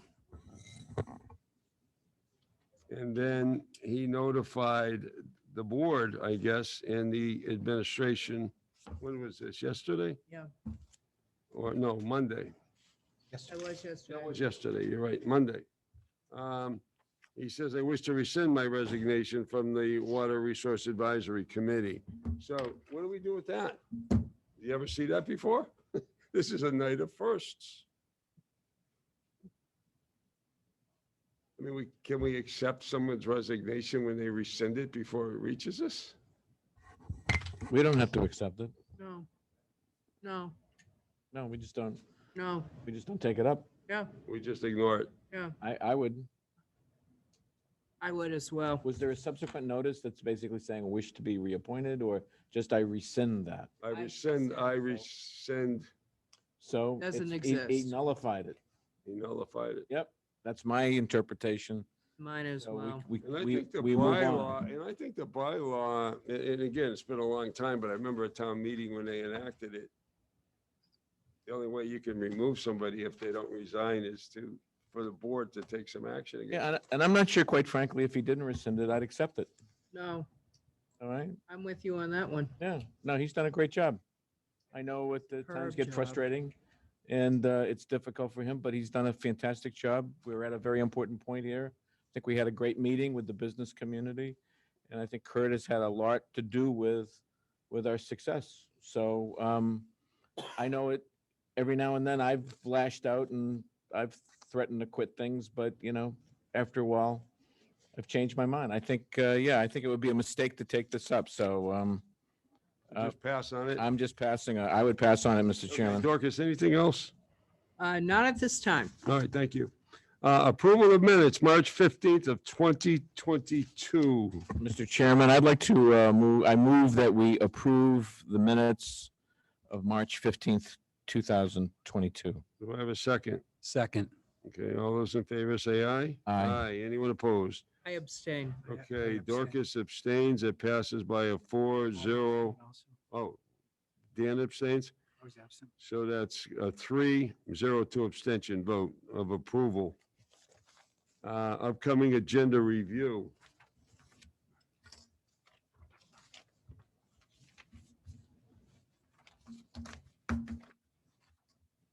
So just a question for the administrator when we go through the review for the 27th.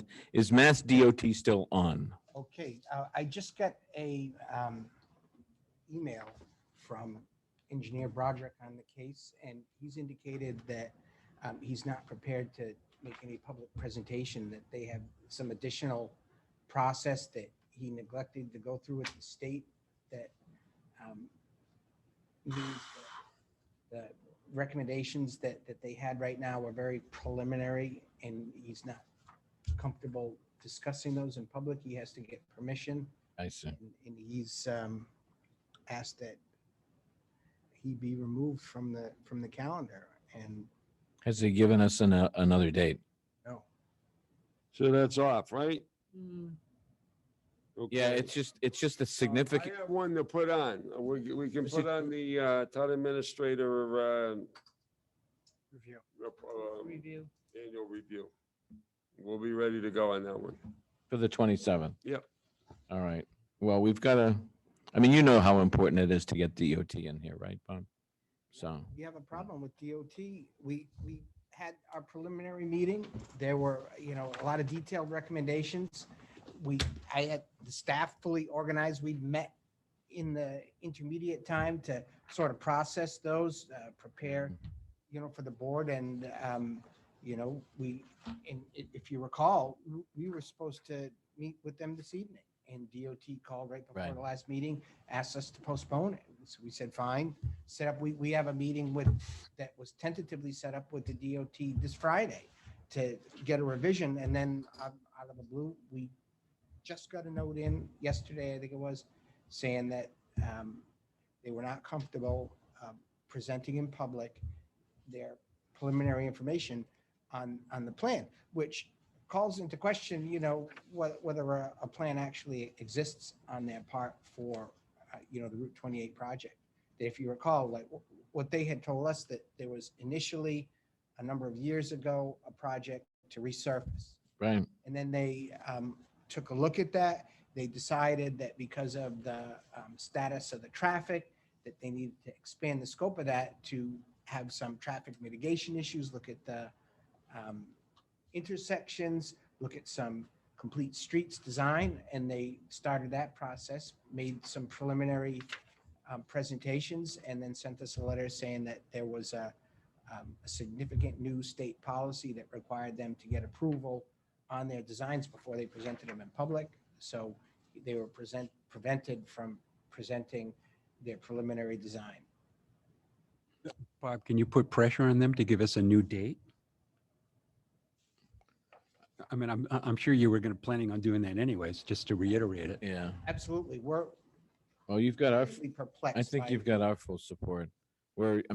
Everything revolves around this. There's so many things that are critical that relate to this. So you need to let us know what we can do to be helpful. I do think our legislators may need to be involved, but you'll be able to make that assessment pretty soon. I think we just need to keep that on we just slide that, they say no to October 4th too. He said right now that He doesn't have the green light to even make a presentation. he doesn't. They're reeling them back. Yeah. Yeah, that's obviously, there's a problem here. It's time to ring the fire alarm. Really, I think so. It's a big problem for Yeah. the design for the route. We got to get them in here. We got to get that project moving. We got to get it funding. It's a huge monkey wrench on phase one. Yeah. It's as simple as that. This isn't just making a sidewalk up in the middle of nowhere. This is huge. What do you think the real underlying reason is, Bob, why they're not coming forward? You think that they're just not prepared, or you think that we're not a high priority, or what do you think's going on? Well, certainly, we're not their biggest priority. And if, what I think happened, you've obviously seen the project grow in the scope. So I think it's a scope versus priority item. Yeah. If I can just jump in, I think I agree with Bob. The scope of the project is expanded. The cost is expanded. All right. They need to get some at least initial commitments to put more money and more resources into this. That takes a little while longer. I think they're not in a good position to be speaking publicly about a project that, from an internal point of Not view. funded? Exactly. So that's the problem that they're at. So that's what they've got to get resolved. That's why I think we need to, do what we can, getting the legislators and other elected officials involved in helping that get resolved relatively quickly. I think if the legislators knew that this throws a big monkey wrench into phase one, I think that would help get their attention. And the other thing that we discussed when The problem we have is we have one legislator that's running for sheriff, and we have two newbies running for the. Yeah, but even though it's an election cycle, I think there's still,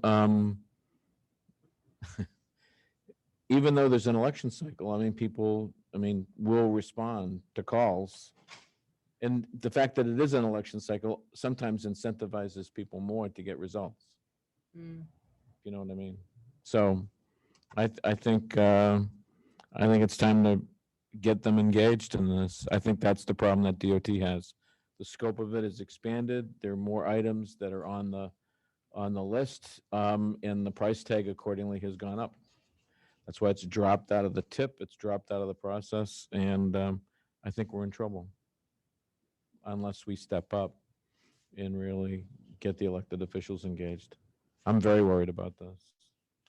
It throws a monkey wrench.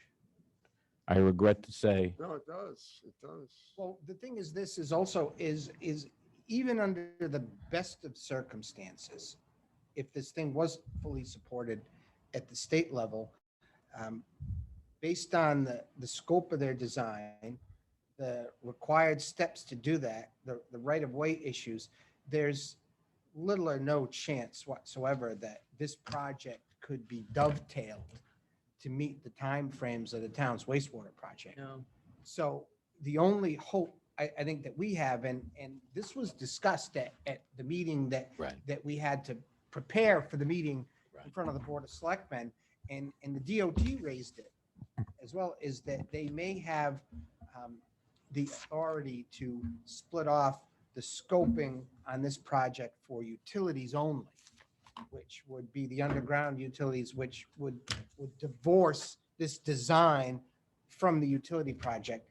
Now, I honestly think if there's anything that we need to push right now, it's the only hope that we possibly have, no matter how hard we push of dovetailing these two projects, is if they allow us to move forward on a utility project that doesn't require the town to do restoration out there. And there's precedent for that. I know it's been done before. I know they're aware of it. They raised it and we talked about it, but then all of a sudden, out of the blue, to see this further delay, I think we push them, but there's no way you can push them hard enough to get this project ready for construction in the time frame that we want. So I think they're going to have to split the utilities out and help us get that wastewater line in. And Bill was at the meeting. I don't know if you have a different sense, but. I'm sorry that, there we go.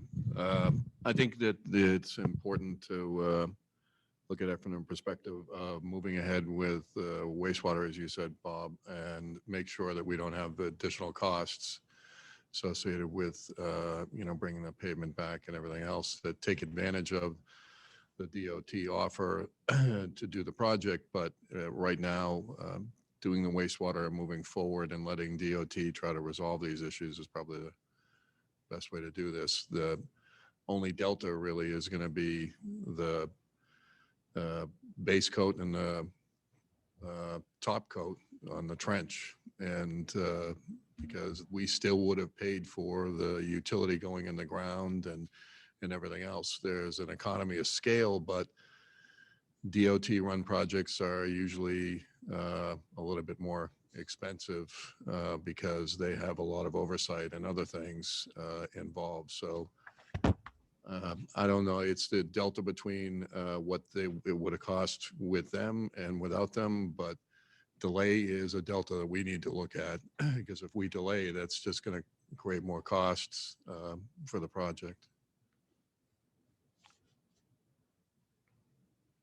So we'll get You'll work some on more that. information and we'll push as hard as we can. And Thank you. And we're gonna push to scope out the utilities to try to get the authority to get those utilities in without full restoration so that we can achieve as much as possible of the initial savings that we would have had we dovetailed it with their construction.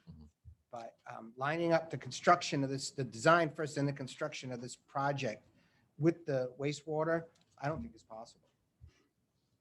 It's gone too far.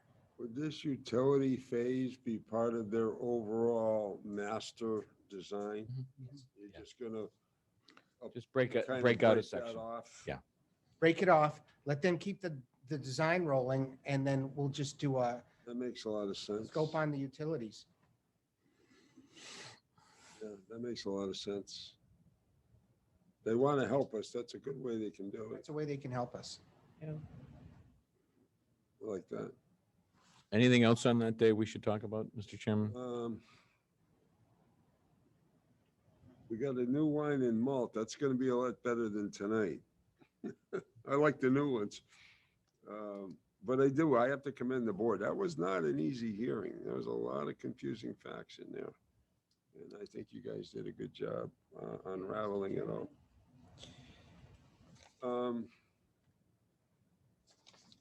Anybody think of anything else? For the 27th, no. The proposed bylaw was in the packet, but it was not in the hard copies. Should we? It wasn't in the hard copy. I didn't see it. No, it was sent by a separate email. It was sent by a separate email, so I read the thing. Should we be reviewing that? Well, it's what's being proposed as the draft article. So we'll have the additional thing that we'll have on is the 20th is the deadline for articles. So we'll be preparing, I don't know whether it'll be on the 27th or October 4. I think it probably October 4. We're going to have a town meeting review night. So we're going to have all of the articles and we'll be able to go through, and then the board needs to decide on all of the articles. Okay, because well, time has gotten away from us, and I was hoping that we would be able to go through the bylaw as a group here, because there were a couple of things that I was unclear as how it was going to work and stuff. Well, we could do the bylaw separately from the rest of the town meeting if you want. I mean, that could go on the 27th. Well, I mean, if our next meeting is the 27th, which is after that has to get published, correct? Well, it's after the deadline for submission. It's not after it gets published. No, nothing's going to be published. I didn't bring the town meeting thing with me, but till later in October. Okay. So, Can we put an article on there to resolve that Tony Kent thing? Even if we don't use it, if it's there and it allows us to appoint. Mr. Chairman, before we move on to that, I think it would be a good idea to figure out what date we're going to take up the bylaw and have a separate discussion on it. For the 27th, remember now, Mass DOT is off. That was an hour. Right. Easy. Yeah. All right, so maybe it's a good idea to put it on. Bob, would you be ready for that, to review that with us? absolutely. Is that okay? I think that's a very good idea. Okay. And it is something we don't want to have get away from us. Okay.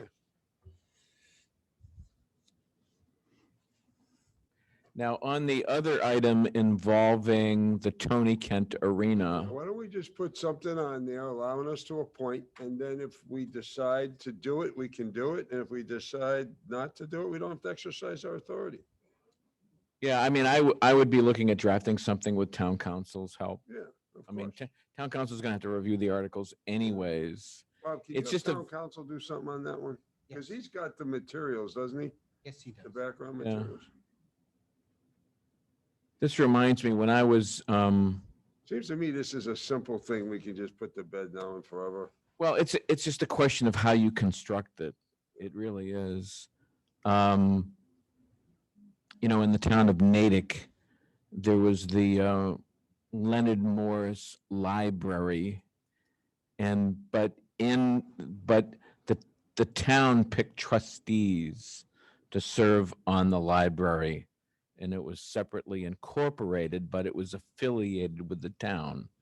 So literally, you could run for election as a trustee to the Leonard Morris Library. That literally was on the ballot. So there have to be situations comparable or similar to what we're wrestling with here.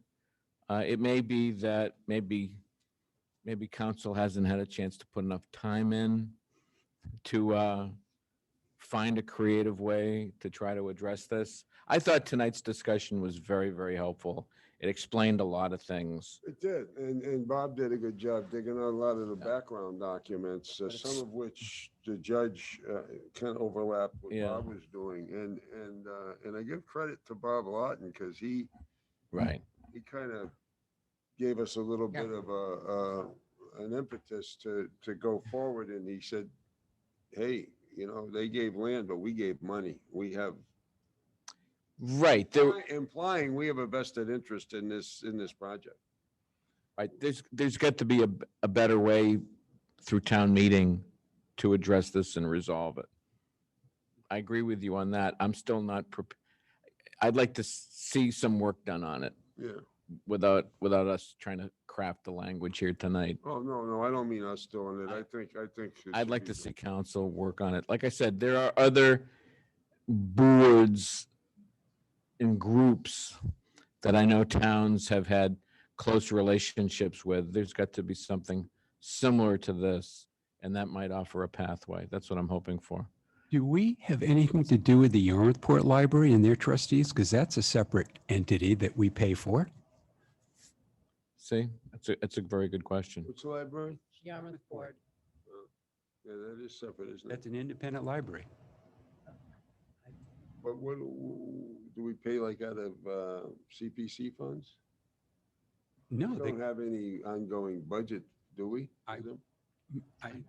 I believe they circulate books that we produce or we Part of purchase. the clams. Right, they're part of the Clams, claims network. right. So there is some public support. And for I'm not aware of a recent specific appropriation, but that doesn't mean we haven't given them money every year since 1972. Right, and they'll be the first, And recent. Under historic, we did, under community preservation, we did recently give the Yarmouthport Library money. And I Do some believe it phys- was was to it for redo physical their renovations? windows. Hmm? Yeah. For historic preservation, Right, which, I mean, that could be any building. right. Right. Yeah, well, I mean, we even fund entities outside of our jurisdictional boundaries. For example, the Dennis Playhouse, we give money to. Yeah, but we're not on the board of the Dennis Playhouse either. No, well, we don't All get any right. benefits either. We just Well, gratuitously give that money because of I the understand. cultural and historic significance of the building and the fact that it's a lot of our patrons go there. Money's not the trigger. I mean, the nexus is not the money. There's a lot of things that, money goes toward. And I Well, think it's just that- like the cultural center. I'd like to see some of these other towns kick in some of the dough because it's not just a Yarmouth only entity. It deed services is more the whole cake. operative. I You know, think, that I think we're there's a- in, there's we're a in some, deed that says that they have a responsibility to Yarmouth. yeah, At the Mid-Cape Ice Arena. I think that distinguishes them. again, this is treacherous areas. See what the town council has to say. I'd have council stitch together something that, And frankly, if it was so important, there hasn't been anybody on their board for 5 years from well, I here. mean, I don't want to be blunt. Trying. Yeah, they've tried, but also on the other hand, I mean, let's face it. I mean, they were very blunt tonight. They need money. Yeah, of course. All right. I mean, otherwise, why would we be having this conversation? I mean, I don't want to sound cynical, but I mean, part of the motivation is to tee up a capital request at some point. That's what I'm expecting. That's what I'm reading from all of this. And that's not a surprise. So there you go. So you're looking at what, the town meeting discussion for what, the 4th, Bob? Is that at the warrant? So put that on our list for the 4th, It's the fourth. fall town meeting, warrant review.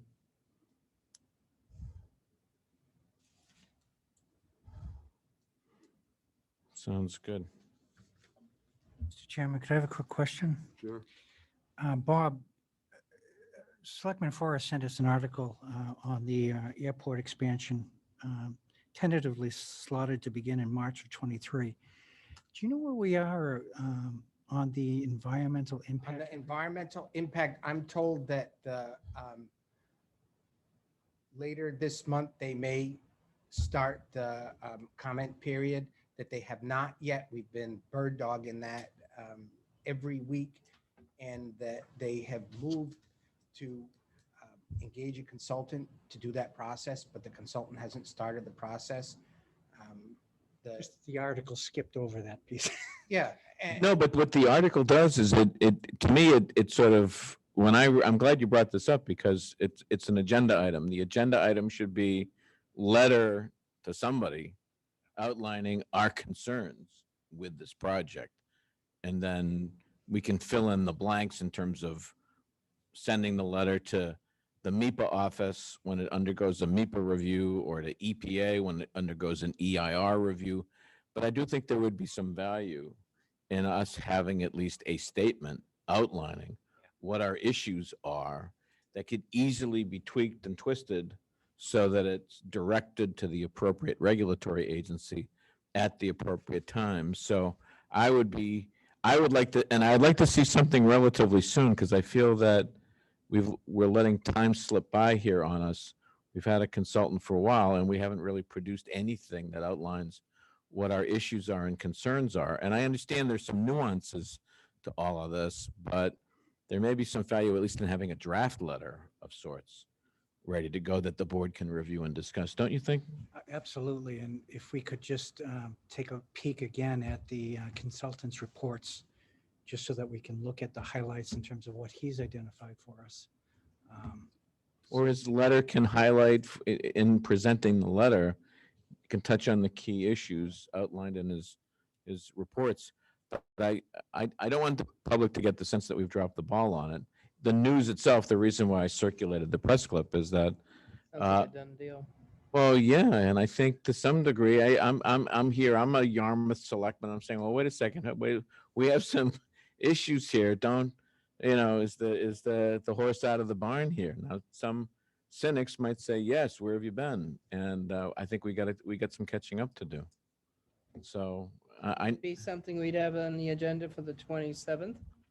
I don't know if they're going to be ready for that, but we shouldn't let it go much further than, at least the 4th. What do you think, Mr. Chairman? Think we need to No, really I think that's, elevate this? that's advisable. And like Dorcas said, when I saw the article, I said, geez, seems to be pushing things Yeah, look like a done deal. Seems to be a fait accompli. quite forward. Yeah. We're funding now, Right, and if I were a resident of Yarmouth, I'd be wondering, where's my board? Right. Right, so I think, You'd be feeling pretty discouraged. yeah, I looked at it, I felt discouraged. It's like, well, wait a second. It looks like the 27th, if we're going to review the bylaw, is going to be pretty full. Or we have, actually, the airport thing shouldn't take that much time. I don't know. I think the question for Bob is, would a draft be available for us in time for the meeting on the 27th? If not, it shouldn't go later than October 4th. That's my only point. Bob, what do you think? Well, I got to work with Ron. I think we can have a letter for the 27th. I don't see why not. Right. Maybe it's at least a draft for review. Yeah. All right, and then it goes out the next meeting. That's so I'm glad you brought that up, Dan. Thank you.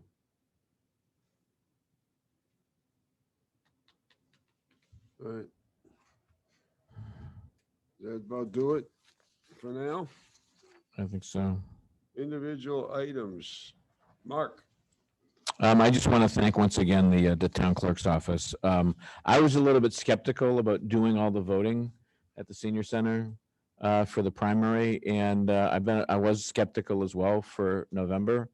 But as we've seen, there's a high percentage of voters who like to do their balloting by mail, and the traffic, while it was busy or the pace of things was robust, things went relatively smoothly there. They did a very good job in the way in which they organized the whole situation. It was pretty impressive. So once again, thanks to Mary and all the volunteers. There are a lot of people there volunteering and helping out. I don't know how. We're lucky to have so many volunteers. Are they volunteers or are they paid? I always thought they were Poll paid. workers. They're all volunteers. Yeah. Pretty much. Yeah. But I agree that it went really well, but it left me with some concerns about November, because if you looked around, there weren't too many parking spaces left in the lot. And so I noticed that a lot of people were going into the senior center for their programs, and we might want to consider requesting that the senior center forego programs on election day, just so that we have the space that we're going to need for everyone to park. It's an excellent point. In addition to that, I noticed that a lot of the workers' cars were parked in prime locations. It might be advisable to have the volunteers park further away, just to Or they free up could those even spots. Park at the park and come up that walkway that way. Whatever to free up those spaces. Or maybe, can you park in that pumping station roadway? The town, there is property across the street, I think, the town owns. I think we just need to look at all our parking options. I think that's, but I still thought that they did a great job. Yeah, they did. They really did, but I felt we were competing for parking spaces with the senior center. And it might be wise to look into foregoing their activities for one day. Right. So that's my individual item, Mr. Chairman. Thank you, Dan. No, thank you. Dorcas, Not at this time, Mr. Chairman. Peter. No, at the review of the bylaws, what was on my agenda. So the answer is nothing, nothing else. All right, let's move then to the consent agenda. And on the consent agenda, we have the special entertainment license and bonfire permit, the Yarmouth Seaside Festival, October 8 to 11 at the Joshua Sears Field and Smugglers Beach. And we also have the commercial shellfish regulation changes effective September 1, 2022, and recreation and commercial scallop season regulations. I make a motion to approve the special one-day license for the Seaside Festival. Second.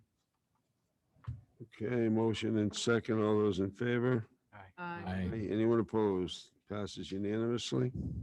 I make a motion to approve the 2 shellfish regulation changes dated September 1st We have a and second? October 30th. Excuse me, August 30th.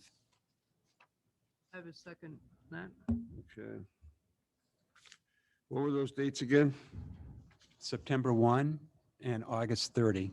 Okay, and Dorcas seconded that, right? Mhm. Okay, all those in favor? Aye. Aye. Aye. Anyone opposed? Passes unanimously. Town administrator updates. Well, luckily, I had 2 big items I wanted to discuss that we've covered this evening. First, I wanted to remind everyone, we have the wastewater neighborhood meetings. The first one is September 19, 5 PM at the Cape and Islands Realtors Association Building, 22 Mid-Tech Drive. So if anyone can attend, that would be great. And I also wanted to talk about the Mass DOT and the recent communication. So I'm glad that we were able to cover those. I want to let you know, we had a great department head meeting. Yesterday, I unveiled the Board of Selectmen's goals, and we've got, I think everyone is going to be 100% engaged in working on that action plan. Yes. The water thing is on the 19th at 5 o'clock Yes. at the Realtors Realtor- Building. Cape and Islands Realtors Building, 22 Mid-Cape Drive, Former polling place of. former polling place. And Three I just and wanted to four. mention too, we reviewed the goals that, we had a lot of discussion on the communication piece. And I know there's a lot of information being shared around on that. And I've actually had a couple of different meetings on some proposals on that already. So You we'll be got doing several signatures, a Dan. lot more talking about that. And some of the key things that, we're in the middle of right now, all of the capital improvement program reviews. And so the board will be seeing that material very soon. I couldn't be more pleased with our progress on that we've had some fundamental reform on the entire capital improvement program process that I think that the board will find exciting, high quality. I want to recognize Bill Scott is kind of an architect of getting us some new software, some new energy, and folks are really coming together around that capital improvement program, including the, not just year one, but, we're looking closely at the out years, the financing plans, and so it's really coming together really well. And obviously, we're working very hard now on getting the last of the articles that are due by the 20th for our town meeting, and then we'll be trying to get those as fast as possible into a draft that you can begin to review. And I'm also looking at revenues right now for FY24, and we'll be ready as soon as we get that town meeting to jump, from the capital into the operating budget discussions. And before we do that, we're going to put on your agenda a discussion of budget policies for the coming fiscal year. So get ready for that. We'll have a lot of discussion before we go out to the departments. On the finance side, I wanted to acknowledge our town accountant, Maria Ruseva, also working with Ed Centio since your hearing. last meeting.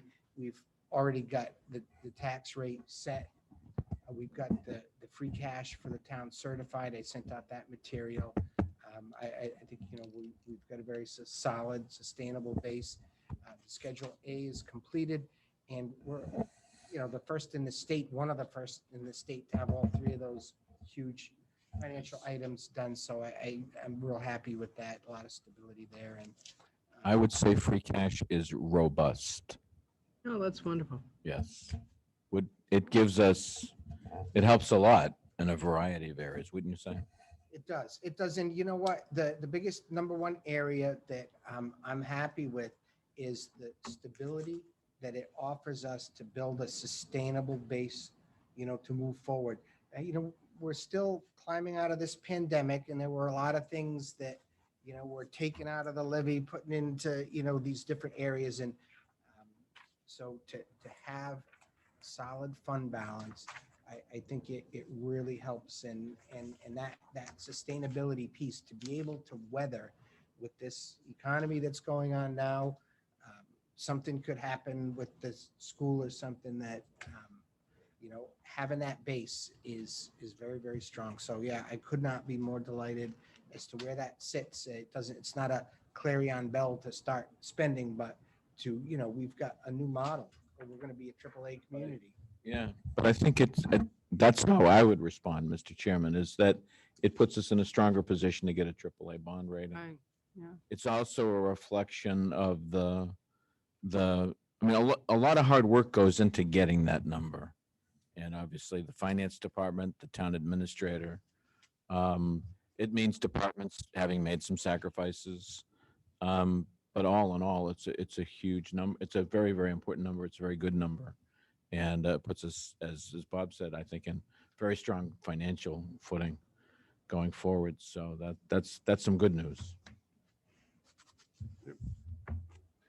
So That's all I have for tonight. we have a motion to adjourn. So moved. Second? Second. Okay, all those in favor? Aye. Aye. Anyone opposed? We are adjourned.